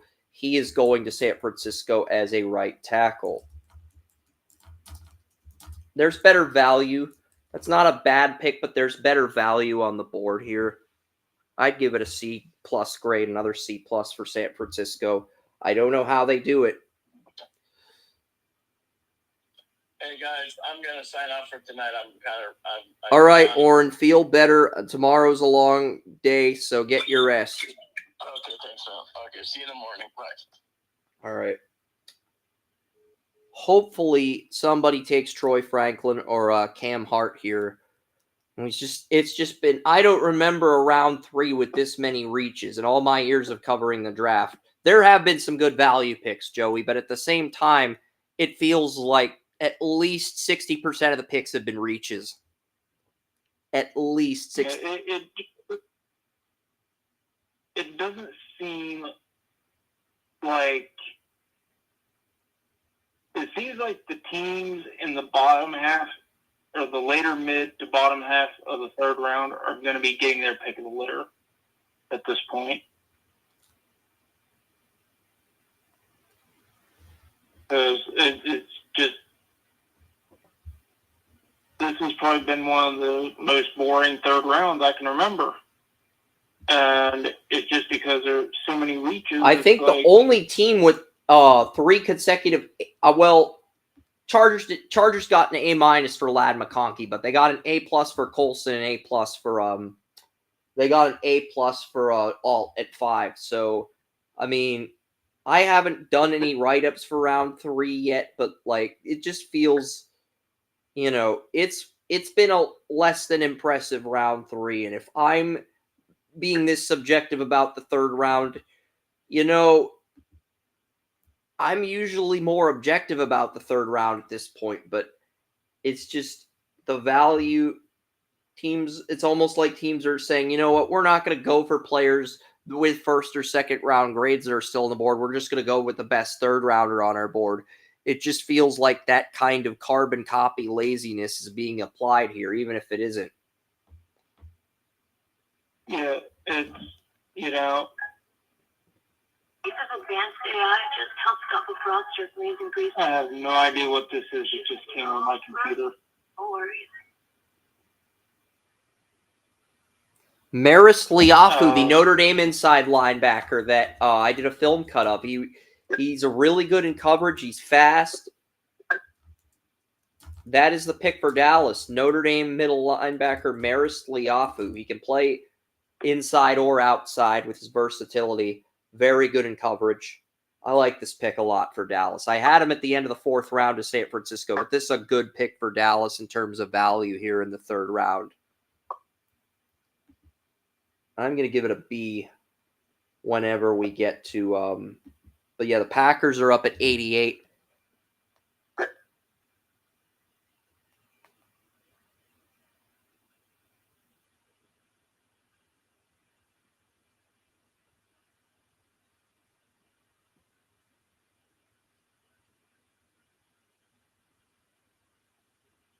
For some reason, I feel like I should be more excited than I am at this point. As far as the 1st round guys, there's 2 still on my board. Cam Hart and Troy Franklin. My next best player is Kyrie Jackson of Oregon. Jarvis Brownlee's my 4th best player. Kinchin's out of Miami, Florida is 5.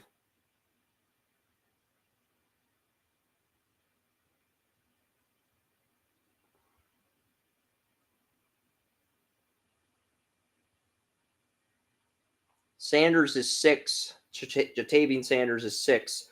Javon Baker is 7. Peyton Wilson, the Butkus Award winner. I know he has a lot of bad medicals. He's 8th on my board. Brandon Dorless is 9th. So there's at least 9 players with 1st or 2nd round grade. 8.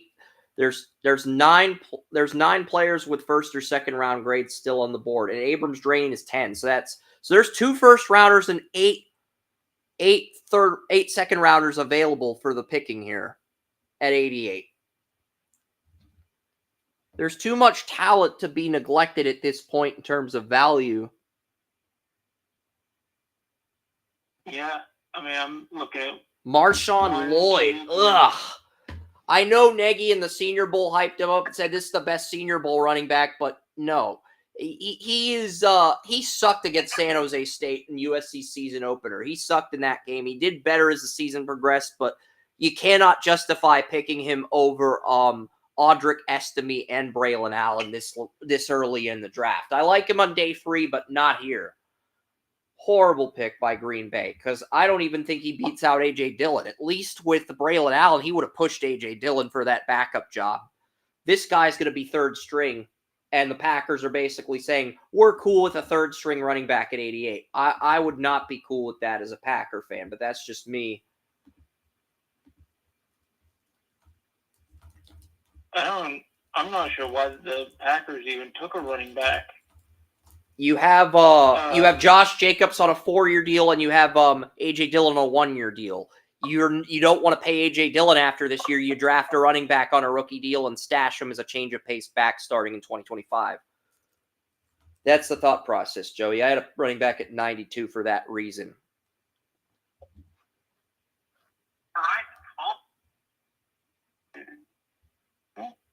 I don't know. TalkShoe. Okay, yeah. TalkShoe stopped the recording for some reason. Now it's starting again. But yeah, the Buccaneers, this has got a Tyke Smith, the Georgia safety. I like Tyke Smith. This is a little early for him with Kinchin still on the board. Yeah, and but you're getting him as a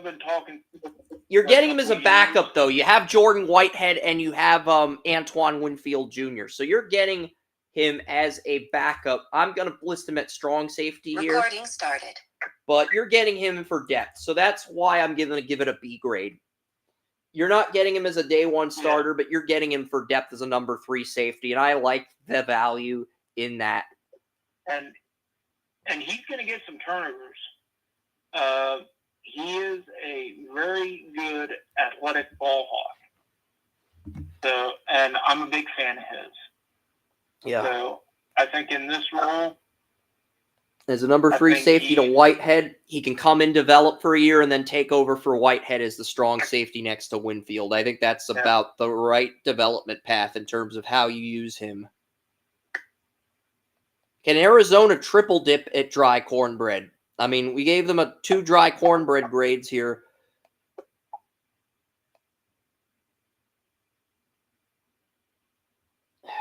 Yeah, so, well, 3 if you count the Darius Robinson pick at 27.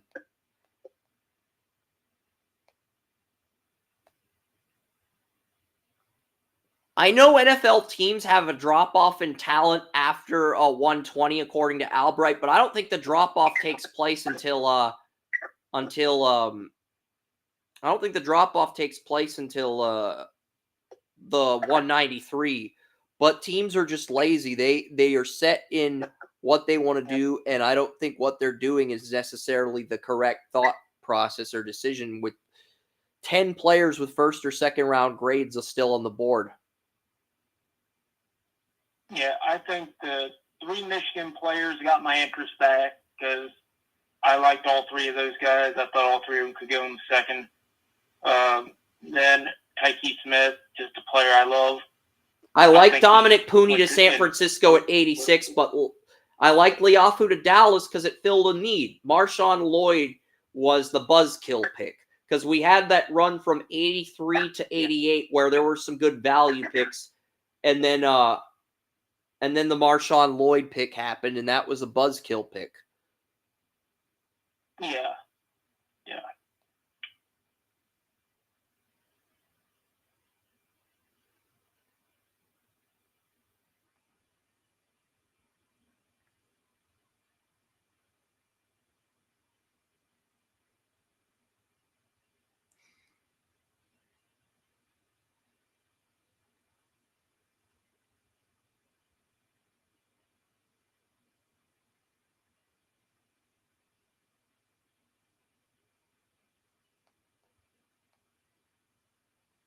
Elijah Jones, Boston College corner. I had a 5th round grade on him. I'm probably going to give this a C, though. I do love his man coverage, but his zone and press needs a lot of work, and you're getting him as a number 4 corner in the 3rd round. So I'm probably going to give that a C. Solid C, not a spectacular pick when there's better value on the board.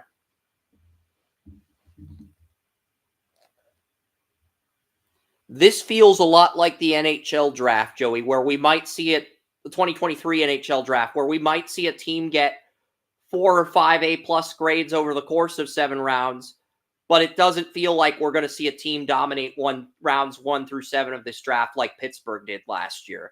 That's just the vibe I'm getting. I think this is going to be like the NHL draft where we had a 5 or 6 A-plus grades on Columbus, but they had a few hiccups with 2 of their picks, but they still had the best overall draft. That's kind of the vibe I'm getting from this year's draft. That the team, the best overall draft, that's the kind of draft they're going to have. They're going to have a draft similar to what Columbus did in the NHL versus what Pittsburgh did in the NFL. I think you're starting to get that impression as well. Yeah, I think the best team is basically going to be the one that just doesn't crap the bed. Who's just going to be consistent. Yeah. Because I don't think there's going to be a standout team this year. Yeah. I mean, I like what the Jets have done. They're maybe the Jets. Packers at 91, their pick is in.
Who was the last second-round Yeah. defensive back drafted out of Alabama? It's a Saints trivia question. My friend Mitch Paps told me.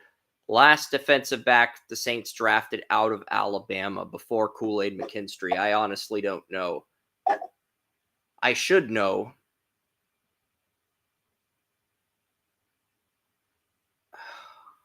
I don't know that one.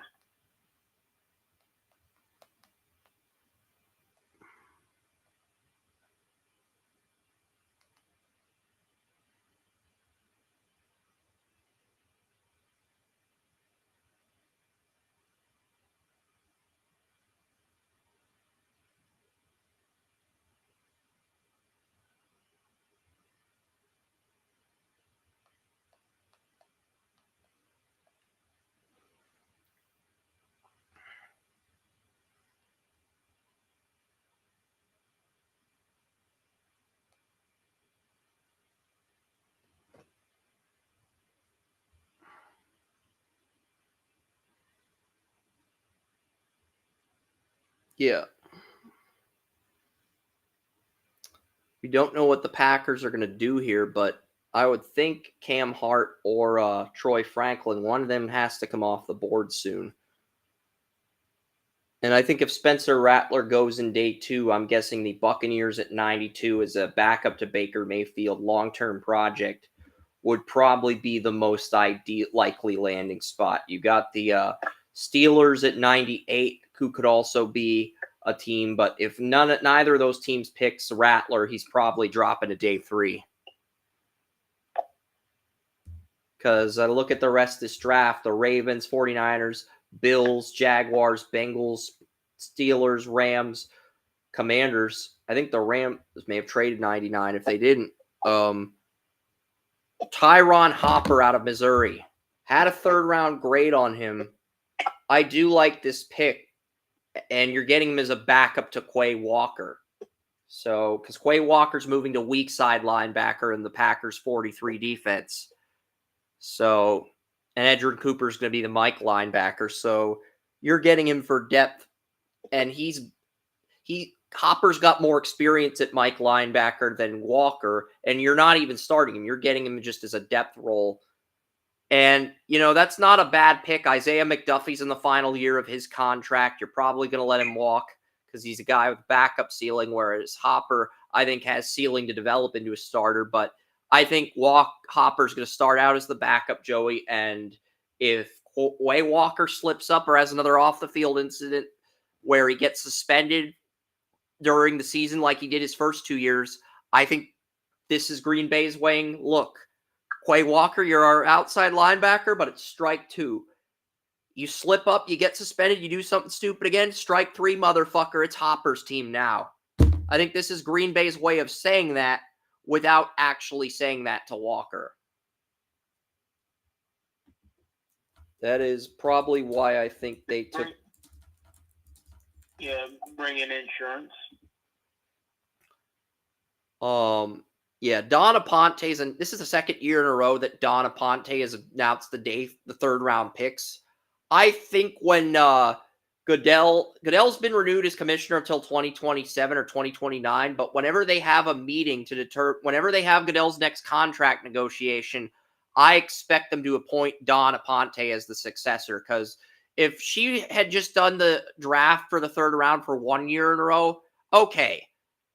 We would say she still needs to get her feet in the water. She still needs more experience. Now it's starting to legitimately look like Don Aponte will be the successor to Roger Goodell, because it's the second year in a row she's called the third round of the draft. I'm at that point. I'm not ready to crown her the successor, but I'm at the point where I'm expecting an announcement in the next 2 to 5 years where Don Aponte will be the successor to Roger Goodell.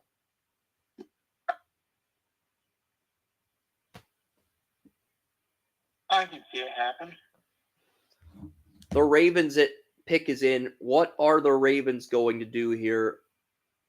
Are the Ravens going to get another good player?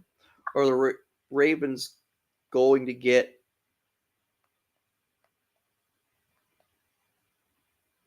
If the Eagles get Troy Franklin, If the Ravens get Troy Franklin, you're going to be fucking livid. No, if the Eagles do, I'd be livid. Well, the Eagles have 94 from the trade with San Francisco, but the Ravens have 93. Yeah. And the Bills have 95. I'm just So tired of Howie Roseman fleecing everybody for everything.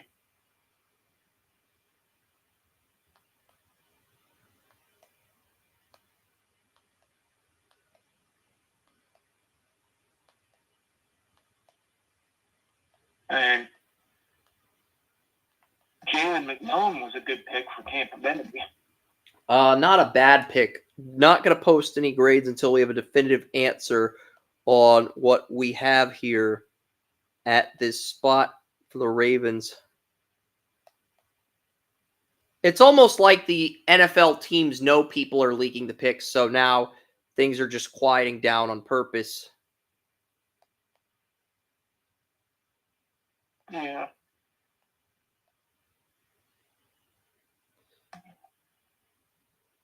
Chris Ballard went on a pretty heated rant about the criticisms of Adonai Mitchell character and disposition, calling them fucking bullshit.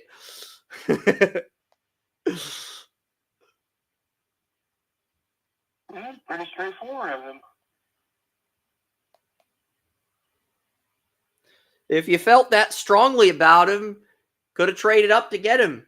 But you didn't have to give up shit to get him, and you got him at 52. You traded down and you still got him.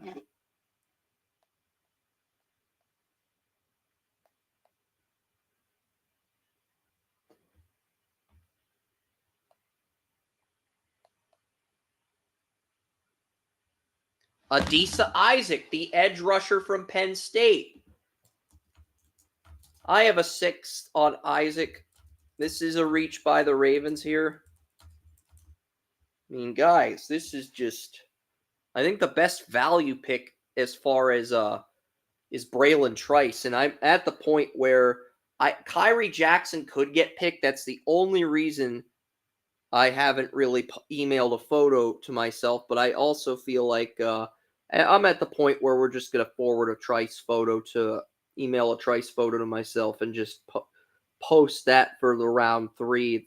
That's just where we're at with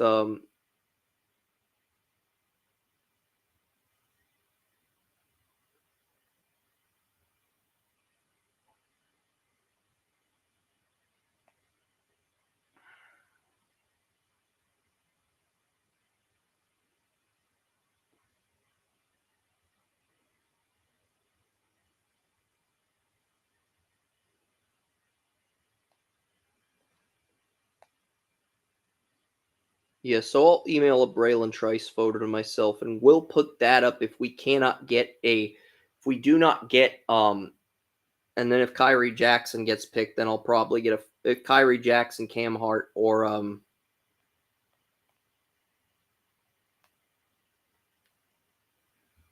this is just disappointing. I do not remember a round where you had at least 10 first or second round talents still on the board, and teams either take a player we have a 3rd, 4th, 5th, 6th, or 7th on in round 3.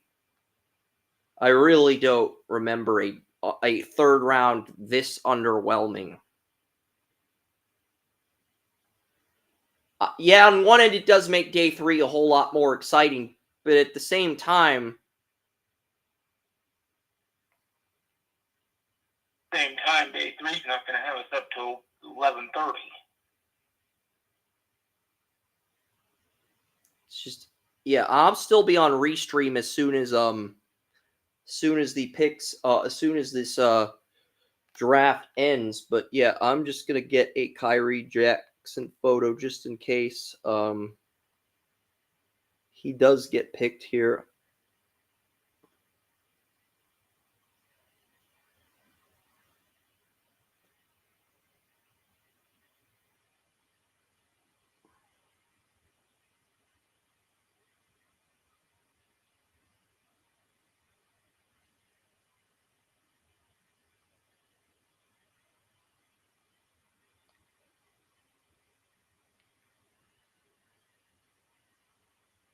I'll look up the pick after I email this Kyrie Jackson photo to myself for Tampa Bay or Philadelphia Eagles. What have the Eagles done here?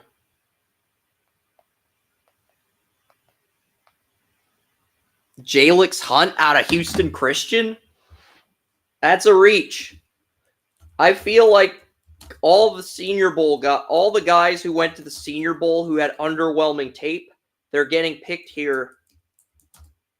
Or maybe it's weird because all the guys who went to the Senior Bowl who had underwhelming game film that scouts at the Senior Bowl fell in love with are getting picked here. And the guys that they picked, it felt like even though there were some good names at the Senior Bowl, it felt like the quality of names wasn't on par with what I was used to seeing in 2020 when you had such a really good game with Herbert, Jordan Love, Jalen Hurts, Logan Wilson. I enjoyed watching the Senior Bowl, but I just felt like there wasn't as much star power compared to 2020 before COVID, and that this was supposed to be the best Senior Bowl since that one. So the Eagles take Jalix Hunt, who I have a early fourth round grade on, but mocked in round 5. So another reach. Can somebody please make a good fucking pick? I really hope it's not the Bills, but we have 6 picks left in the 3rd round, and all of the picks have been somewhat underwhelming. So Kyrie Jackson and Trice just have to post these photos and edit the size.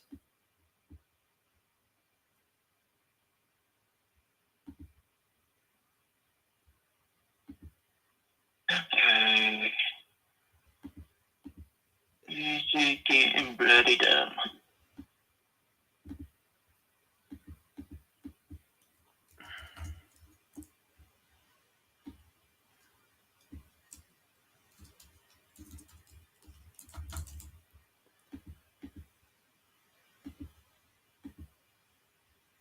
All right, so Kyrie Jackson will upload that to the server here, and then the last pick, Braylon Trice, and now the Bills pick's about to be announced. Is that going to be a good pick? Which that's not a bad pick, attitude. Dwayne Carter, I had him in the early 4th round. It's nice value. Not great value, but it's nice value. I'd probably give this a B at this point. I mean, I obviously have to go through my rankings before doing my grades after the show, but I'm at the point where I'm just going to get some photos up. So we have a plan A, we have a plan B, we have a plan C, and we have a plan D for our, because. And I think Dwayne Carter was one of the better picks in round 3. Yeah. Weird as that is. Yeah, he was a good value pick in round 3, but at the same time, I feel like Mekhi Wingo is better. I feel like a lot of the guys are better, but I think part of the reason Carter, you can justify the pick, because a lot of the guys that I had in round 3, like Hall, Chris Jenkins, went in round 2. Mason Smith. I had Mekhi Wingo graded above Mason Smith, but yeah, the Jaguars, their pick is in at 96.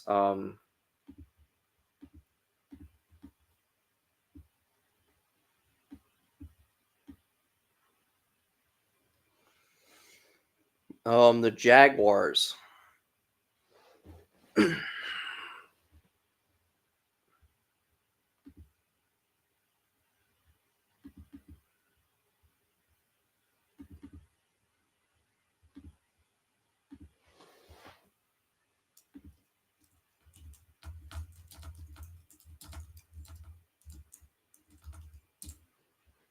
Not bad value. Jaguars.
Duval, a tradition like any other, a television commercial before the Jaguars pick. So the Jaguars.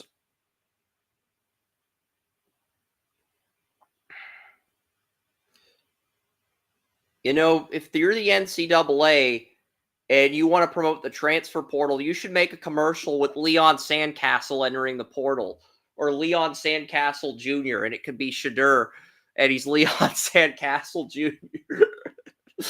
That would actually be a pretty funny commercial. I don't know how they'd pull it off, but that would be a funny commercial. But yeah, the Jaguars are on the clock. I just don't get it.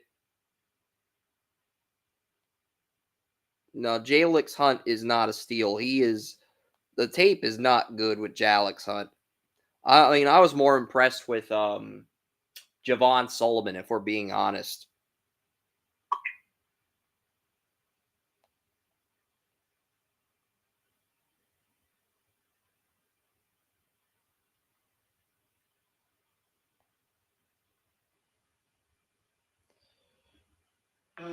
I just don't remember a third round with this many reaches. I mean, it's usually drafts like this happen every 2 or 3 years. It's depressing for Joey. It's depressing for me. In all my years of covering the draft in this podcast, I don't ever remember a third round where I was depressed. Yeah, this is not good. I'm actually trying to look up anything on Troy Franklin to figure out what's going on with him, and everything I read is he has no red flags, great character, great stats. He does Jarian right. Jones, the Florida State corner who Mark Suba projected as a nickel corner, gets drafted here. I had a 5th on Jarian Jones. I don't think it's a bad pick, but I'd probably give it a C grade here. I don't hate the pick, but I think it's an okay pick. It's not a pick that moves the needle, though. And the Jaguars, I mean, outside of the Brian Thomas pick at 23, they really haven't had a pick that moves the needle. That's been the issue with the Jaguars this year.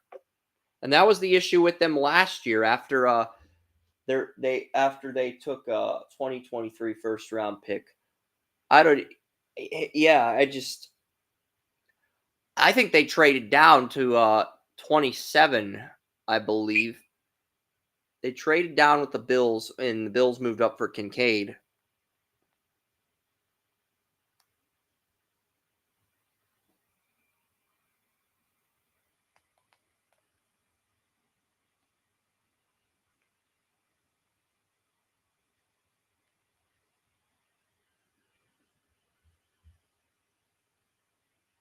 McKinley Jackson, Cincinnati.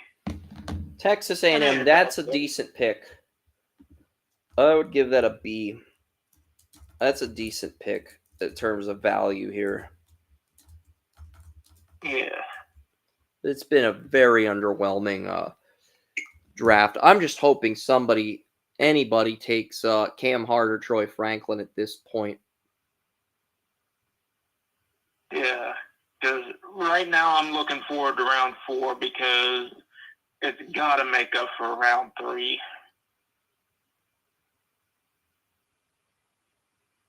Pick 98 is the pick. The Steelers, honestly, if you draft Troy Franklin with the pick you got from Kenny Pickett, at that point, Omar Khan is basically giving Howie Roseman the middle finger. I mean that in the most literal sense. I don't mean that figuratively. I mean that literally. Yeah, I think at this point, with as fast as these last few picks are coming in, these teams are just like, get us out of here. Get us till tomorrow. Yeah, that's pretty much what's going on.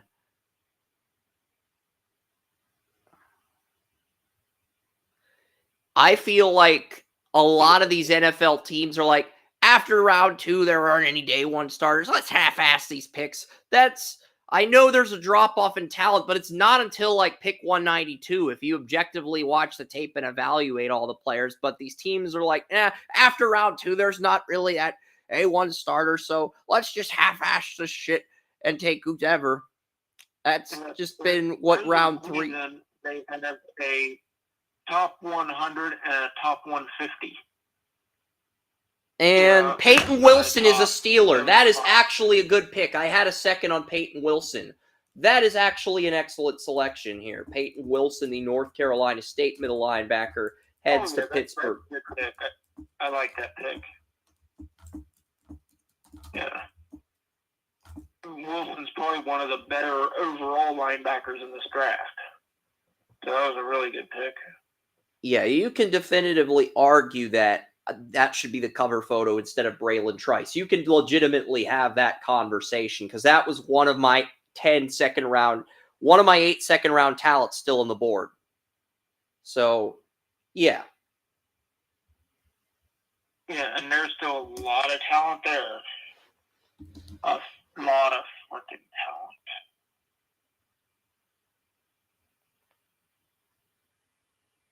It's like, But that's how bad this third round has been. It took somebody from Houston Christian. Jalen. I mean, I had a 5th round grade on Jalen Jalix Hunt. He did not. He had 5th round tape, but because he went to the Senior Bowl, I think the NFL teams are like, well, the Senior Bowl guys are better than the Shrine Bowl guys. They're better than whatever. They're better than. So we're just gonna pick them, even if it's lazy. That's kind of the vibe I get. Cameron Kitchens to the Rams. I had a 4th round. I had it early. Cameron Kitchens was my 5th best player on the board. That is actually a good pick. Cameron Kitchens, Miami, Florida, the Rams at 99. That is actually a good selection. It's almost like the Steelers and the Rams are making good picks here, and the rest of the NFL is just doing whatever. I don't know. But I think I look at round 3, Braylon Trice to Atlanta, and Peyton Wilson to Pittsburgh, and Cameron Kitchens to the Rams might be the only 3 A+ grades for this entire third round. That's actually kind of sad. Because I like the Malachi Corley and Trey Benson picks. And then I mean, Corley was a pick that warranted an A+ grade, and Colson. So there's four players and Cooper Beebe. So there's maybe 5 players in this entire third round that are going to get an A+ grade, and that's it. That's actually kind of sad when you think about it. And then I thought it was a good run with the Michigan guys. Corum will. Those are picks that will warrant A grades, but not A+ grades. You know, they'll warrant A, but not A+ grades. Not A+ grades, but they'll warrant A's. But they were still, you know. Yeah. And then these last few picks that have come in here, but. So it was basically just 3 small spurts of good picks, 1 or 2 sprinkled in, and everything else was. Yep. You're doing. I can't say with confidence that Elliott Wolf did enough for Drake May here. I can't say that. But hey, if you get Luther Burden in next year's draft, you'll have Burden and Polk for Drake May heading into year 2. And that'll be when you see him improve. He'll still have less time in the pocket, but with those weapons, you'll at least be optimistic about the outlook of Drake May heading into that second year. But this year, I don't feel that optimism. I think Elliott Wolf did a decent job, but I think he didn't move the needle. His job in thinking that Brissett might be the starter this year. Brissett's QB 15 out of 15 in the 2016 draft. If the Patriots start Jacoby Brissett, I'm picking them to go 0-17 until they bench him for Drake May. I am. I'm gonna pick against the Patriots every week, and I'm gonna give them goose egg. I'm gonna give them fucking shutouts to the point where it drives you crazy. You just like Drake May. Maybe, but I just don't like Brissett either. It's a combination of you. It's a combination of. You see, if whenever Joey says Jacoby Brissett, I think of the Batman meme where Batman bitch slaps Robin before he continues talking. That is literally what's going through my head every time Joey mentions Jacoby Brissett on this podcast. I'm not going to bitch slap you, but I'm thinking of the meme where Batman bitch slaps Robin. Jacoby Brissett.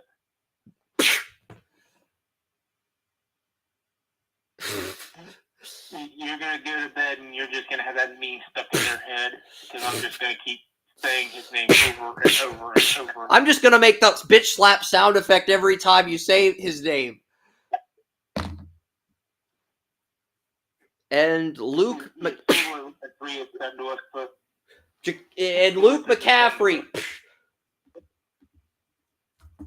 It's like a reflex. And in order for the reflex to have full effect, I have to actually have to bitch slap Joey before he says Jacoby Brissett, just like the meme. Jacoby, that's pretty much how the meme works, ladies and gentlemen. But yeah, Luke McCaffrey is pick 100. And yeah, Braylon Trice, that's going to be the picture we go with for round 3. Very disappointed in these third round picks here. But at the same time, that just gives us something to be excited about tomorrow. Yeah. So try to be optimistic about that at least.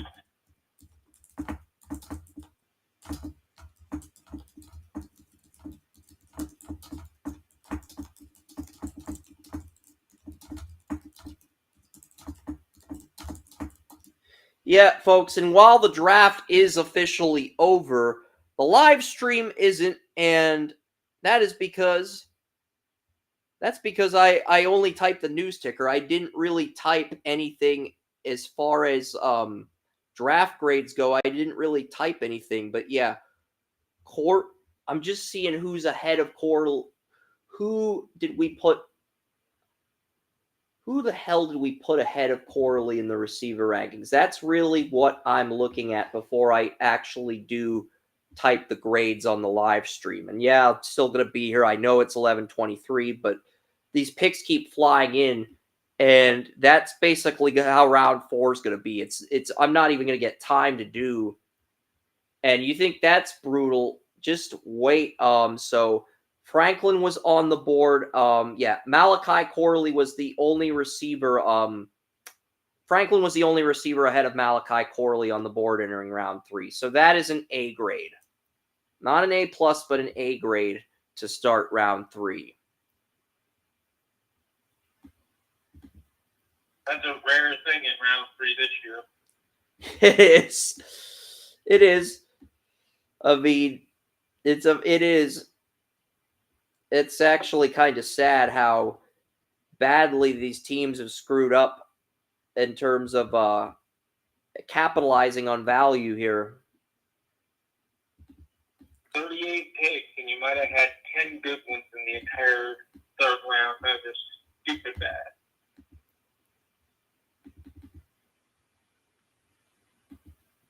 Yeah, I mean, you did have 38 picks, and they're playing the fireworks. Yeah, these GMs don't. The fans deserve fireworks. These GMs do not deserve fireworks. If anything, these GMs deserve they deserve to actually go to Roger Goodell's top secret dungeon. Yes, Roger Goodell is a top. I don't know if Roger Goodell is a top secret dungeon.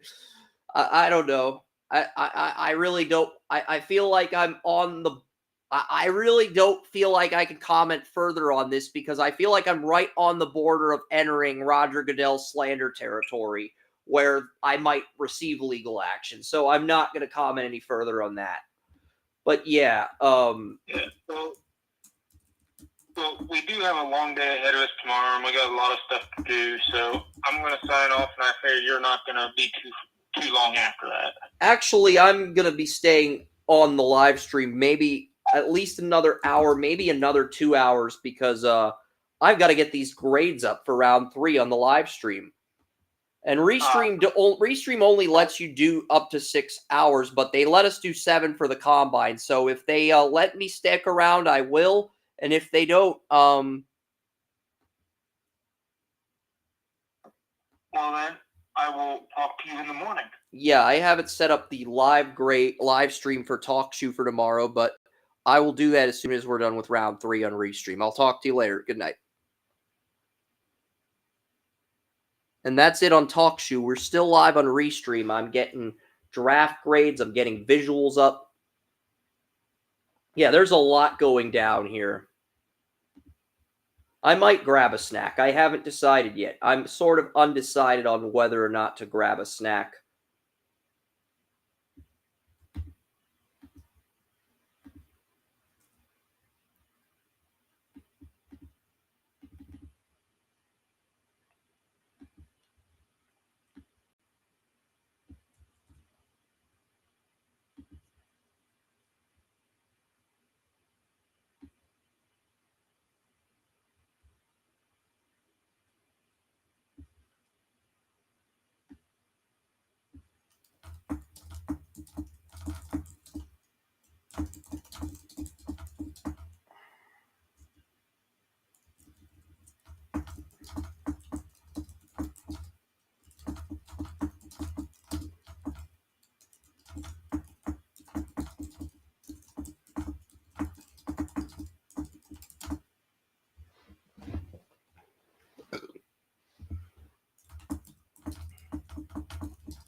All right, so next pick, it is Trey Benson to Arizona.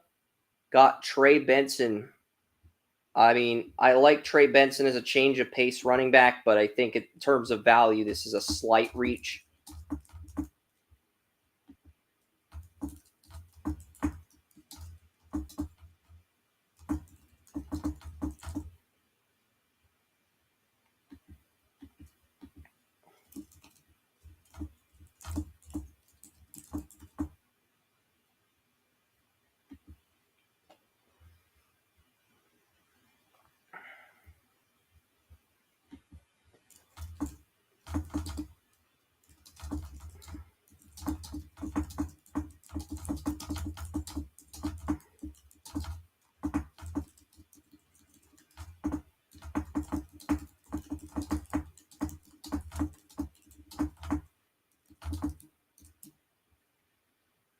Yeah, I mean, that's the thing. There were a lot of reaches. In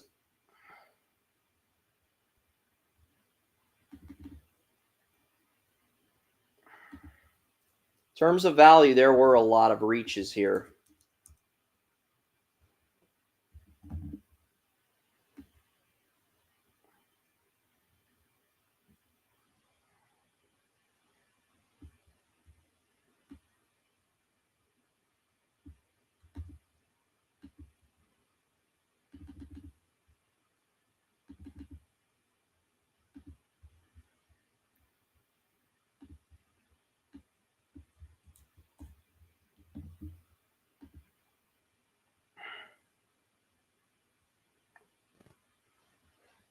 So basically, got pick 65 up and 66 up.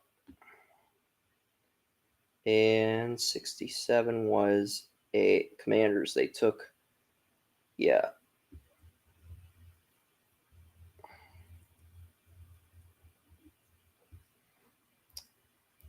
Yeah, so basically,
There were a lot of reaches in terms of value.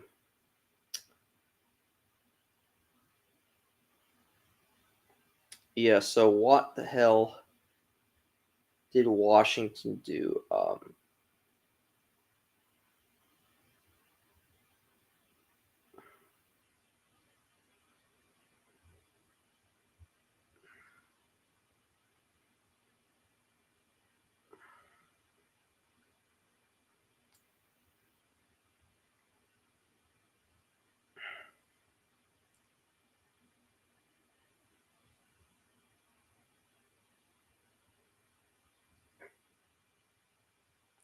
Book. Here we go. Brandon Coleman.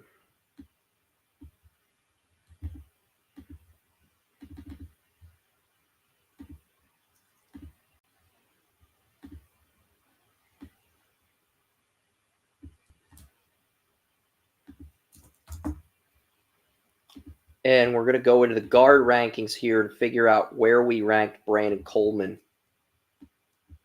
before we give this an exact grade.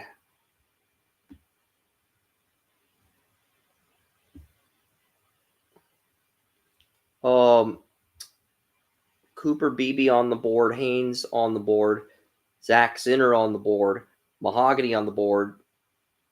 Surprisingly, this pick only gets a B-. Yeah, that's the worst grade.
Yeah, so basically,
yeah, I mean, Caden Wallace, a massive reach.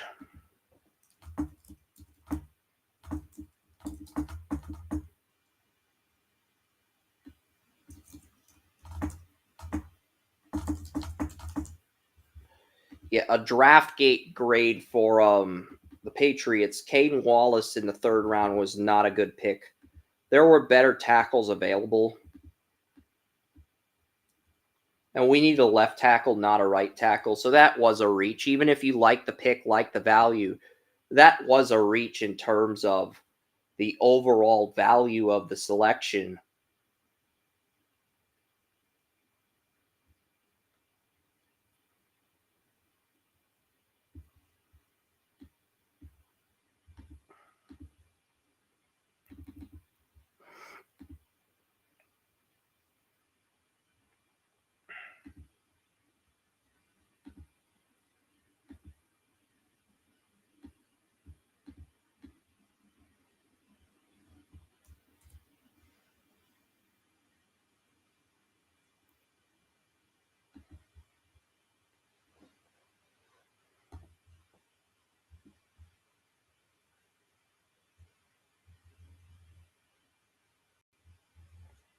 Yeah, I mean,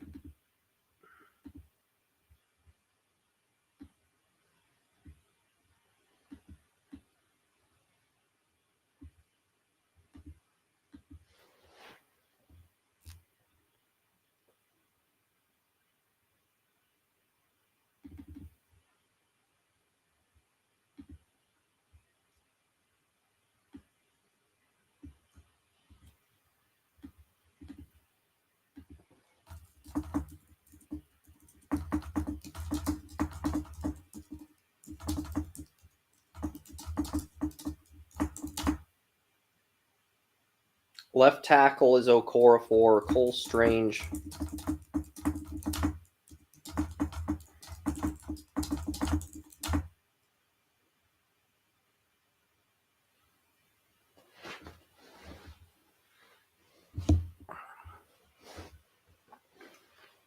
Yes, so David Andrews at center, right guard.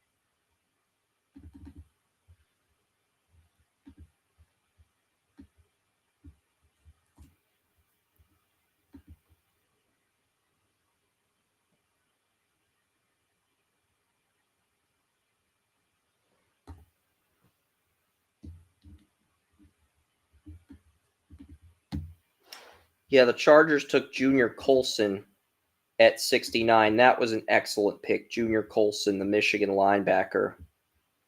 In terms of value, that was a great pick in the third round. There's still value on the board at this point.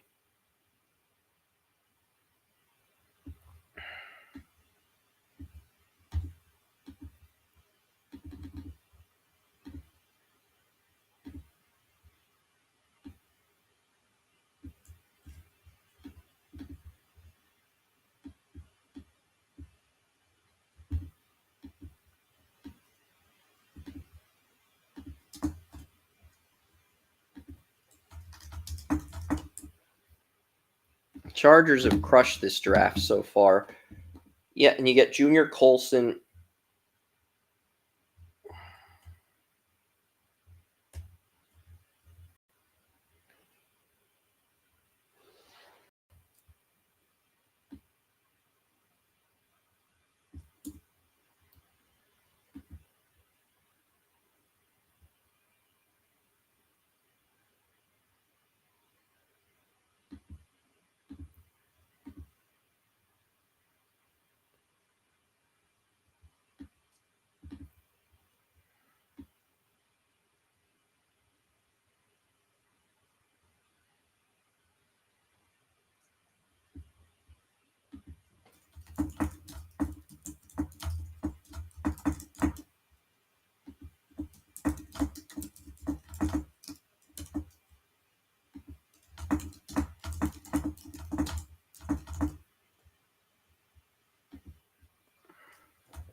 I think I had him in round 6 or 7. Yeah, I had him in round 7.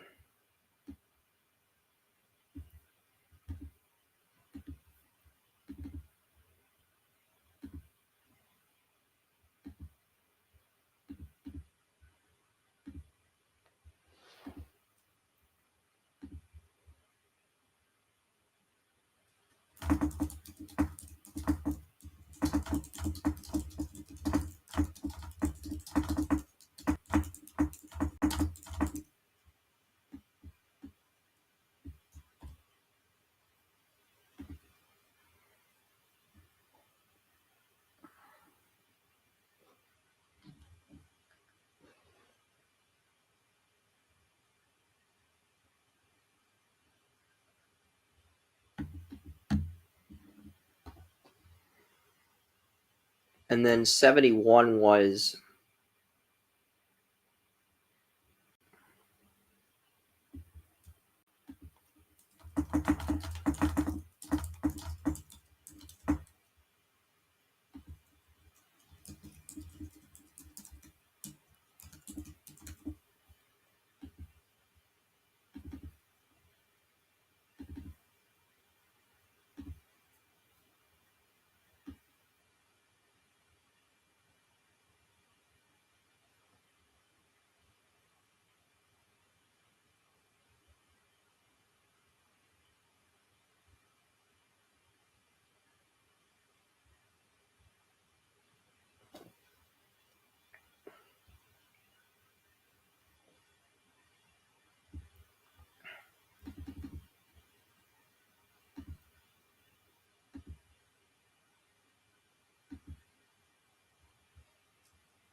we'll give the Cardinals a C grade. Let's see. What do we give Coleman?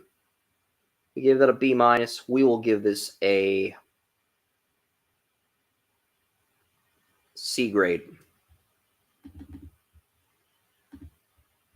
I didn't realize I had a 5th on Isaiah Adams, so the Cardinals will be spared of a dry cornbread grade, and they will get a C grade here after careful reevaluation. And yeah, we're still on the air, guys. I'm getting a lot done here. I don't know where I had Isaiah Adams mocked, whether it's round 5 or 6, but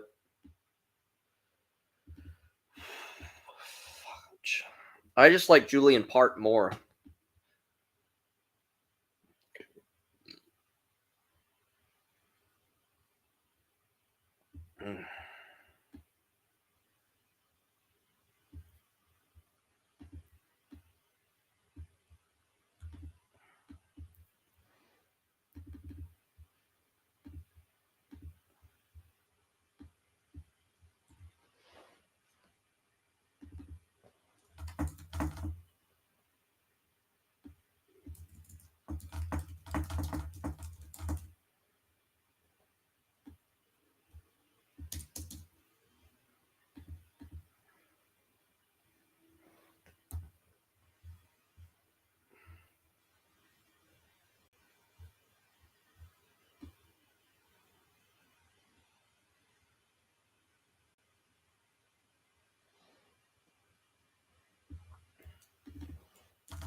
I tired, yeah, but you know,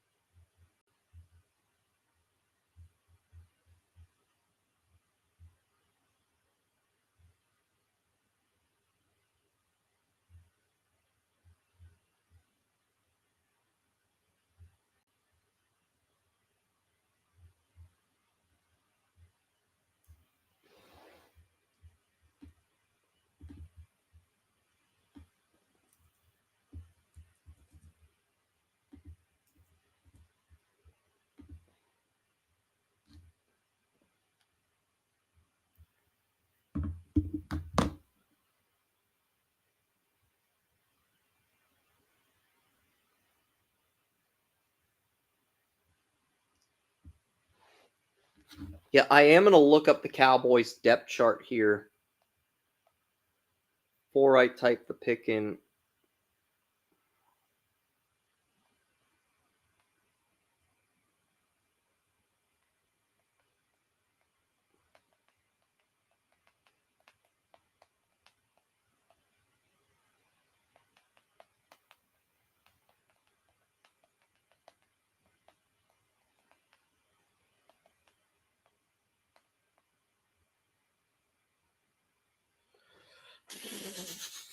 I know it's not professional to eat food on a live stream, but I'm gonna do it. I'm not gonna apologize for it. I didn't criticize my guests for eating food on the live stream. I think they should be allowed to eat. Brock Hoffman is the starting center. Cowboys have him listed as a backup.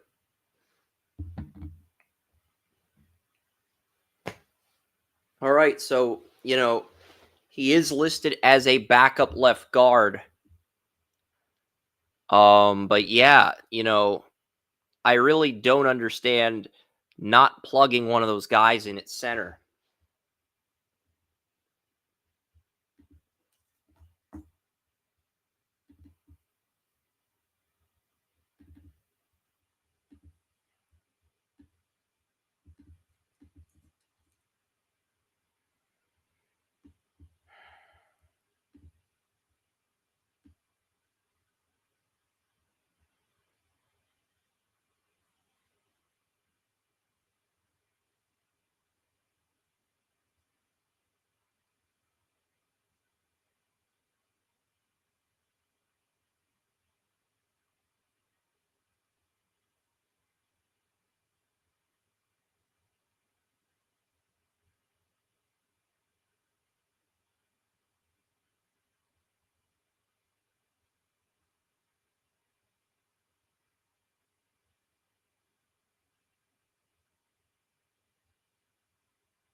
Yeah, the Bears only have 4 picks, and they end up with 3 consecutive A-plus grades.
So Cooper Beebe, and then Atlanta took Braylon Trice.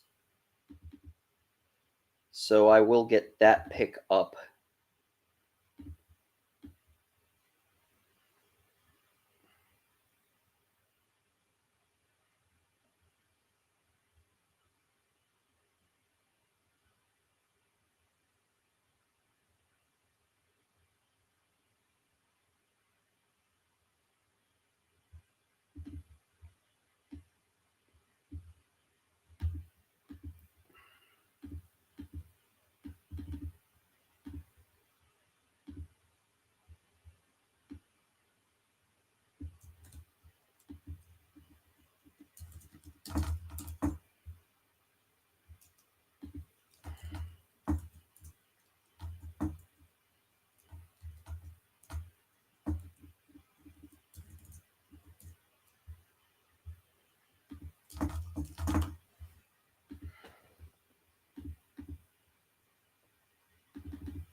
So basically 73 and 74 up on the site here. We're cruising through this.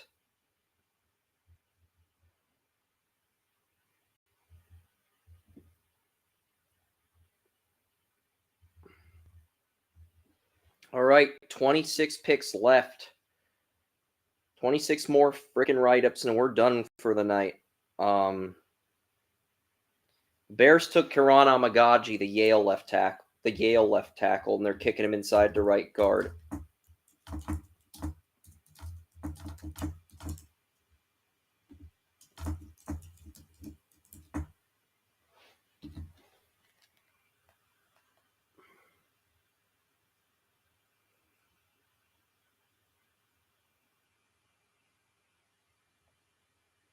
Amagaji is listed as the backup left tackle on Yale's roster.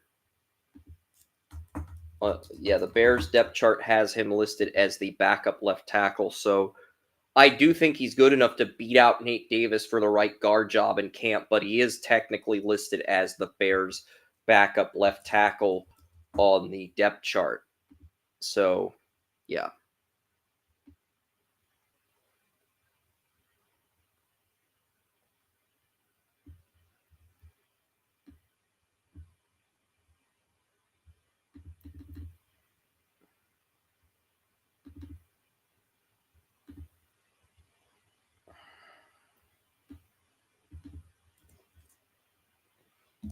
Ugh.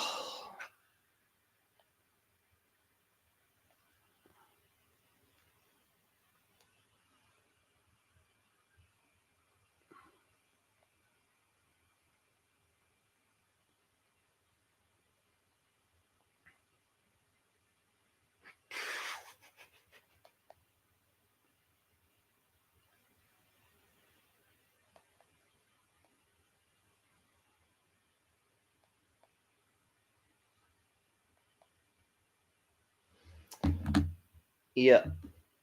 But looking at the Bears, I think the Bears are the only team with 3 A+ grades. I could be wrong on that, but I'm pretty certain the Chicago Bears are the only team that got 3 consecutive A+ grades through the first 3 days of the draft. That makes the Bears the biggest winner. And, if they have another draft like this in 2025, I can very easily see them in the Super Bowl against the Bengals for Super Bowl 60. I can't.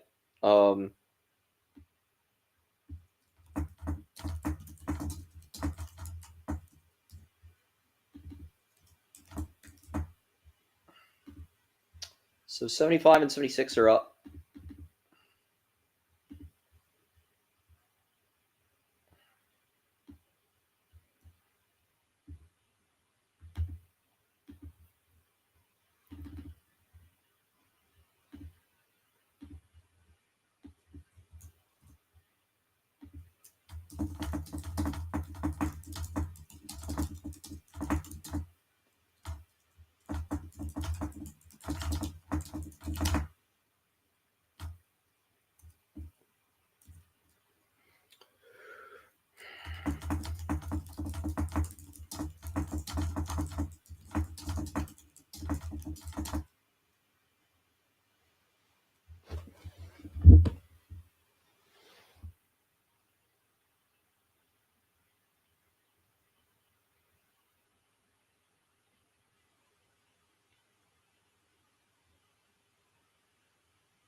Yep.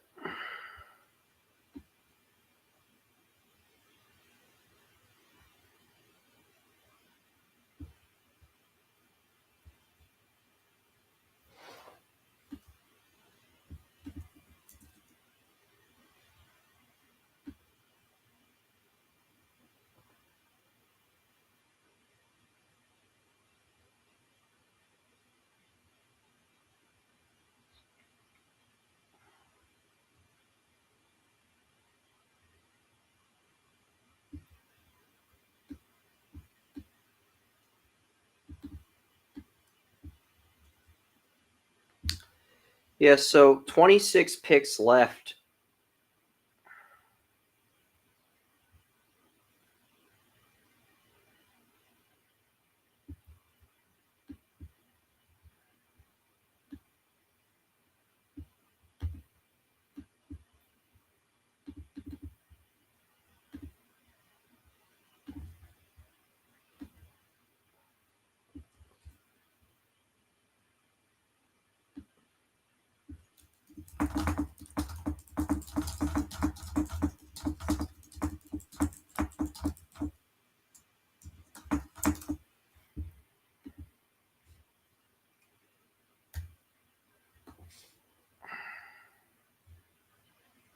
Yeah, so there's been a lot of good value picks at 75, 76. So far we've got 1, 2, 3, 4, 5 A+ grades.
Yeah, I'm not leaving.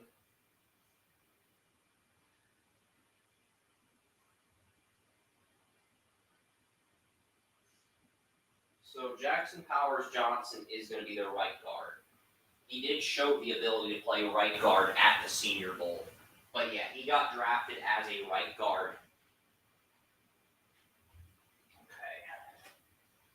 Okay.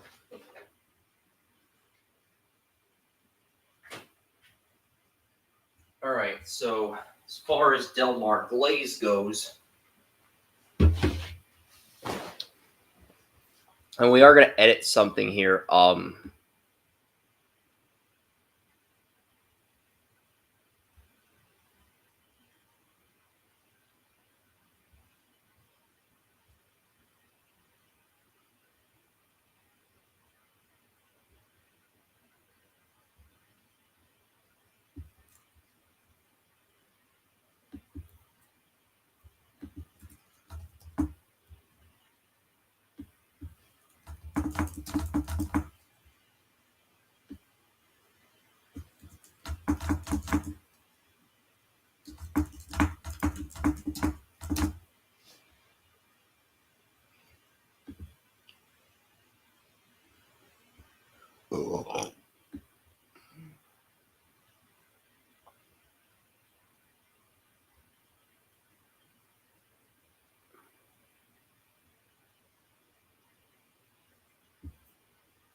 Yeah, Delmar Glaze is going to be a right tackle for the Raiders.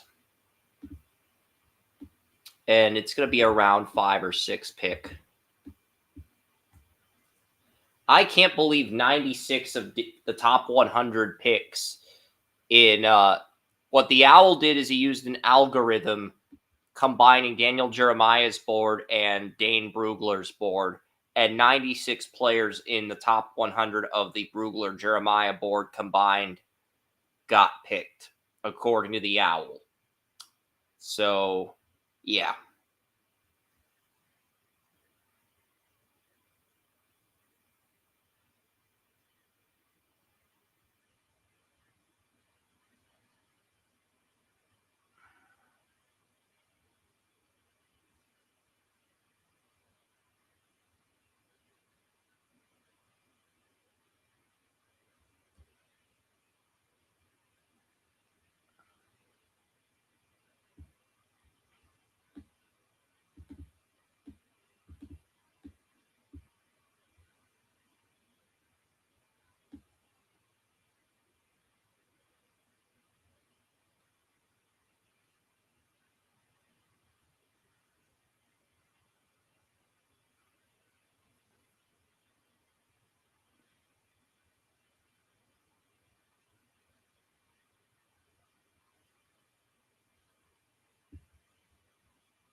I'm seeing if the Raiders round 7.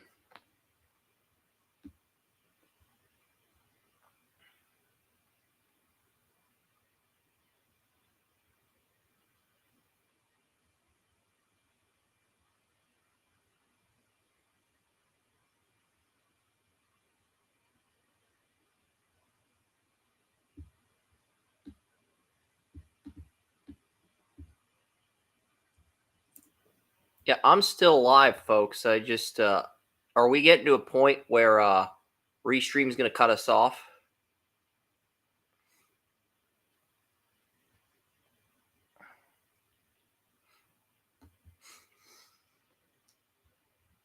Yeah, I'm not going to leave Restream right now, but I am prepared for them to cut us off because it's over the 6-hour mark.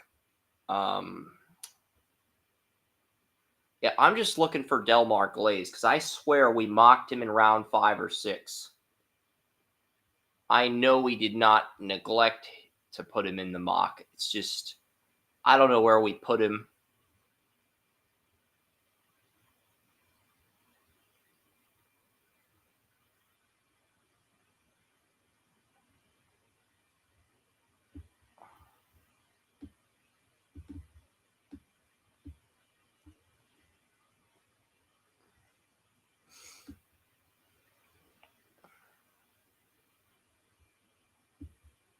Yeah, here we go. It's round 6, Delmar Glaze.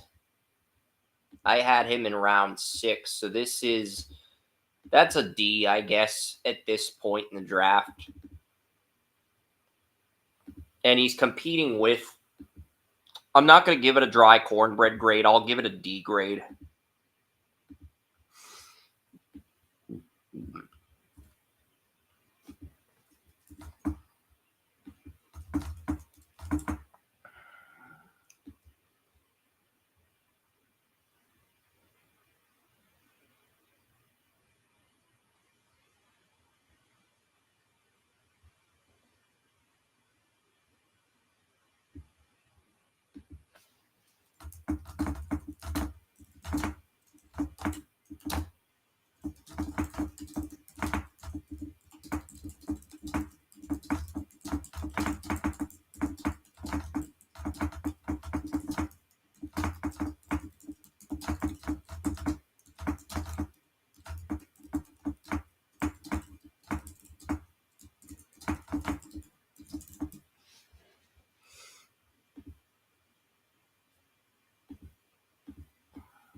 Because I look at the top safeties on my board. You have Kinchins. You have James Williams. You have Nick Ross.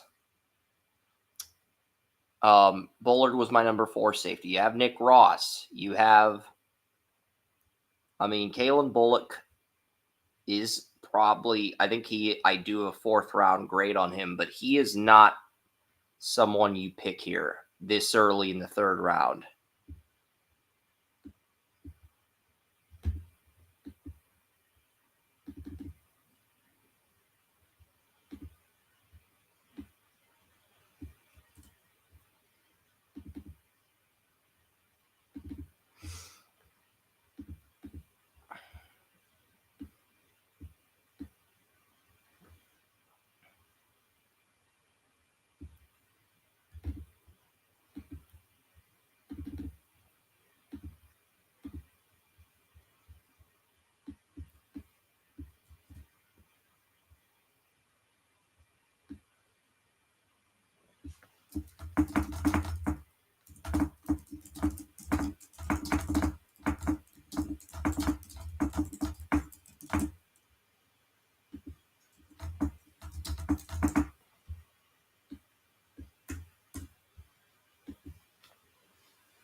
Yeah, we're on 79 and 80. I am picking up the pace here.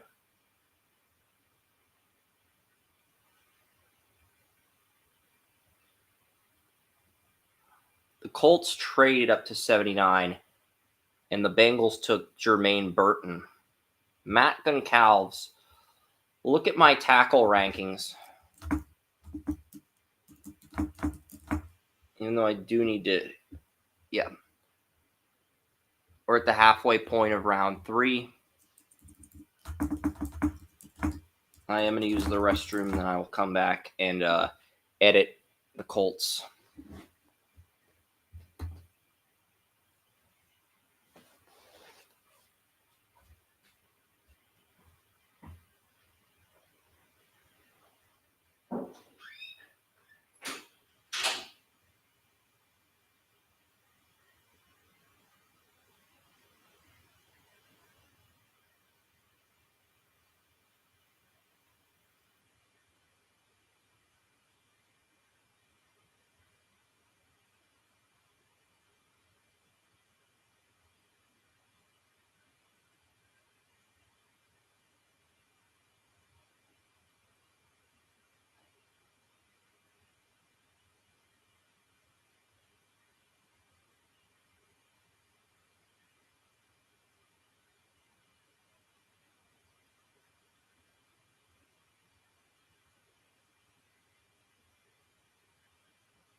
78. I am going to wait a few minutes for my hands to dry.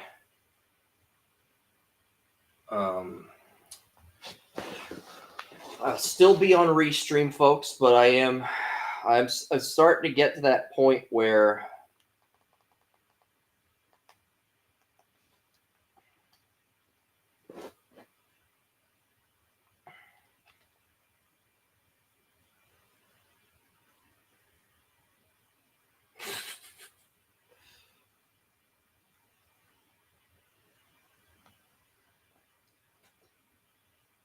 believe me, I do want to relax, but we got work to do.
3.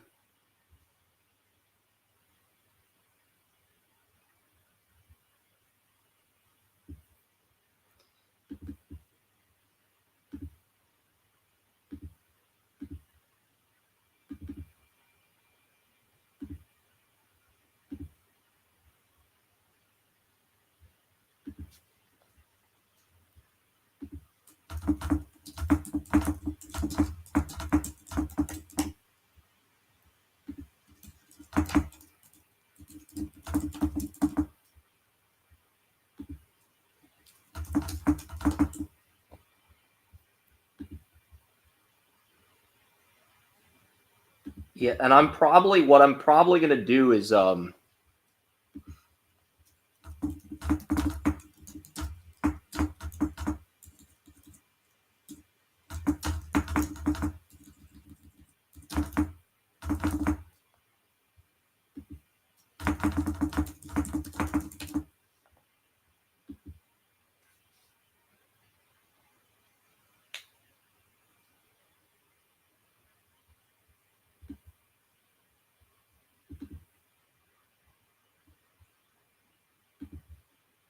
yeah, I want to see who's on the board as far as value goes here.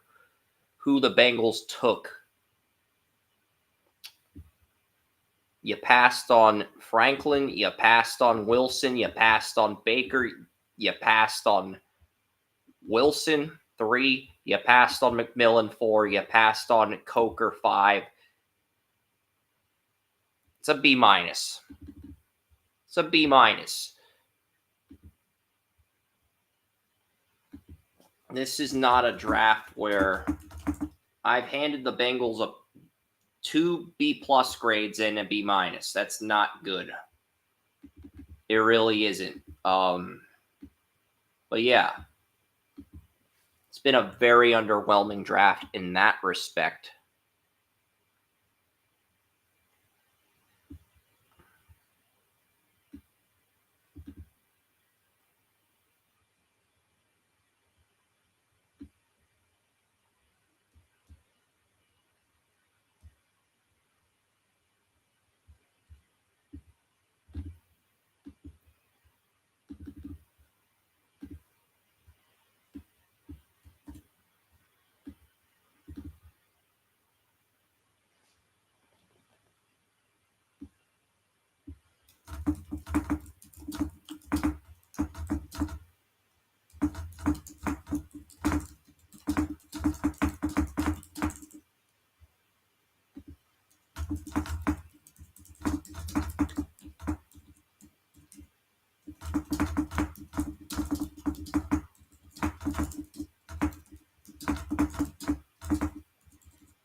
Yeah, let's see where the Colts have him ranked on our lads. I'm guessing he's second team, but I don't know definitively where he is ranked.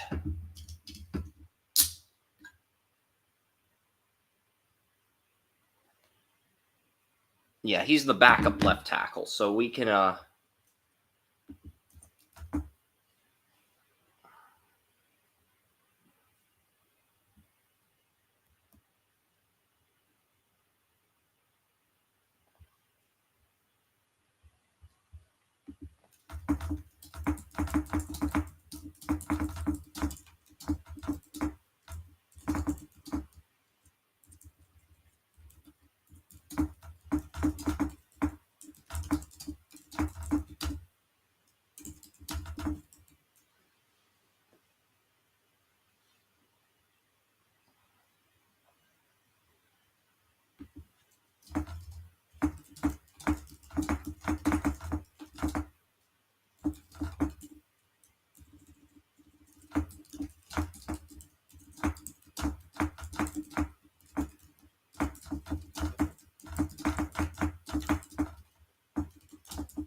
Yes, so Jermaine Burton. But this has been an interesting draft in that respect because I've got 79 picks up, 79 write-ups up.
Yeah, so Haynes was the top right guard on the board.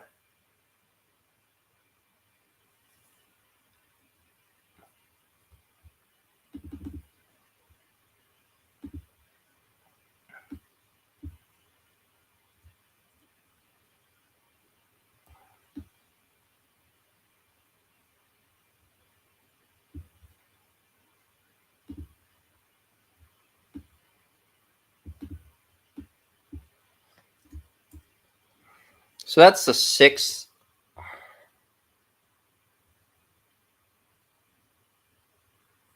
One, two, three, 4, 5. I'm pretty certain that is the only. They're only. So I've got 6 A+ grades. If we count Christian Haynes to Seattle, this will be the 6th A+ grade. So there's still some picks left to be made here.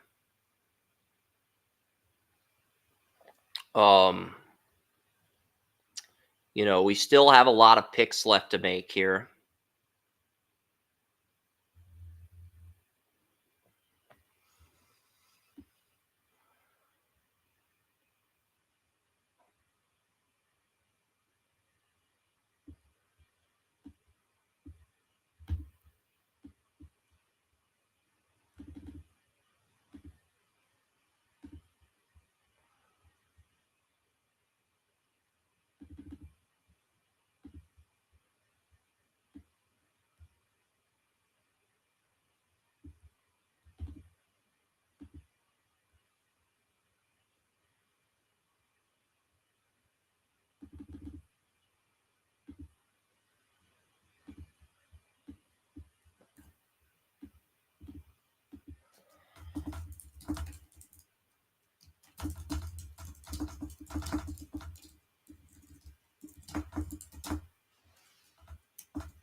Yes, the Colts 82. I believe they traded this pick to the Panthers. I could be wrong in that respect.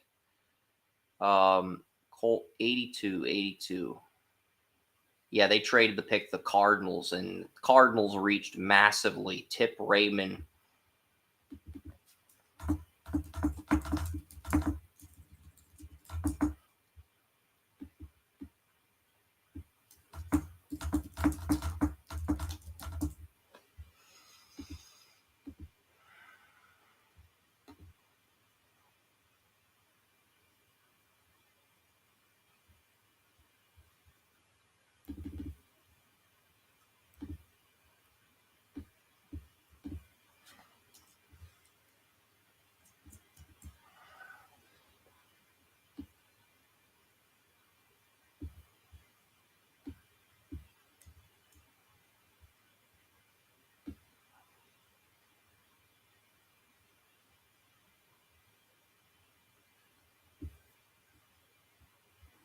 One, two, three. So that's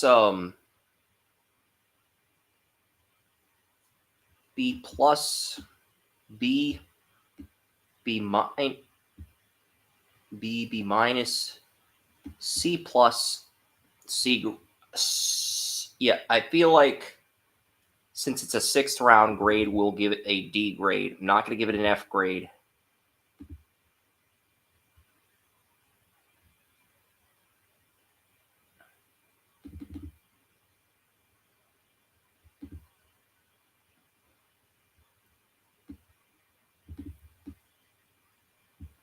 This will be a D grade rather than a dry cornbread grade.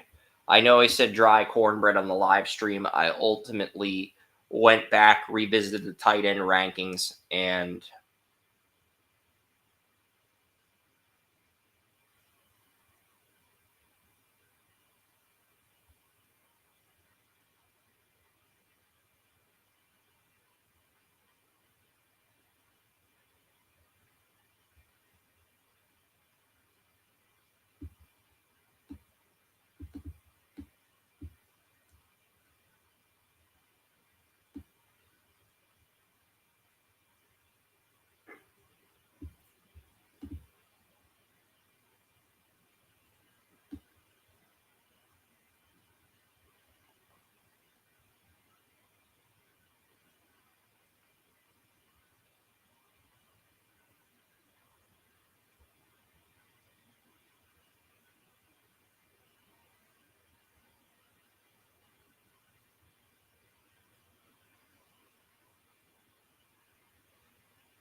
So you look, that's an A grade. Steelers get Roman Wilson. That's another A grade by the Steelers. Roman Wilson could realistically end up developing into a number 2 target. But yeah, we're getting to the point in this draft where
because we're close.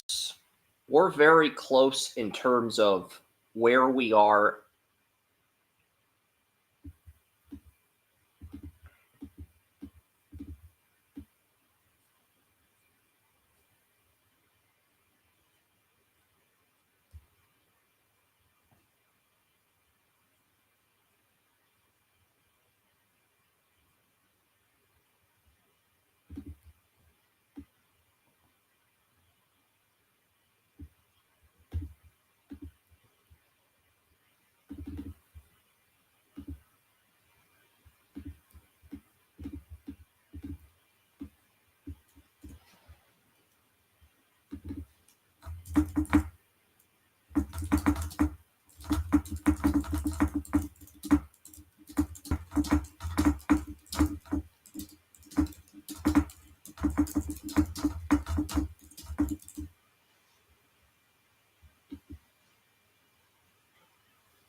Who'd the Texans end up? Who picked it? Did the Texans pick at 86? No, the 49ers traded up to 86.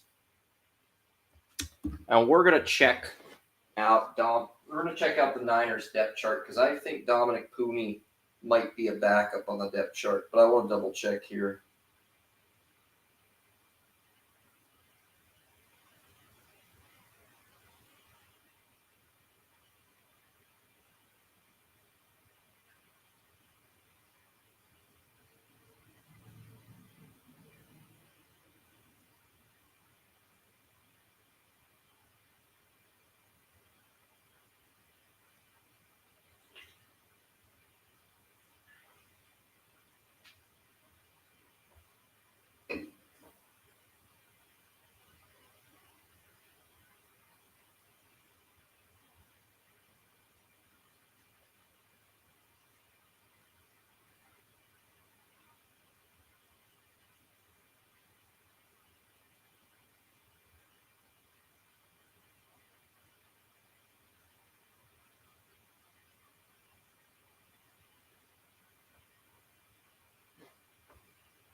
Yeah, because I'm at 86 now.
Three. It's a B plus.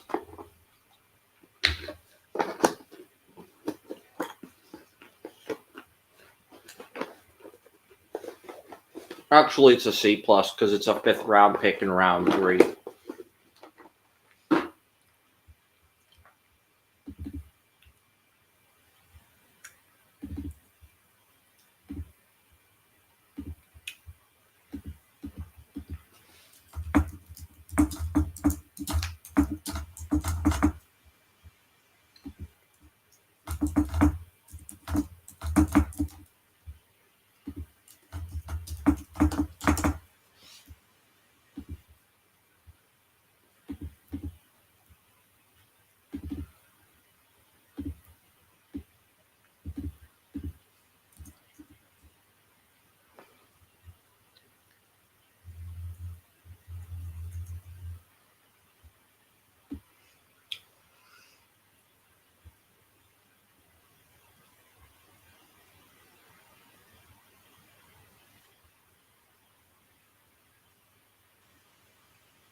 Let's see what the Cowboys have Maris Liafu listed as.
Okay.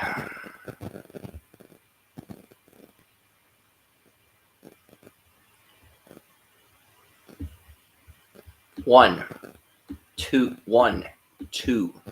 3, 4. That's a B grade.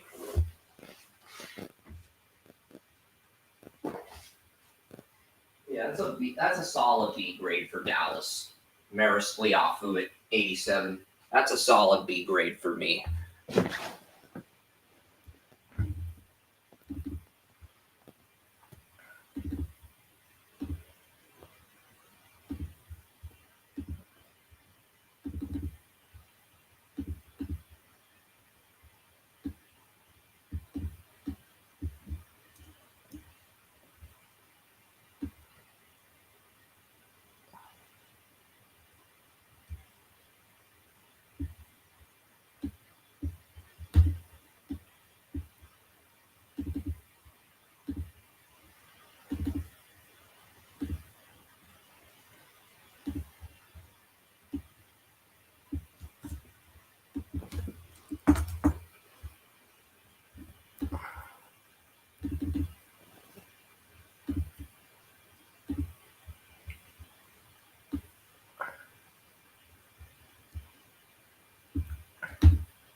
Yes. So basically, 87 picks are in.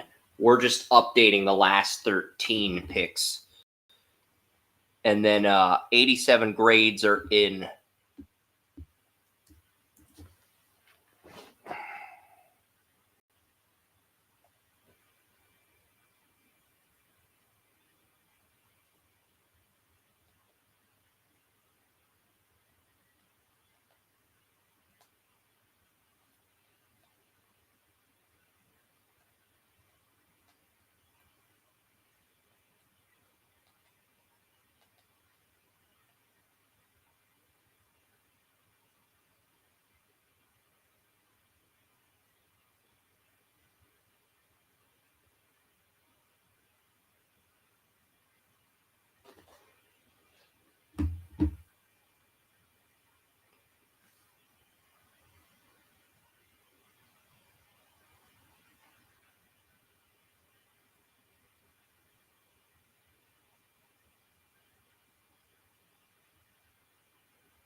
One A plus,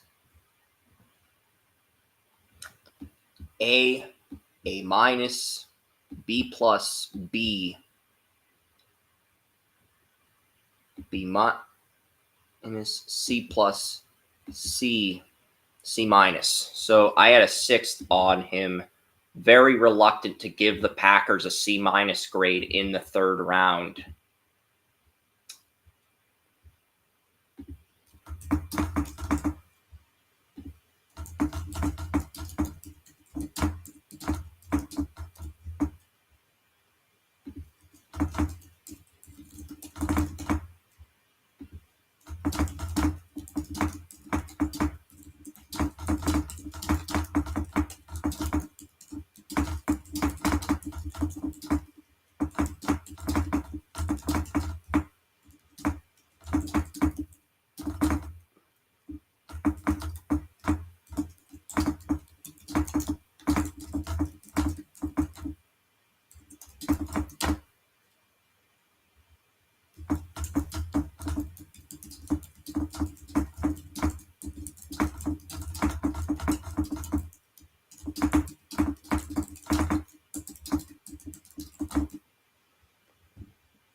This was not a good pick.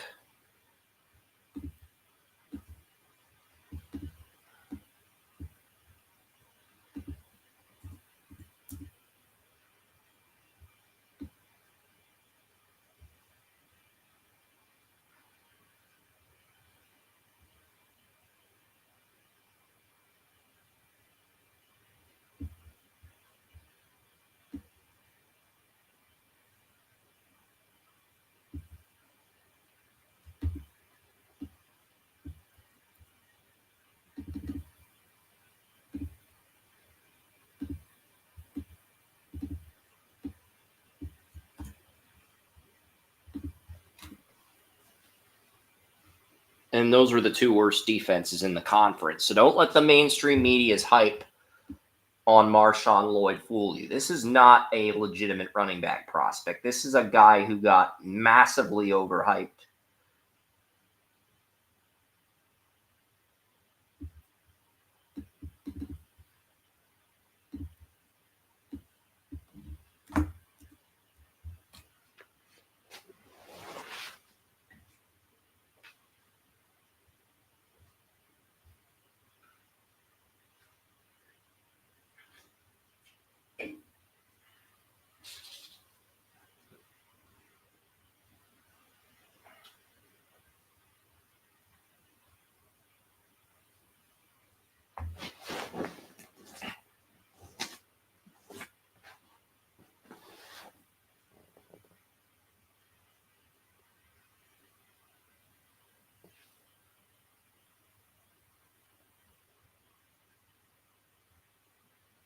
This is the Senior Bowl scouts.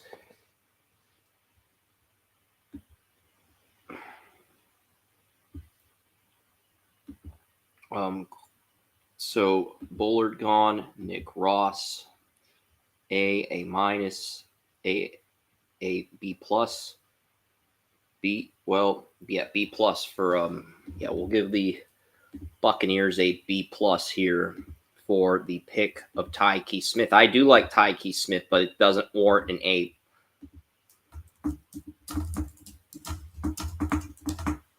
I do like this pick enough to give it a B plus grade, but that's as high as I'm willing to go here with Tyke Smith.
So Maris Liafu up to 89 now.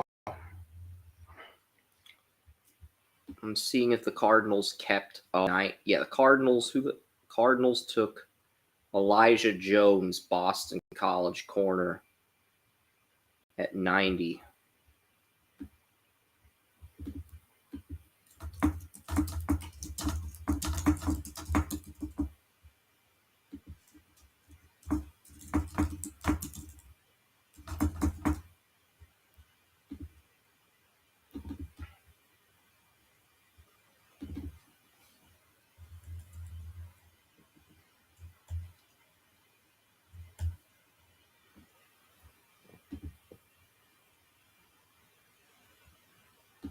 Yeah, only 6 A plus grades in round 3 so far, and the only team with an A plus grade in rounds 1 through 3 on every pick is the Bears. I thought there'd be 0 matches in that respect. There was actually 1 match.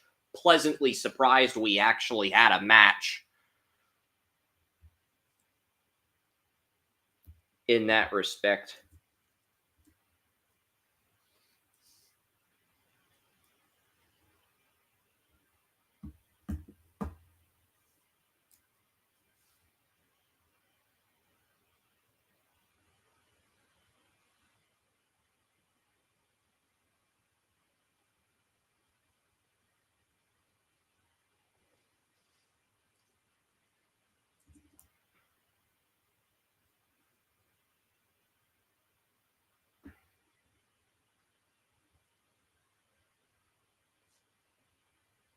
I'm just looking at the corners on my rankings. 1, 2, 3, 4, 5.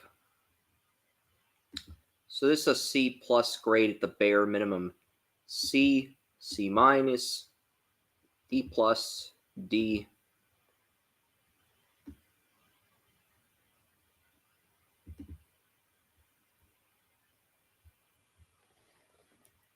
You might 3, 4, 5, 6, 5, 6, 7. So that's a C. 8, 9, 10, 11, 12, 13, 14. We had 14 corners ahead of Elijah Jones on our rankings.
Trot cornbread.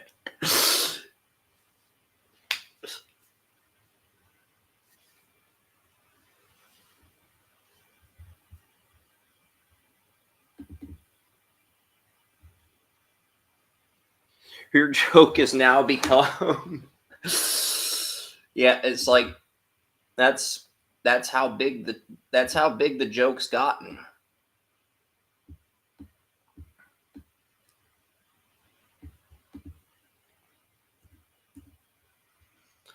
I think I mocked Elijah Jones in the beginning of round 6. I'm not exactly sure.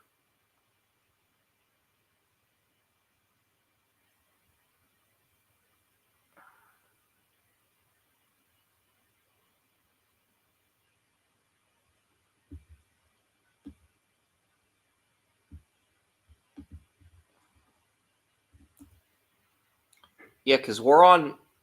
There's 100 picks.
Finally done with Arizona.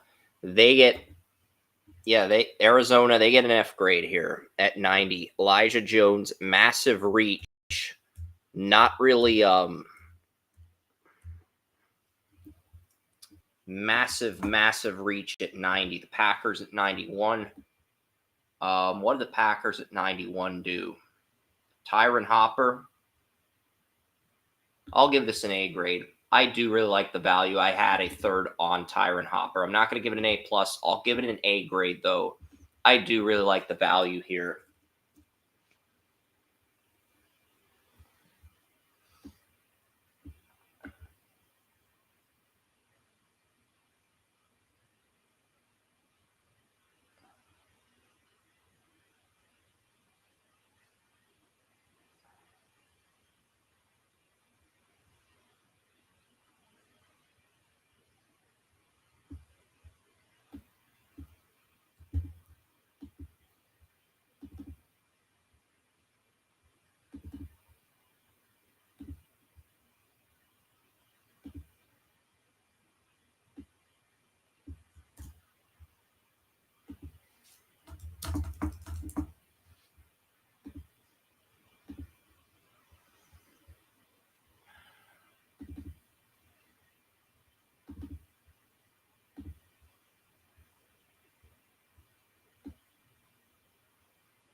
So 91, that is officially official. The Packers, they get an A grade here for Tyron Hopper. That is a fantastic pick at 91. So we're on to 92 here. Tampa Bay Buccaneers. Yeah, I think the Buccaneers at 92, they reached with Jalen McMillan. How big of a reach was it? That's the big question you've got to ask yourself. How big of a reach was Jalen McMillan at 6, given the circumstances, given the situation? Okay, so Franklin, that isn't. It's not going to be an A+. It's not going to be an A. Not going to be an A- with Johnny Wilson. B+. Buccaneers get a B+ with Jalen McMillan at that pick. Yeah. And I think that's fair evaluation.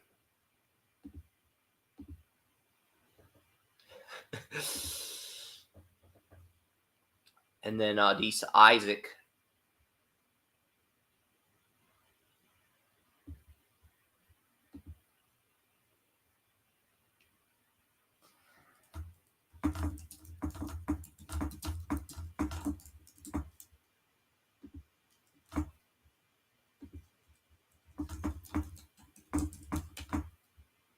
This is a B+ for Tampa Bay here at 91.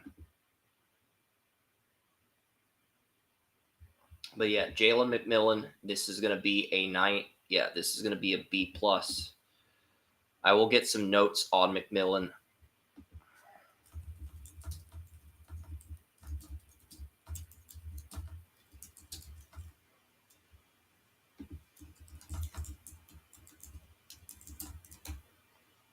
I think I'll give the Ravens a D grade for Adisa Isaac. I'll look up the outside linebacker rankings in a bit and defensive end rankings, but I want to get the McMillan right up first.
All right, so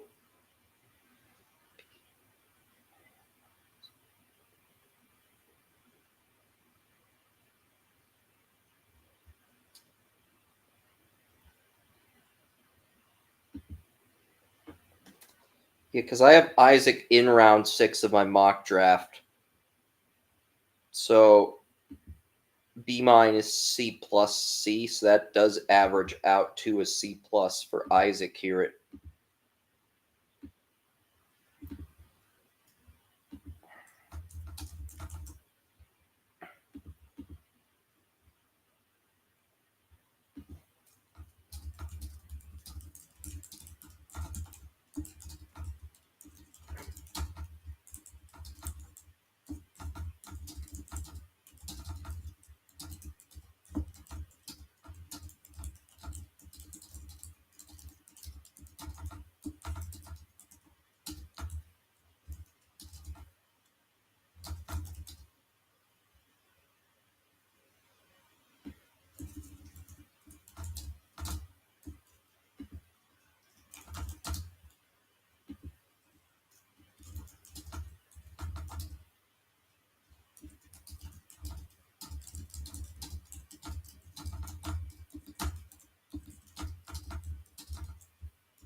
So yeah, another C plus here for the Eagles at 95.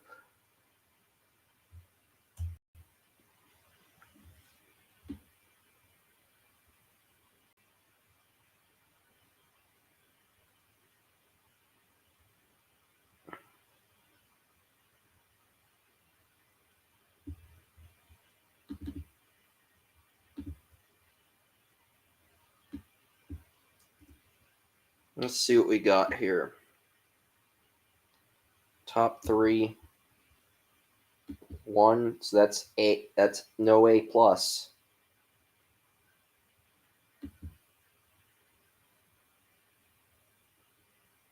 That's an A minus for Dwayne Carter.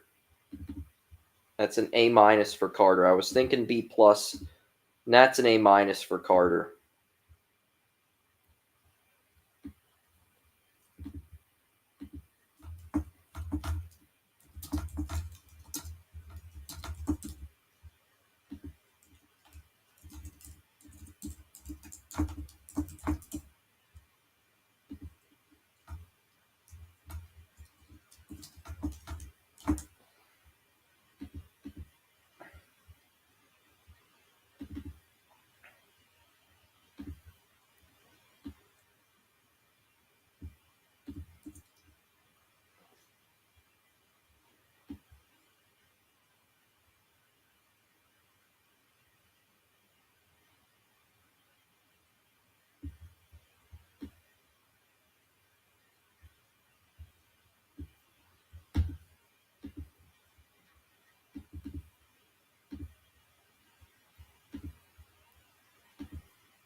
A- for Buffalo.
Yes. So if you count, so we got eight A plus grades for round 3, 4 A grades, and 2 A minus grades.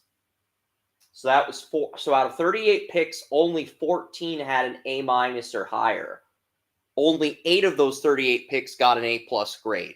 So just looking at the percentages, the probability.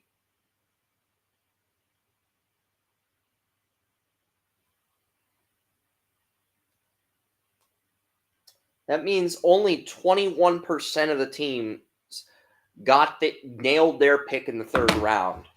That is the lowest percentage of teams to get an A plus in a 3rd round grade in all of my years of covering this draft.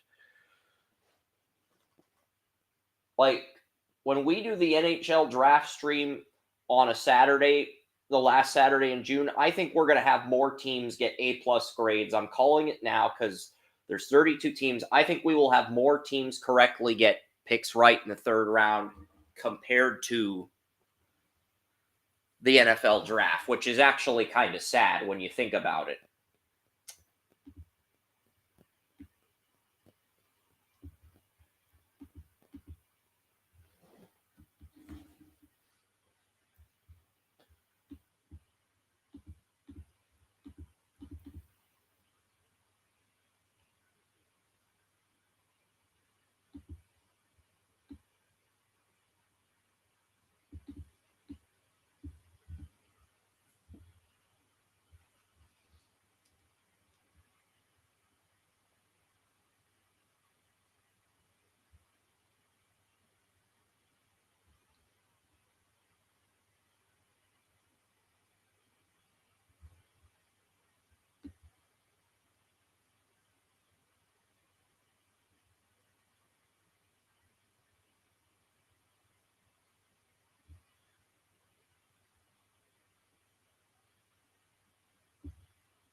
Yes, so B plus for Luke McCaffrey at this point in the 3rd round in the day.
Yeah, and it's not that I don't have the film cuts up. I'm just multitasking and getting all of the write-ups done at once.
Yeah,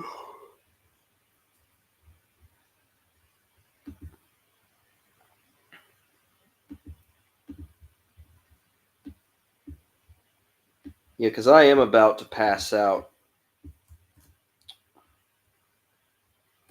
But yeah, I just wrapped up round number 3. I will load these draft grades up, and I'll show you them one more time on the live stream, and then I am signing off because it's 2:03 a.m. The draft is in 10 hours. Yeah, it is an F grade. I've handed 3 teams an F grade: Carolina, Arizona, and Jacksonville. That's just pathetic. I should not be having to hand that many teams F grades in the 3rd round. And then Cameron Kitchens at 99 and Luke McCaffrey at 100. But yeah, that is going to do it, ladies and gentlemen. My name is Chris Ransom. If you've made it all 8 hours,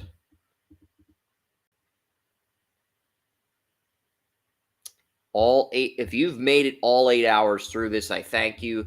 We still have 57 people to listening to us on X at 2 a.m. That is real fucking dedication.